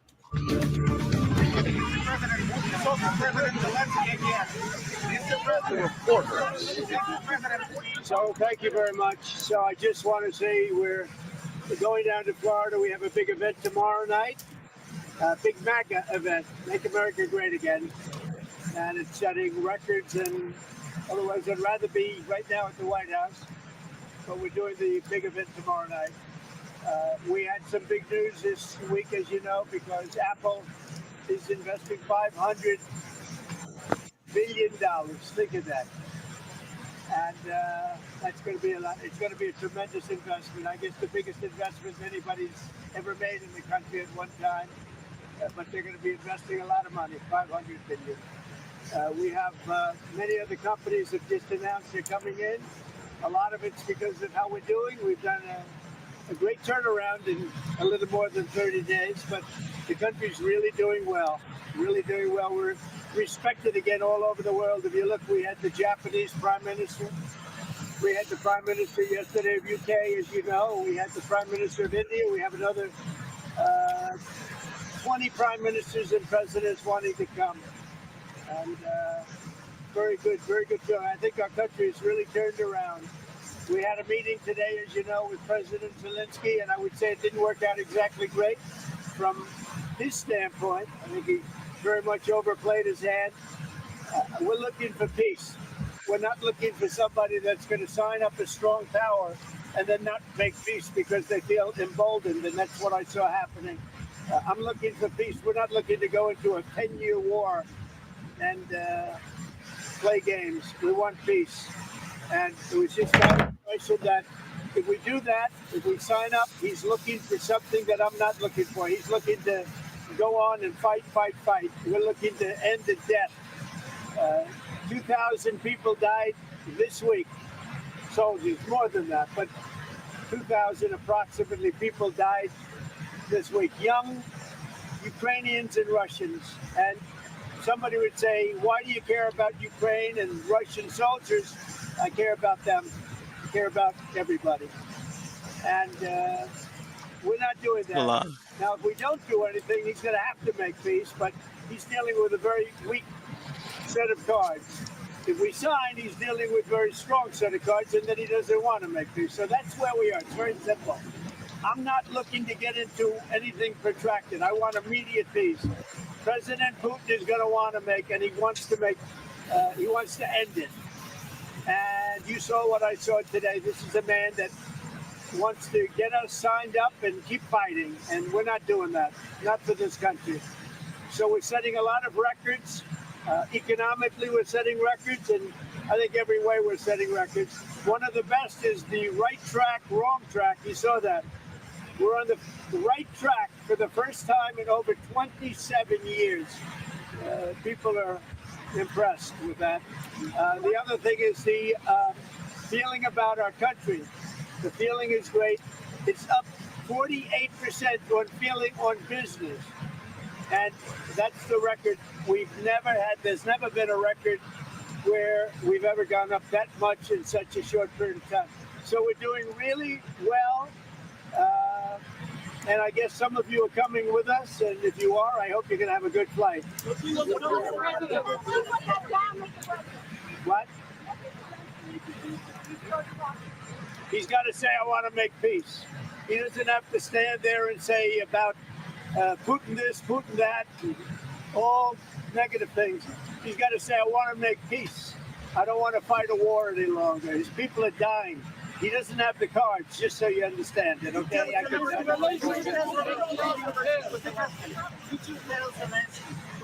So what does Putin want? I don't have to tell you that. Go ahead. I think you know the answer to it. Wait. What does Putin want? Look, I don't trust or distrust anybody. I just want to get a deal done. And if the deal happens, good. But you can't embolden somebody that does not have the cards, and all of a sudden that person says, oh, well, now I can keep fighting.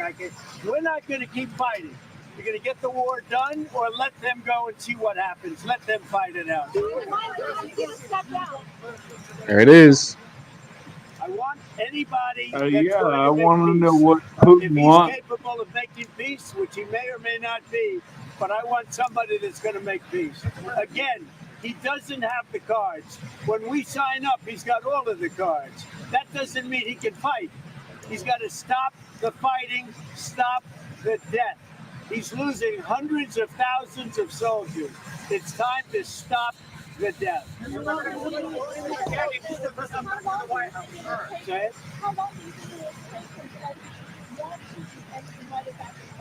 Well, he says he wants it now. He wants to come back right now, but I can't do that. They should have an immediate ceasefire. That was the other thing he didn't want to do about ceasefire. A ceasefire could take place immediately. A contract, if you want to end the war, you sign up an agreement. That's going to take a period of time. It takes time. I want it to end immediately. And I think if you had a ceasefire, it would be a ceasefire, a real one, that would end it. But he doesn't want to do that. That's fine. Do a better deal. I want it to end immediately. I want a ceasefire now. He says, oh, I don't want a ceasefire. Well, all of a sudden, he's a big shot because he has the U.S. on his side. Either we're going to end it or let him fight it out. And if he fights it out, it's not going to be pretty. Because without it, without us, he doesn't win. Let me tell you.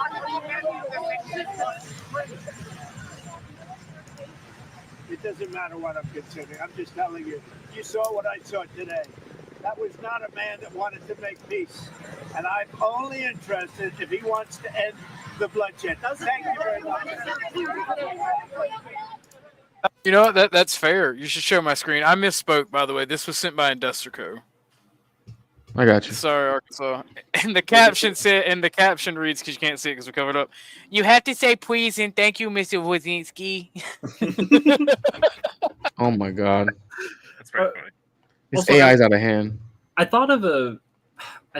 was thinking about the discussion just in general, and I think probably a better way of handling it, because like what steps should have Trump taken, or like what is the correct way moving forward, I think is a lot better, because like arguing, I think you were very good to bring up those points, Dub, and I actually will read the Mueller report because I haven't, so I'm going to read it.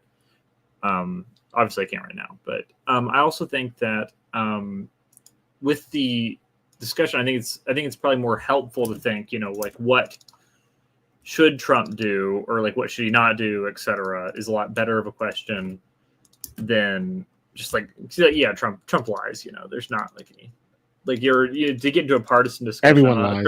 I'm not sure how like profitable that discussion is, but also I think that I think Trump is right in that, for instance, like let's just say you were talking bad about Putin, right? Because like Putin isn't a good guy. I don't pretend he is, and like I'm Orthodox, right? I don't even LARP that, right? Like it's just no, I'm not Russian Orthodox. But yet you do not have it in your name. Curious. Yeah, that is true. I don't have it in my name. That's true. Because I can't find a parish. Technically, you're more Orthodox than I am. Yeah, and I'm just an inquirer, but I've been going for about like a year and a half. So he's also a king, by the way. I am a king. That is true. This is what I was told. But I am from the has land that kicked overthrows Zelensky kings. out of the right? White House. His delegation right now is telling him that he's got to go home. This is what I was told. The president has kicked Zelensky out of the White House. His delegation right now is telling him that he's got to go home. This is what I was. This is really pretty. Wait, no. The thought. What she's saying. His delegation said, "You gotta leave. You gotta go." But I have a question, though. I have a question. Go ahead. So it seems like somebody's of Orthodox persuasion here. Now, Orthodox. Is Kiev important to Orthodox? I don't know a lot about the Russian viewpoint of it. Hold on, is it yes or no? Yes or no? I want to make it quick. Dude, I don't know enough about that. It's not a yes or no question. Y'all want yes or no questions, but it's gray area. Yeah, I mean, is it? I know that. Okay, Hold on, wait. Whoa. I know this is not a channel that wants to dig too far into religion. So let me say this, and I'll let the actual guy who's in a parish and actually there, not someone who's just trying to join, answer. It's not a gray area, or it's a gray area. It's not a yes or no question. Is it a holy city to the Orthodox Christians? I don't think so. I think that would still be Jerusalem and the other cities named in the Bible. Now, is it an important city for the Orthodox Church? Yes, it has always been an important city for Orthodox Christianity, at least Russian Orthodox. Okay, then so let me retort and say, it's the capital of Europe, so it's an important industrial city regardless. Wait, whoa. Because now Let the actual Orthodox guy answer your question. So go for it. All right, because I have a retort. Go that's ahead. That's fine. So for instance, I'm Antiochian Christian or Orthodox. So it's a little different because my patriarchy's in Antioch, not in Moscow, not in Moscow. right?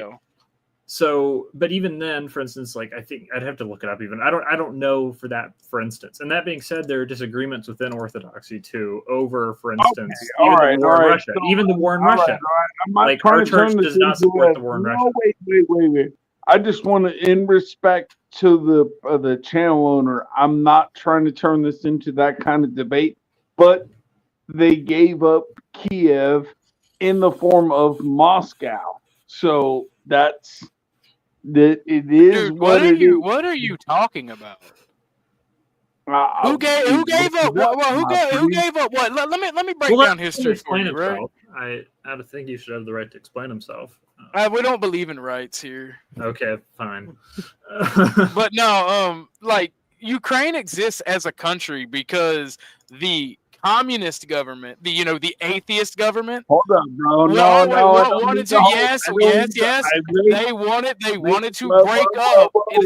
break up the Russian Empire into Soviet Socialist republics. I don't need the whole breakdown. All I need to hear is my point is it has nothing to do with the Russian Orthodox Church. Is something special about Kiev? Yes, it's a magical city. It's at fucking Atlantis. Okay. And did you give that? Literally Hyperborea, but for Orthodox people. Hold on now. So now I view y'all as false prophets because you're going back after it. After you said that it's moved. Shut the fuck up. This is just retarded. Hold up. Okay, hold up. It's not the original church, the original Christianity is a false prophets. Let me give my full explanation here. So that's why I don't believe in freedom of speech. We'll hear him out. Yeah, I know you don't for sure, but Kiev, you had. Then you gave it up and you said that's Moscow. Now Moscow is coming back and saying we want Kiev. That's Dude, what the fuck are you talking about? Okay. For instance, it was never an Orthodox Christian decision to fucking give up Kiev. Okay, so first off, the patriarchy the patriarchy in Russian Orthodox has always been in Moscow. The fuck are you talking about? Okay, so let me listen here. All right, so like as a person who's Orthodox, right? So how Orthodoxy works is it's certain churches controlled by like certain areas, right? That meet at the they meet and have decisions at synods and stuff. Every single patriarch of every other of basically every other jurisdiction within Orthodoxy has condemned the war in Russia on the Russians' side of it, right? The Antiochians, which is what I'm part of, so I know the most of. They specifically believe they've kind of taken a middle stance and said, like, they maybe have the right to do it, but it's probably not great. I'm Catholic, by the way. So that's fine, and that's fine. I'm not, dude. I have lots of Catholic friends. I'm not trying to get into a Catholic versus Orthodoxy debate. Okay, good stuff. But I think that a lot of it is. Well, I think you guys are false prophets because you splintered from the original church and your pope tried to murder people. But that's I don't. I'm not. I'm trying to tell you. You think Kiev is worth something, so it's not. I think Rome is worth something. This is my point. Is that Kiev is, of course, like to the Russian government, it is worth something. In religiousness, it's not Jerusalem, right? It's not it's not Antioch, it's not Constantinople. It's not like a serious section that is argued against. It's not a holy land. Kiev isn't. I think that a lot of the Russian patriarchs have used religion as an excuse. Go through the. If you could do me a favor and go through the real thought pattern on Kiev, please do. No. So the holy. No religious argument for the war other than Russian Orthodox priests doing what their government commands them to do. Yeah, it's not. Drop it. Like a lot of it's retarded. Well, calm down, Pex. But so what I'm trying to say is no, dude, that we let these stupid fucks talk too much. It's derailing. Bro, Raggy. I'm dealing with a retard.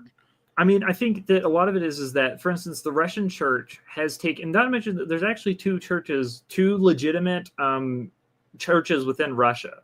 One that is more highly controlled by the government, and there's one that is truly more independent. You've got Rokor, and you've got the Russian Orthodox. Rokor is Russian Orthodox outside of Russia. Yes, but for instance, it's a lot of it is specifically when it comes to the religious aspects of it.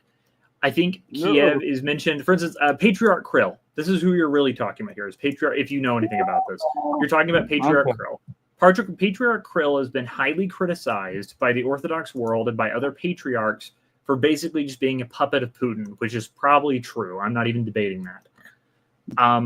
And the statements he makes are sometimes insane. But Patriarch Kirill used to be ex-KGB.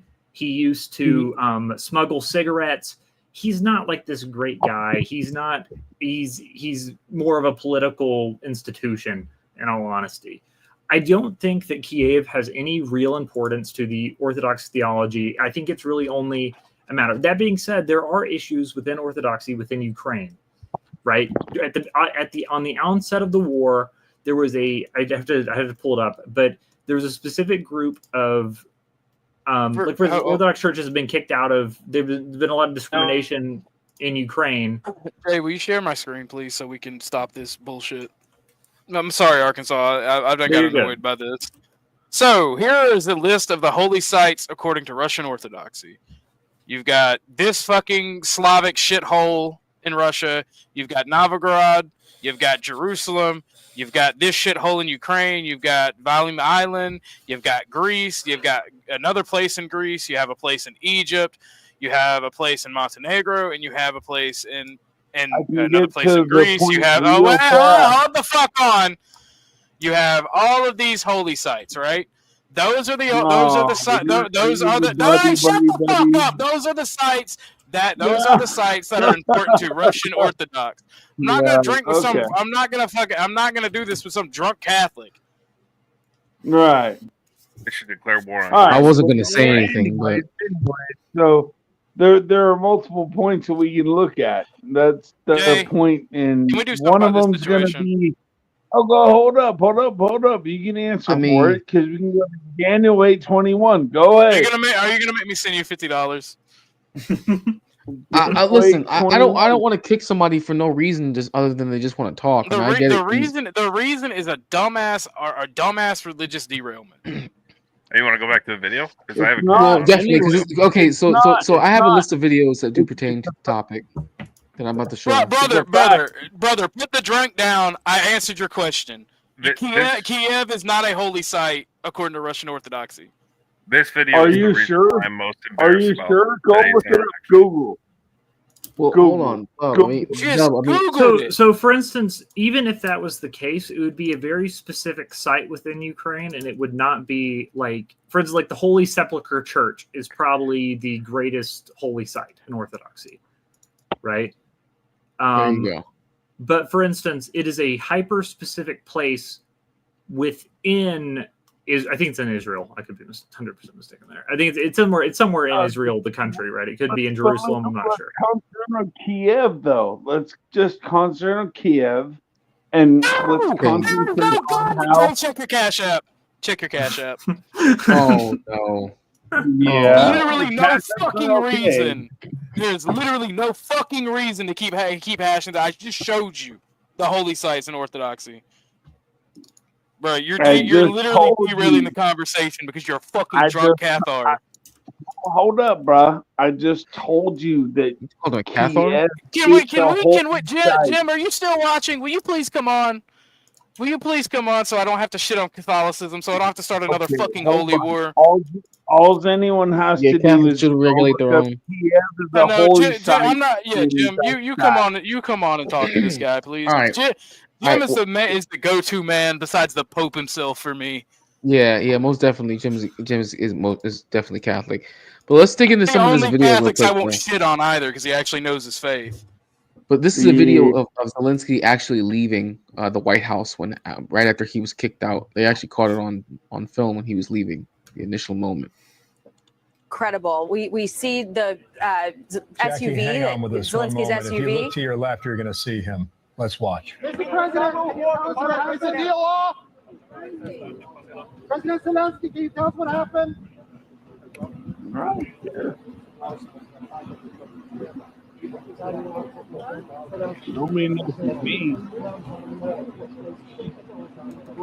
This is really pretty incredible. That's a photo of Marco Rubio. Jim would also like the link. I can't post it in your chat because I don't have a wrench. Oh shit! I thought I already posted the link. But you did, but you didn't pin it. Because unless you kick this guy, or unless something happens, because all Jim's gonna do is come up here and ask the Orthodox, like, what's your liturgy or what's your sermon, who's your patriarch. He's not gonna be a dumbass about it. Hold up, Orthodox. I'm asking you what it says. So it's simple. Are you Vatican I or Vatican II Catholic? No, I'm not. I don't. Oh God, Jay. This is the savior of Ukraine, bro. So true, bestie.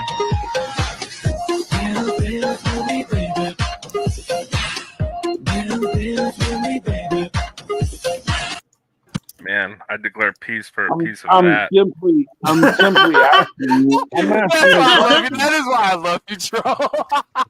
Yeah, Troll. Declare peace for a piece of that. Oh my God. Yeah, but I'm simply asking you a question. Like that's all. So Look, you're doing that gay shit. You're doing that gay shit that atheists do. Even though you get your, you got it answered. You have it answered. What more do you want? I am a Catholic now. Oh my God, I see it now. The Pope is a god amongst men. Good for you. The fuck, brother? What do you want from me? I answered the question. Good. Oh, so Kiev doesn't matter.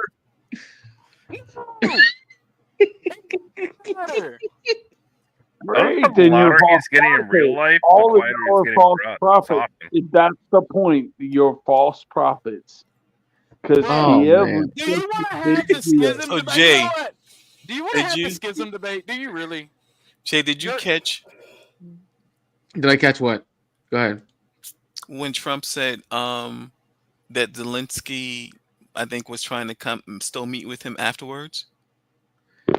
I already showed the after. Yeah. But when he in his conference, he's trying to go back to see the clip where he specifically said, which I heard it too. You're not crazy. Okay, yeah, okay, cool. I was just making crazy, sure. Yeah, I thought he insinuated that Zelensky was still trying to come back and meet with him after the fact, but he said, That is exactly why I did not send you that cash out. I knew he was in the weeds. I knew it. Yeah. I knew it. Well, no, but Bob. What did I do wrong? Hi, Bob. No, you didn't do anything. You didn't do nothing wrong, but I know you're a man who likes to be entertained. And if I would have paid to kick that guy off, you'd have been like, "Nah, I don't think so." He needs to come back up. Jay, you got my Cash App, right? I did, sir. Thank you. And King Shenard popped up in the chat, and I was like, "Bro, you got a credit," and he just hasn't come back yet. Yeah, I just landed. I just landed. I'm done. I wasn't listening. I just see you guys are still chopping. I'll shut up and It was listen. a pretty short flight. It was a pretty short flight. Yeah, it was Tampa to Memphis. Tampa to Memphis. Yeah. Well, hey, nice to meet you, Bob. I haven't met you yet. I'm King A resident DEI. No, Bob's got bars. Bob's Don't be like that, Calvin. Don't be like Bob's that, got bro. bars. He earned his position. Why are you all of a sudden upset about calling black black pilots, DEI people? Because Bob is not DEI, bro. Bob is an older gentleman who probably can fly that plane like the best of them. They don't know that. All they see is a black person and the pilot. They don't. No, know you know what I see? I see on his shoulder. I see 4 thick ass bars on the side of his shoulder. That's what I see. But Calvin, I'm kind of confused by the fact that you're coming after him though. Like I don't understand what the issue is. Well, I don't have a problem with him being a black pilot. It's just your side that has a problem with black pilots. If I seen a 30-something black woman with her hair put up and her pilot hat sitting over her fucking, no, I wouldn't fly on that plane. What If are I saw your Bob, bars? if I saw Bob come in, professional, I'm like, hey, how you doing, Bob? Hey guys, look at the private chat on stream. You would need to be. Let him speak. Let him speak. You would need to be muted. So Hold on, bro. Hold on, bro. Calvin. Go ahead. Calvin, not that I'm trying to prove myself to you, but I was hired way before DEI became an issue. Way. And just to let you know, I know a guy who's a Naval Academy grad, black guy, who didn't get hired where I was because his attitude was shit. I know 7 black guys that applied to my airline that didn't get hired. Why? Because they didn't study for their interview. Just something to think about. There was a gentleman that introduced himself to me, and I wasn't able to respond. Which guy was that? My friend Arkansas. Oh, okay. What's up, man? That's all. Bob, I don't doubt your qualifications. It's not me that's doubting your qualifications. It's not me the one that's going around prejudging black pilots, women pilots, whatever the case may be. It's your side. I mean, I'm sure you recall that after that unfortunate plane crash that happened, the immediate talking points were assuming or blaming everything on DEI hires or whatever the case may be. So, if no one knows you, like everyone has a personal relationship with you, just seeing you walking through your place of business as a black pilot, most people are going to, if you're on that side, associate you more than likely as a DEI hire. But the DEI was instituted by the left. It wasn't instituted by the right. And mind you, if there were a pool of black pilots that you could hire from, you would not need to implement DEI. You could just hire strictly on the qualifications of the person. What DEI does is essentially say, we want to have minorities as people in our airline, but since we can't find enough, we are effectively going to lower the standards to increase the number of minorities. So it's the left that looks down on people like me, not the right. Well said, No, Bob. that's not correct. That's not correct. That is empirically correct. No, it's and not. That's why I respect Bob over you. No, what Bob says is not correct. Bob is giving a logical explanation to who he is and where he at and how everyone else got. So Bob's merit doesn't matter. But that's when the people that I listen to on your side, they don't do that type of deep diving. They just look at your skin and they look at your position. No, and maybe it's the history of DEI that they think about, they see on the media, and that's what they think. They just look at your skin and they look at your job, and it's your DEI. That's all. You have because to it's. But Calvin, I'm just telling you that's the environment that we live in. I'm not saying you're not educated. I'm not saying that people who not excel to your role did not deserve it. I'm just saying when people on your side, that DEI or anti-woke group, when they look at you as a black pilot, you're automatically grouped or associated as a DEI hire without even looking at your credentials. That's because of you people. Calvin, listen. Can I? DEI does not look at me as a pilot. It looks at me as a black pilot. It puts me in a category that I didn't look for. It is the left. It is the left that separates people based upon group membership and then assembles them into some array where it can make certain white people feel good about themselves. DEI undercuts people like me because it assumes that I was hired based upon lower qualifications. When we didn't have DEI and you just saw me walking around, you had to assume that I was qualified. Jim, go ahead. I know you want to speak. BTFO'd. Yeah. I just want to say, as an old timer, a few things about our culture. We're all influenced by our upbringing, our initial surroundings, where we were born, what continent, what country, what race, what religion, what socioeconomic position in the world, and we must recognize there is innate diversity that's the wrong word. There's a hierarchy of things. There are beautiful people, there are ugly people, there are clever people, there are stupid people, there are tall people, there are short people, there are fat people, etc., etc., etc. Whether we like it or not, this is the left's argument. If, for example, I go for myself, as you know, I'm a Catholic, I'm a traditional Catholic. When I say traditional, I said it so many fucking times before, pre-Vatican II, my beautiful Latin Mass, which I shall attend tomorrow morning here in Sydney, Australia. Hey, Jim. Anyway, getting back on the things, I'll tell you what it is. We've got perceptions, we're discriminatory. The worst thing which happened to the Western world in terms of history, again I harp on history, is the Freemasonic French Revolution of 1789. And what it did, it destroyed the social fabric, the political fabric, the hierarchy of Europe. Now it's all, the worst thing is fraternité, equalité, liberté. Equality, fraternity, brotherhood, and what? And we are operating. So I'm going for myself. I'm not going to critical. If I was on a plane, hypothetically speaking, and there were all female stewardesses, including the fucking pilots, I'll tell you the truth. I don't care. I'd be fucking not comfortable. Let's put it that way. And that's being honest and fair dinkum about it. Let's go in terms of that's sex. That doesn't mean I'm right. That doesn't mean I'm a racist or a misogynist. I love women. I love pussy. For a record.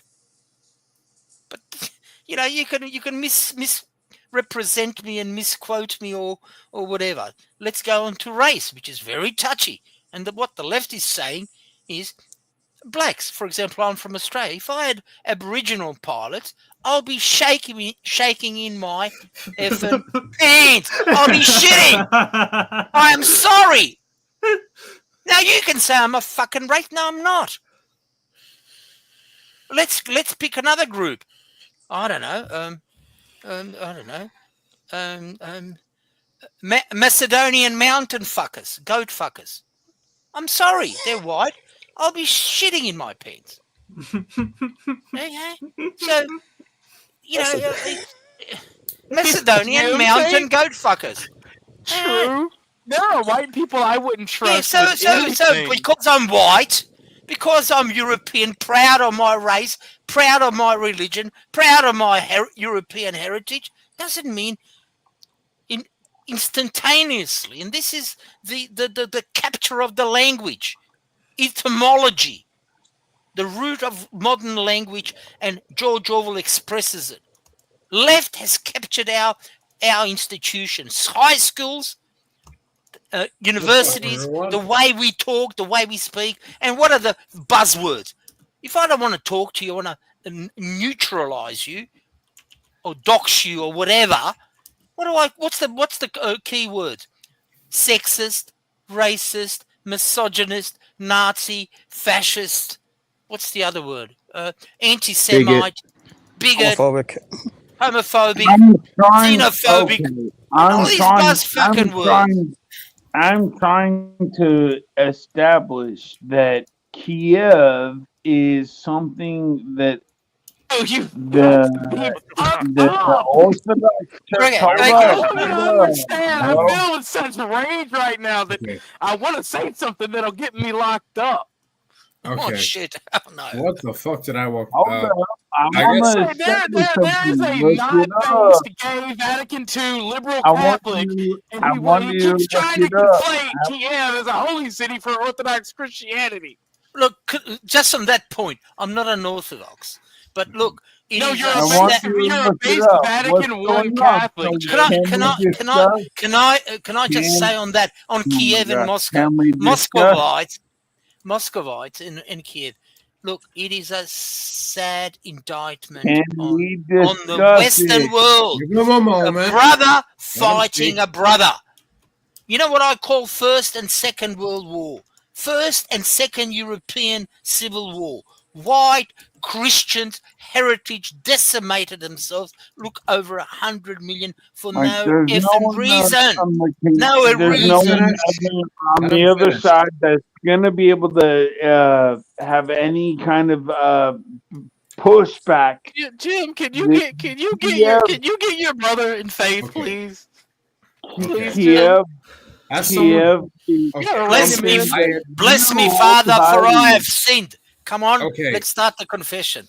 As someone who has just joined, I would like to ask, and I know I have no context for this, but I do feel everyone on this panel is entitled to civility. So I would at least ask that everyone not. No, Joe, no. Some people are not entitled to civility. I don't know. Some people need to be choked. Look, some people just get humiliated, bro. This may be a baggy take that I'm like giving. everyone's PT's channel, bro. I don't care. Like, that's a smut channel. We're not on a smut channel right now.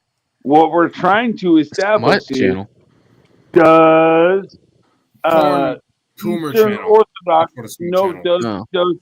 does Eastern Orthodox claim that through the Russian Orthodox, Kiev is a holy city, but what are we talking about? Be quiet. Bob, I don't even fucking know, man. I just want to show the videos. Pax, let me explain. So, like, I'm okay. So we lost somebody. Thanks for coming, whoever that was that left. So I'm Orthodox. I just want to state that now that being said, I've been going for, now I'm not a member of the church, but I've been going for over a year and a half. I'm pretty decently well versed. I'm not a theological expert by any means, but Kiev might have holy sites within it, right? But the city itself is not like inherently holy. Like, for instance, Jerusalem. That's not what your teachings say, though. Your teachings say that is a very holy site. No, it's not, dude. I'm not trying to pull a fast one over you, dude. I'm saying that, and even if it was, it would only be to the Russian Church. It would not be to the whole of Orthodoxy. For you to like try to condemn all of Orthodoxy that's interesting. Interesting. You're trying to separate yourself now from the Russian Orthodox because it's a very legitimate difference. I'm Ethiopian. If I may ask, or if I may say, I would like us to detente to some degree. Because who does Jesus, the one man ever without sin, ask us to say? And to I want to do? talk about pussy and fucking up in NASCAR crashes and cops beating up people. That's what I want to talk about. I can settle the DEI issue real quick. You got in on the theological autism. I'm sorry, bro, but this is what we're going on now. This is an autistic VC. But this isn't a VC. This is a panel, sir. We don't do VCs over here. So back to the DEI thing. If I may, any accusations against Bob for being DEI, Bob, this is to you. I can settle that real quick. How many plane crashes have you been in? Right? Exactly. I've been in you were qualified. I've been for in your a car job. crash. That's basically the same thing. Okay. Bob is obviously a good pilot because he has not crashed a plane. If I may ask, based on someone who's only seen a bit, I guess that's one way to look at it. Who does Jesus ask us to forgive? Does he ask us to forgive cities? Does he ask us to forgive places? Does he ask us to forgive the material world? Or does he ask us to forgive people? Because from what I've read, Ephesians 4:31 and 32. Get rid of all bitterness. Oh, God. Get rid of all bitterness, rage, and anger, brawling and slander, along with every form of malice. Well, I'll get my Stradivarius violin. Just hold on. Can we watch videos of black women getting arrested by the cops, please? Yeah, can we please do that? Video. That's what I Video want to you do. have on Alright, TV right now. alright. The guy with the titties. I want to see the video. The theologian argument is gonna have to wait for another day because when people, That's fine. I don't know what it is. I don't know what it is, that's man. fair. Bob, I'm telling you, This dude. isn't really the Like panel if for you it, I'll be put fair. like 6 or 7 white people together on a panel, bro, they will find a way to argue about politics and God in like 20 minutes. They find ways to fucking do it, bro. I don't understand why this keeps happening. It just does. But I must say It's they what haven't threatened each other with happens when you physical violence, though. It's what They haven't. happens when you have Well, at least one will. You know. Okay. At least one will. But anyways, listen. This is more of the illustrious leader of Ukraine, guys. I wanted to show y'all this next. Okay. Bob, wouldn't you vote for him if you had the chance? No. We're literally Americans. We would vote. What is this? That's Zelensky. That's Zelensky, mate. Back in the day. From Jerusalem. We are Americans. Are you serious? The average countryman Yes. would not Yes. vote for it. We would vote for this. And he plays a piano with his penis. Have you seen that one? How do you take that seriously? Google it. Oh, no way. If I may give How do you my know own, Obama I would do would that? sign that peace deal. if I may give my own moderately drunk. There he is. Penis playing poof. Okay. Do pause. You can. Christ, help me, please.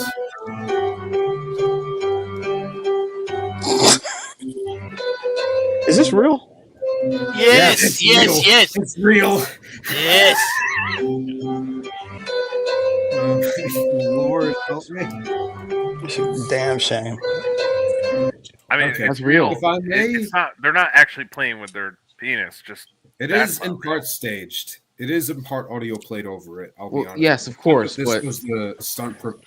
This was the stunt presented to people is inherently telling to at least some degree. Even There's if it was in no part white penis on this planet that is big enough to play the piano that well. Speak for yourself, sir. Can I add to that? Wait. Can I add to that? Specially circumcised one. If I may, No. Jim's comment. Zelensky got a second circumcision today was peak. By the way. Okay. Okay. If I may, I do want to also add this because it was a bit too loud to add this earlier. Jim, it's very good to see you again, and it is good to talk with you again. Also, hello, Jay, and to the rest of you all, it is very good to meet you. I am Jero. I don't think I've met you all before. Generally, hello, You know King of me. Arkansas. I've certainly met you before. They are strangers. Don't lie. Joe, what's up? So true. No Yes, fucking it's way. good to meet you this evening. Look back that What ass the up, hell are you shouty. showing, bro? Bro, Oh, that's not true. Lass is That can't- more that fat than cannot be fucking human. What do you even do about that at that point? Just let them die. How did she wipe her ass? Bro, Okay, She Jay- doesn't. That's part of the lore. she doesn't. As a first, You know what the toilet says. A new birthday outfit? Get off me! Get off me! The scale says to be continued. If she assuming she's not a tranny, if she Bro, transitioned, her pronouns it- would be her, she's. Okay. Yo, it's like if you just had a person in a suit by itself. Like that's the arms and legs. Boy, if she farted right there, she'd blow that bathroom to hell and back. Okay, leave, bro. I'm killing myself if I have to see that. Rap hog. You know what the worst part is? In 2025, she's probably a model that makes A new birthday outfit? tens of thousands of dollars. Because people are into that, and they're not shamed for being into that. Okay, That's I like would- almost instantly Okay, Jay, That's true. can you Bob's please telling pull up Bob's the- telling on himself right Can now. you pull up the Walmart is Back video? It's like my favorite video. In the Like where the white women at? No, man. Bob, that's not a that whole important. white. That's a whole white woman right there. You're It's white not that girl, Bob. important. It's not that important. All right. I was like, actually, I don't like white women anymore. Okay, all right. What were we gonna say, dude? What were you asking for? Because I just pulled this video up. I just pulled this video up for Okay. fun. I have a video for you to pull up. It's very important and very pertinent to the conversation. Which I put it in the conversation? private chat about Ukraine and all this. It's very important. Before we do that, I have a video that we haven't seen yet. Okay, let's play it. Yeah, we haven't seen this video yet. This actually was tonight. Bob, how you're still somewhat caught up, right, on what's going on between Trump and Zelensky? I'm sure you're pretty much caught up. You saw enough of it. Yeah. Okay, I saw I some figured more you of it saw earlier. enough. So apparently, this happened like during the stream. This drop. Brett Baer apparently had Zelensky on today. I haven't seen this yet, so this is fresh to me. I've seen it. I don't know if It's the rest. fucking bro. It's fucking faggotry on America's part. I'll be honest. Are you serious? Oh I am. man. It's like Zelensky. Okay, I'll say this.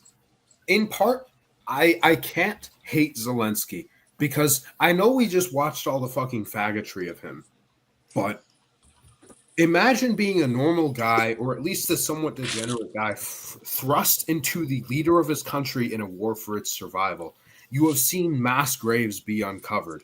And regardless of the geopolitical implications, what is a normal man supposed to feel about that apart from unrelenting, uncompromising hatred and unrelenting, uncompromising will to stand against that? There is no other option, especially when you have seen the friends of your family suffer through that, you know? Does he have the most rational response? No. But does he have the human response that, I'll be honest, anyone in this chat would commit to? Yes, he does. He is not a perfect statesman, but he is certainly I'm feeling human, that which way you over the can't say- Orthodox talk. Yeah.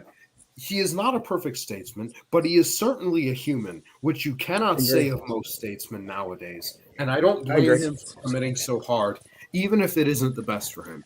How else I are you agree. supposed to how else are you supposed to respond to the fact that your countrymen are being slaughtered, regardless of the reason By behind it? not sending even more to be slaughtered. Come on, Drew. Yeah. There if I is may, that situation, but that's not a situation where any of Well, us. that's should the take control. tragedy. We as Westerners who have no involvement in this war besides money can say that, hey, he's being irrational. But as a man who's been on the front lines himself and has seen his countrymen suffered, I can disrespect him for being irrational, but I can't hate him as a person because he has responded as well as the average person could. And honestly, with Fox as well, I saw the whole interview.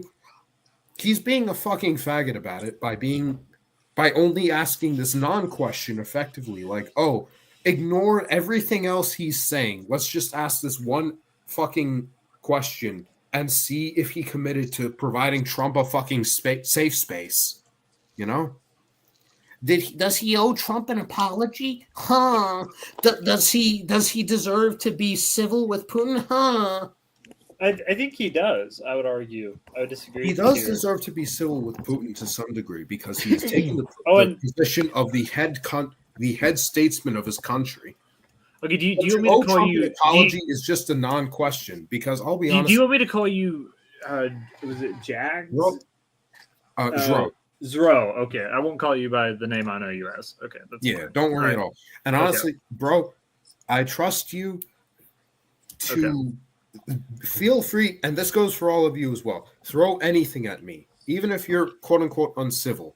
Well, I know for a fact you're my let thing- your friends jump you first. Me and Arkansas will Yeah, go. let me jump you a little bit here. Go ahead. My thinking is not, for instance, so he owes it to his country to be a good leader. You would agree with that, right? Yes, absolutely. Okay. In him being a good leader, you have to have somewhat of civility, even if you're talking to someone you don't agree with, right? And I think that's something Zelensky lacks. And that, for instance, like, now that makes sense. If he talks bad about, like, what is it, Putin, yeah, that's completely rational, right?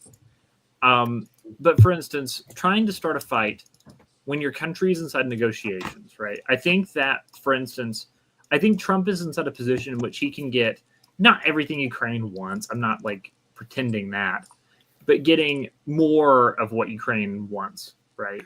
Or a better deal for it, or just to where men are not dying, right? Yeah. And I don't think that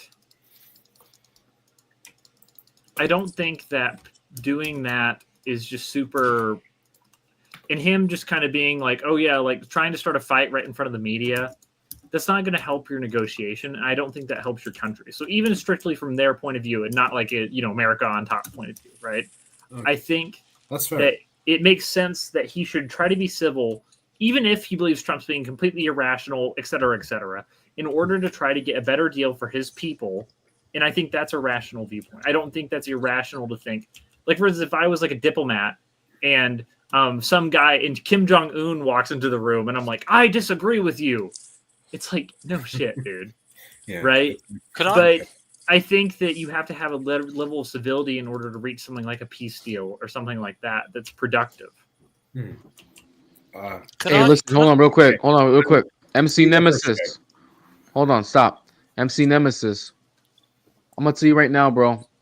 Don't I've never met you. Hold on, I've never met you before. I've only seen you on other panels. And I know you've porn bombed at least a couple times. I see. So I don't know what literally assurance I porn bombed have. my very first stream. I know he did. I saw it when it happened live, bro. I don't know what assurances I have that you won't do the same shit to my channel because I don't know you. I only know of you. Yeah. Do I have any assurance that you won't porn bomb me? Bro, I'll let you finish. Actually, my bad. No, I mean, because I kind of had a feeling that this guy was gonna pop up tonight. Yeah, I'll be honest. But I've never met him before. I was like, my bad. You finish. Go ahead. Bro, it doesn't matter if you say you won't porn bomb us. If you did it on your very first interaction with a stream, that will compromise you for the rest of your interaction career, quote unquote. Don't let him up at least while I'm on. Don't let him up. That was the first time. That was the first time that that was the first time he went on there. Really? Yeah. The first time he comes on here, he immediately starts like screaming the N-word into the private chat. You think that's like a rational person you can have a discussion? That's not actually because if he does it, honestly, because if he comes up on the panel and starts doing it, I'm gonna immediately drop him because that's something I'll get. Just don't bring him up. It doesn't make sense. I mean, I understand. Jay, I think your efforts of trying to like make it to where anyone can come up, I really think that's a valuable thing into this world, right? I think it's a valuable thing, but if a person is not willing to argue in good faith or porn bombs a stream, at least not porn bomb, because that's the thing. Like, my chat had no rules until he got BTFO'd by a black guy, called him the N-word a couple times. He got mad because he said your sister's thick, so I'm gonna give her a mixed race baby, and then dude started porn bombing me. So if I may say, please don't bring him up while I'm up here. Jay, there are times to give people second chances. A stream like this, with this many people and with this mildly serious of a topic, is not the time. You know? Oh, so his response is, I'm not willing to be trolled. As long as I'm not trolled, I don't. So that means if somebody starts shit posting you, no one trolled you the first time. No one trolled you the first time, but you still did it. My thing is this. He's basically saying if someone shit posts him, he'll porn bomb. That's basically what he's saying. He can insult everybody else and talk shit and do this, that, and the third, and then porn bomb. Just don't bring him up. Assuming you don't, I don't see a reason to at this point. You genuinely want to fucking discuss. There are times. Just put it in the chat. Yeah, exactly. Just put it in the chat. There are other times. Bro, that's not true. Literally the first fucking time you did this shit. I wasn't on the panel, but I was there for the stream. The first fucking time that you porn bombed, no one went after you. You were just there. How the fuck am I supposed to trust you now? Regardless of my own experience, the very first experience you provided was porn bombing people in a perfectly civil discussion. Maybe not perfectly, but as perfectly as you'll get for a stream between friends who are very familiar with fucking around with each other. Bullshit. He said if people talk shit first and if the host don't handle it, then I do. That's not handling it. I mean, honestly, when someone says mean words to you on the internet, so you have to like try to take the stream down. But this essentially that's what I'm getting to out of it. Yeah. This is why I have no sympathy for people who get cyberbullied, because if you don't just think, hey, just cut the screen off or walk away, and then fuck off. Bro, he didn't try. No, he didn't troll you. You came in going niggity nig 1,000 times. Just send me Exactly. send the Start porn shit. bombs to my DMs I'm a firm first, believer in the so I can principle. look at them. Start shit, get hit. Yeah, I'm saying this. Start shit, get hit in real life. If you can't handle that in real life, you're already a faggot. If you can't handle that by reading words on a fucking screen, holy shit. And surf you in the fucking Midwest to fucking farm corn for the rest of your life. You should just ban this guy from your studio. I don't know. I don't want to straight up ban him. I'm hoping there's a chance to Hold on. reform him. I But gotta use the restroom quick. I'll be right back. I got you. I don't see a need to ban him, but at this point, I'll be honest, MC, I don't see a point to bringing you up because you're basically admitting in the chat if anybody shit posts you once, you're gonna start porn bombing, and I don't hear you saying that you're not gonna shit post them at all. I mean, if there's someone who's not willing to have a good faith argument with you, I'm not meaning that in the Reddit way either. Then Yeah. just I don't know. I don't see the point. yeah, because we're gonna argue and people are gonna tensions are gonna flare and someone's gonna call you a faggot or some And shit. I'm literally And- going to troll you because I find it funny. And I'm not trying to see. I mean, granted, I'm pretty sure you showed straight porn when you porn bomb Muslim, but I'm not trying to see that on YouTube. But Fuck you my start channel up. insulting me. Oh my gosh, dude! If you're over here, like, what are you, a liberal? Dude, you literally came in calling every black person on my panel the N-word. Really? Yes. You led with that? Yes. Is it wrong? Is it wrong though? I mean, Yeah. Okay. Well, I mean, I'm sorry. Hold on, Bob. Bob, does it apply to you? I don't pay attention to that. It doesn't pay. Wait a minute. I don't- No, wait a minute. He's upset about being called a DI, but not being called the N-word. I'm not upset being called a DI. nothing bothers Bob because he's a Chad. That's what you people don't understand. He don't care. DEI bothers He's a him. Mitch, bro. He's an Uber Mitch. He bothers him. doesn't care. It bothers him. DEI does bother him. It Why really you doesn't. bother him so badly, bro? Calvin, what the Look, fuck, man? Are you done flirting? Like, what the fuck's going on here, guy? Whoa. You lonely? You're What? not a white woman. He's not gonna want you. Bro, you Damn. act as if people insult me and I'm What's not up? supposed to defend myself, and then when I do defend myself, people get mad. You act. See, as if so you basically, didn't start this shit. if I had just You done that, started what he's basically saying is, if I had just said what I said to Calvin, and Calvin just took it in stride, he's gonna fucking all of a sudden you're gonna see like someone's ass getting plowed on the street. When Calvin, He can't when take Calvin criticism. can- when Calvin can sit up here and get shitted on by somebody like the likes of me and not porn Bob or do anything other than just say like shit back. Like Calvin, I respect Calvin more than you, and I don't like Calvin. So just fuck off. If I may say, the fact that like a good amount of these streamers, or I guess a lot of you aren't streamers, but you're still on this panel. The fact that we can all recognize the situation and universally rally against you, regardless of how much we like each other, honestly kind of shows the situation pretty well. I'm just hiding, buddy. Yeah, I'm he just left. hiding. He dipped out. I'm just This hiding him isn't- on my channel because I don't like. I don't want you porn bomb me once. Trolley said it right. Once somebody shows you who they are, don't make them do it again. Yeah. Yeah, exactly. I mean, we didn't really. If You someone didn't really shows answer you the who question you are, though. Believe them. Which one? Well, were there Which question? N-words on the panel? Well, This guy was in he the wrong private- about? Oh, Jesus Christ! I'm Wait, sorry. I don't even know. Wait, No, who was on the panel? actually, Bob, there wasn't. There was there were FBAs and that like, but they were the respectable ones that don't come in acting like retarded. Like Brother Knight was there or Knight-ish, and just okay. there Yeah, was not there was Knight-ish. there was a couple more that were pretty chill and tame. I think Stan Lee was the worst one that was there, but I like Stan Lee. He don't. Yeah, he don't Stanley's get harmless. Yeah.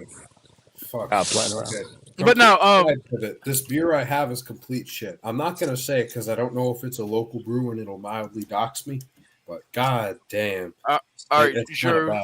Drew, you ready? You ready? You ready? All right, look at me. We're still friends, but we're talking politics, so I gotta Okay. be mean a little. All right. My bad. All right. No worries. I'll Basically, I think you're. I'll be nice because you are one of my best friends. So you're. It's so hard for me not to be mean. I wanna talk about- You're wrong because. Okay, seriously though, a lot of the atrocities how that harsh you are. Go ahead. a lot of I the know- atrocities that have happened because of this war have been done on both sides. Like, I know for a fact between 2014 and 2022, for a fucking insurgency. 14,000 plus people died in the fucking Donbass, primarily Ukrainians, between the DPR and the LPR, the Donbass People's Republic and the Luhansk People's Republic. But even still, they never did fucking child rape. They never fucking deported people literally. We got to say grape over here. You gotta. Yeah, we can't say the. My Yeah. bad. Okay. He's not familiar with the YouTube streets, Jay. Yeah, I mean it's all. I don't blame him, but streaming on YouTube. My bad. It's okay. Funny sexual contact. I'll be careful with that because I've heard some incidents of people being striked for what you just said. Yeah. You know. Yeah. Just funny sexual contact. You have at most a few incidents of that. You have it on a mass scale when it comes to Russia, and at the very least, we're willing to get upset about it happening on a few times on Ukraine's side. Well, you had the USB and Azov ethnically cleansing Russians. You do okay during the Mayday protest. So it was tit for tat, the whole graping situation and the civilians being killed, man.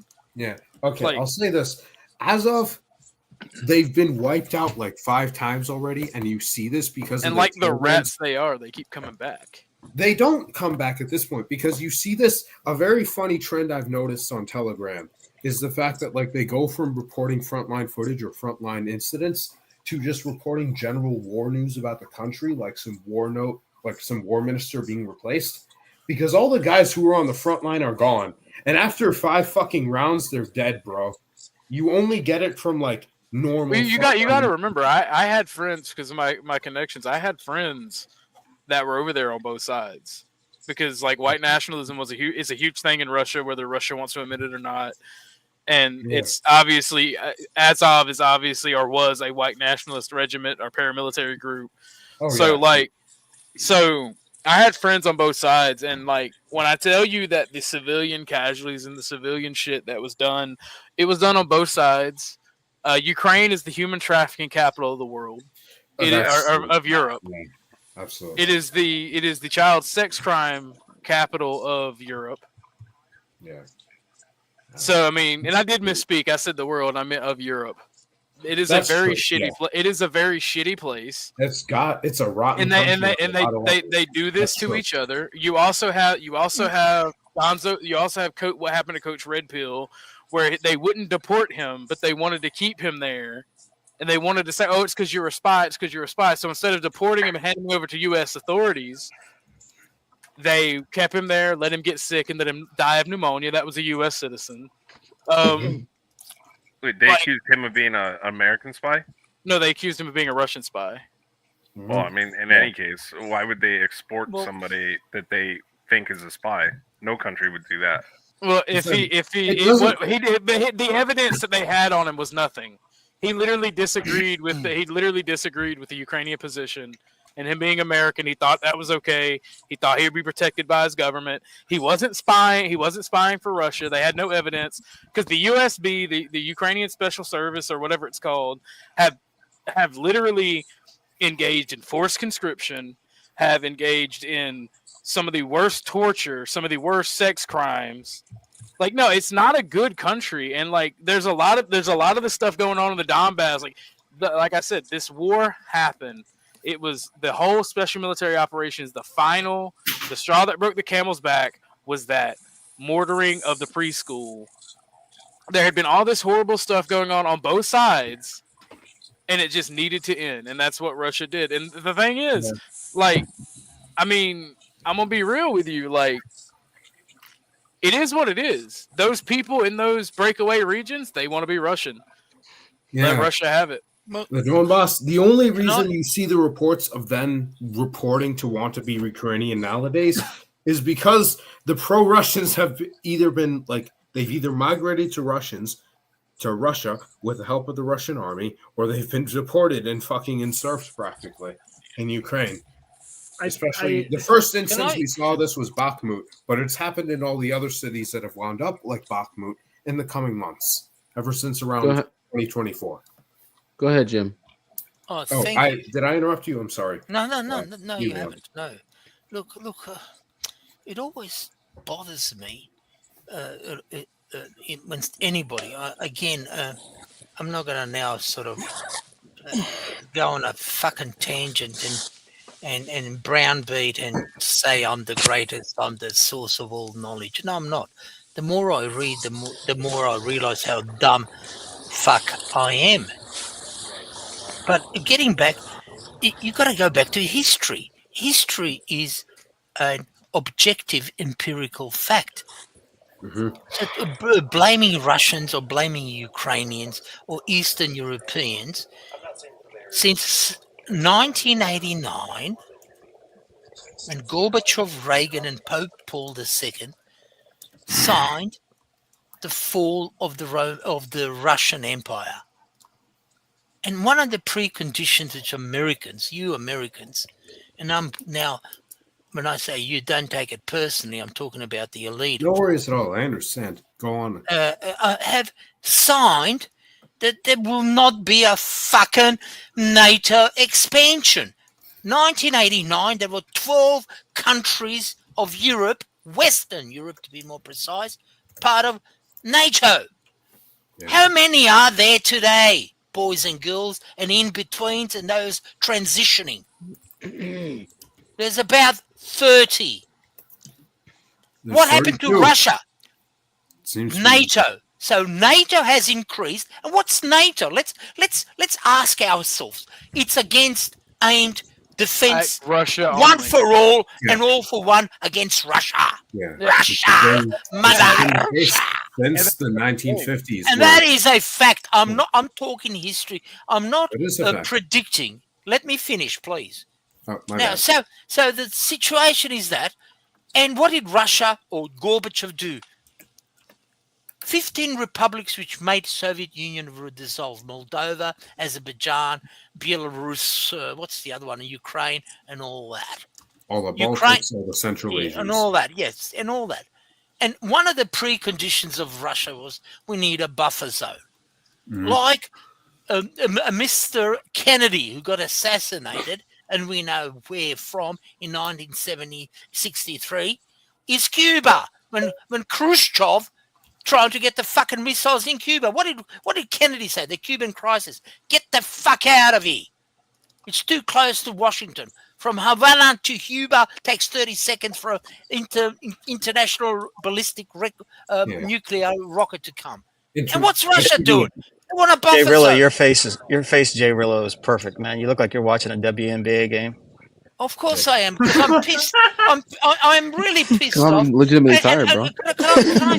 I know you are. It's only 5:30 here in Sydney. But just let me finish. I know you're all tired. You're about to go to bed. 5:40 at 5 a.m. yesterday. But the final point, they want turd Donalds, not McDonald's, in Ukraine. NATO, and that's no go. So America and the military-industrial complex, which you always have. There's ever neocons and Americans. You Americans. Not when I say you, please. Don't take it personally. Oh, I understand. We all understand where you're going at. The elite. Yeah, we understand. And half of them are circumcised. All right? I want to go there. Okay? So please, let's call us, I'm noticing a circumcision tick. Well, I love circumcision because, anyway, is I love circumcision because the aim of the Middle East is everybody to get circumcised. That's their theory. But anyway, I digress. Look, tell me, they said you got too much cock. Yeah, exactly. They're envious of black cock. Oh Lord! All right. That's a bit much. All right, just listen. Panel getting sus. In a nutshell, Panel getting sus. I'm getting hot under the collar and the situation.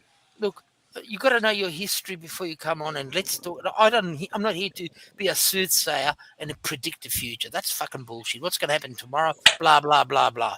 The bottom dollar is America is looking for Americans, and I congratulate Donald Trump and Vance in doing so. Europe is in deep shit. Eastern Europe is a monoculture. It's not infested by multiculturalism. Now, you can say I'm a supremacist white nationalist. No, I ain't. It is a fact as we speak. How long it will be, I don't fucking know. Okay? So that is the situation. And there's nothing wrong to be proud of Europe as a white continent, Christian continent, Protestant, Catholic, and all that. There's nothing wrong.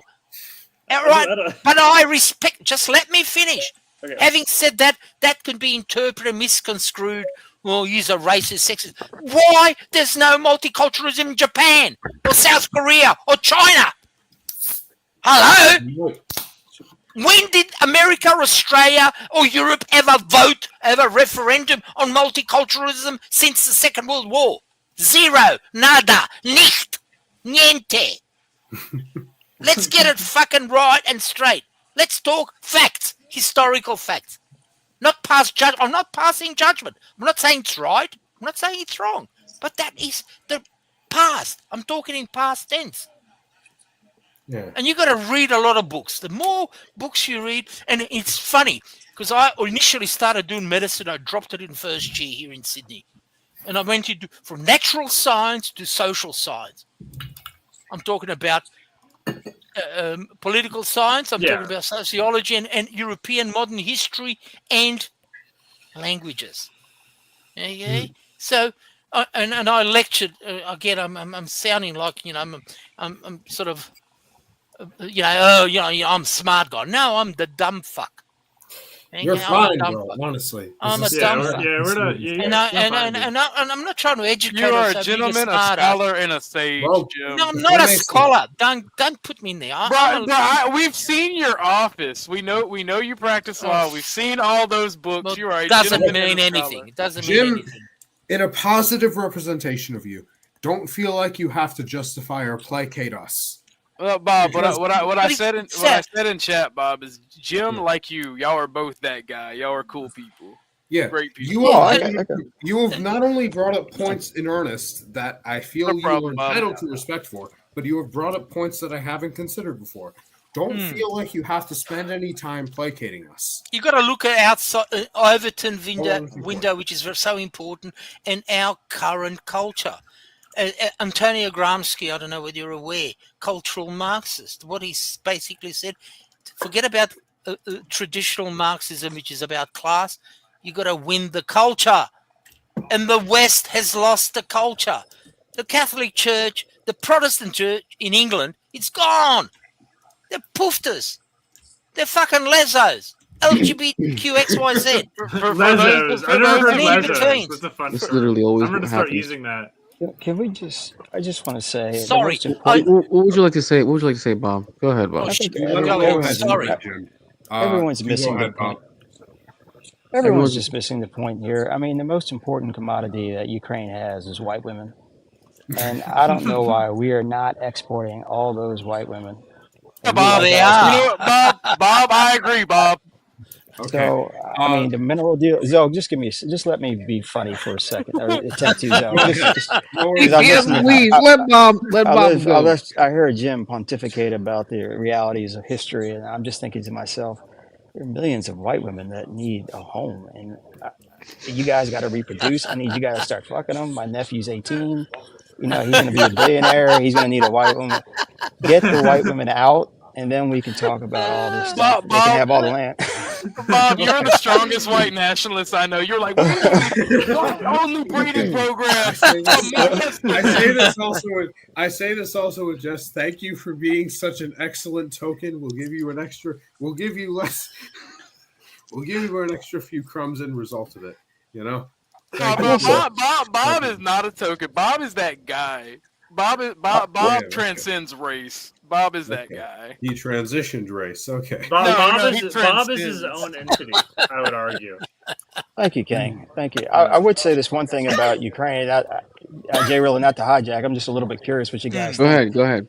When we helped bleed the Russians dry in Afghanistan in the 80s, we didn't send one soldier, but we sent money. Assuming that Russia is really the power that we're kind of having to watch, wouldn't it be prudent to have Ukraine fight Russia as long as possible and just kind of bleed them dry? That's true. Why I is guess- Russia? Why is Russia the enemy? I They have guess nuclear- Yeah, I they- do want to they- say this. I don't know if it's strictly in support of Jim, but it's adjacent to Jim. Theologically, geopolitically, it is more advantageous to support Russia because having them fight against Europe and having them bleed each other dry is obviously advantageous to the United States. But theologically, in support of the Bible, in support of God, and support of Christ, Russia is, despite their sins and despite their flaws, more respectful of Christ and the Bible's theology than most of Europe is. Absolutely. In Denmark, you have some guy going like, "Oh, I had a paper cut. That means I had suffering. How could God possibly exist?"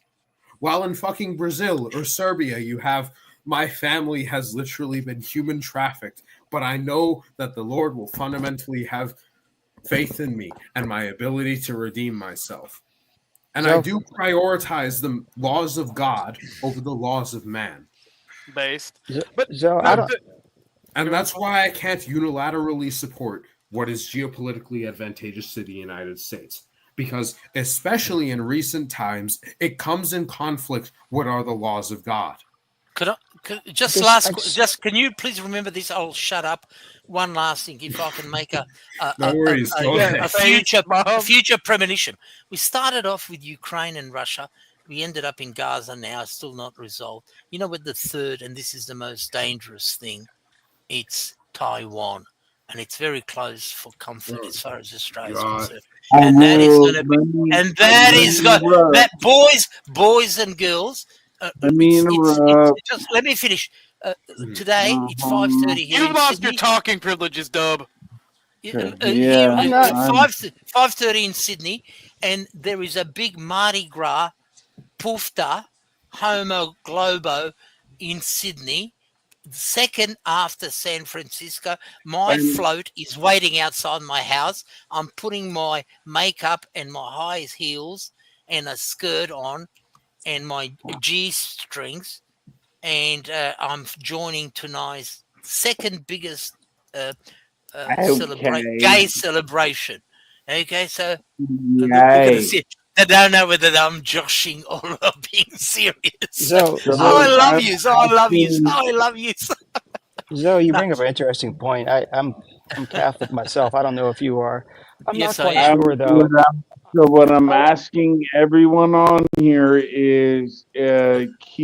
You're drunk. Go to bed. No, we're not doing this shit again. No. Silence. I'm wondering what What does Kiev have to do with Eastern Orthodox? It doesn't. Oh my gosh. It doesn't. Jay, drop him or I'm going to have an aneurysm. Please. I swear to fucking. You are my friend. Please. I'm calling the friendship card. All right, You are okay, my okay. friend. Listen, anyway, it makes it easier anyways because I'm about to pass the fuck out and I'm almost at the 6 hour mark, and I do have to work in the morning. Well, later in the morning though. Well, can I answer Jay- Bob's question though? Jay, Go ahead.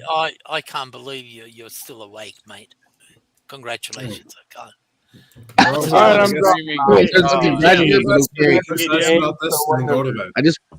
Okay, Jim, I have a question. All right, well, the problem solved itself. So Thank God. Okay, now the men can talk without a drunkard or a woman. that I wasn't lying about what I said. Actually, I was being 100% truthful about that. The problem just solved itself. Okay, Yeah, so Jim, I got a question for you. Are you really the real Bowden?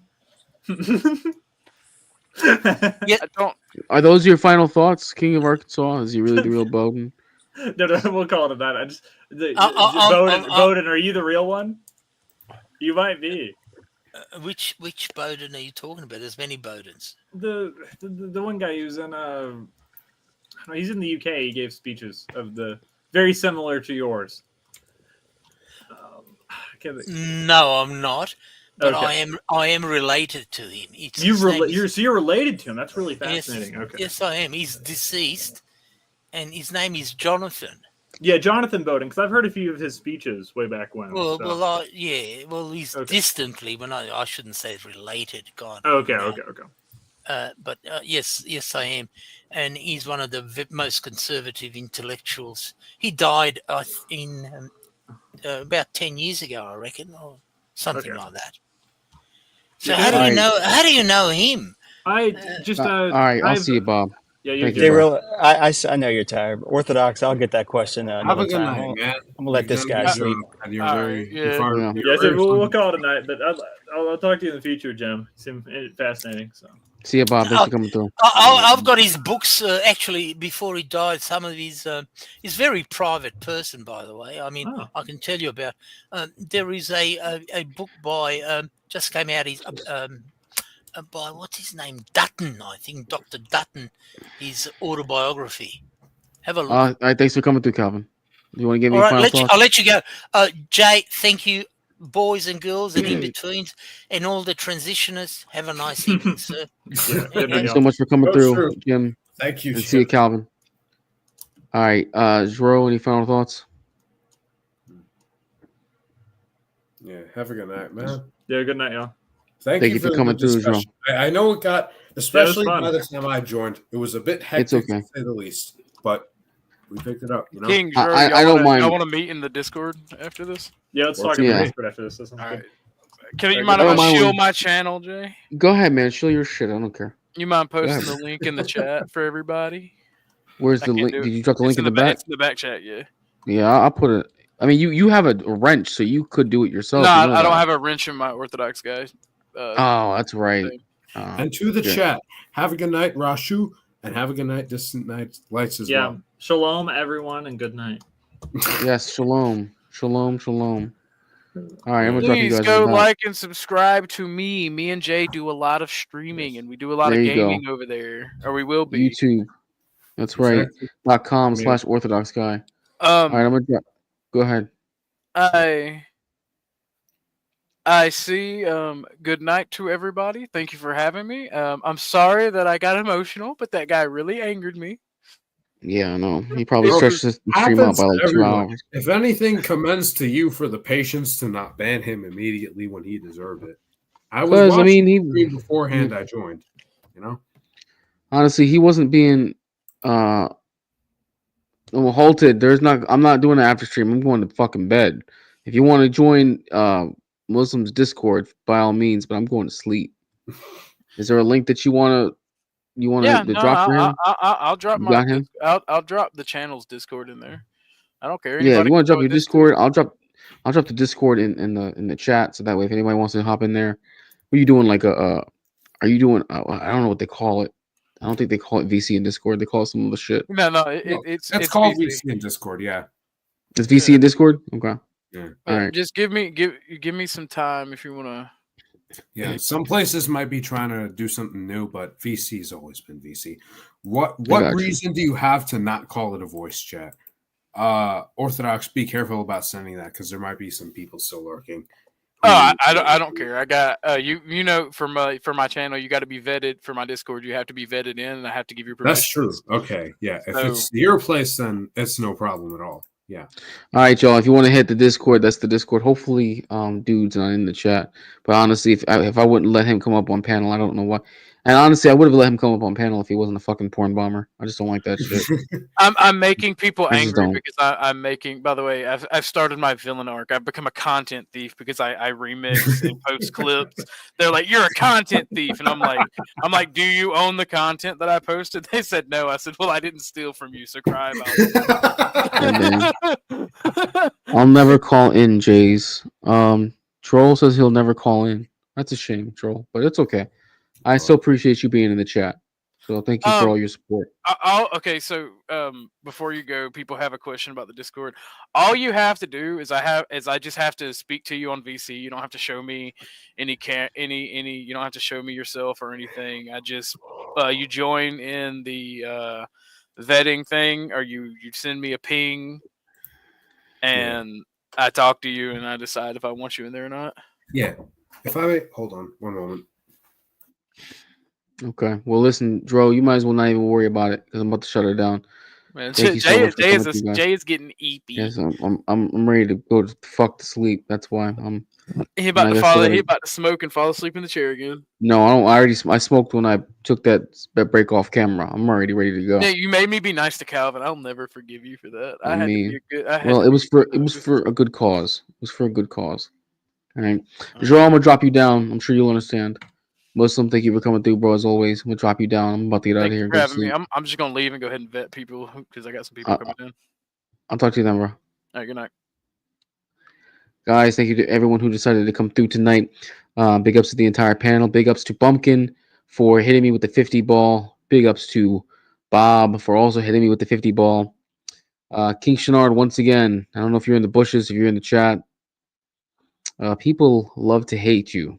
They love to hate you, bro. I appreciate everyone. Please, if you are new to the channel, you're in the bushes, and you're new to the content, please consider becoming a subscriber to my YouTube, Twitter, and or Rumble. If you liked the content, also try to hit the like button if you don't mind on your way out. Share this as well. Of course, you can just hit the share button. Works just as well for the algorithm. Let's see. For you, I'll drop it, but you got to be quick. Oh shit, that's the wrong fucking link. Yeah. If you for you, I'll drop it real fast. Pause. All right. That's the link real quick. Joe, I don't know if you're here or not. Joe's still he's still down.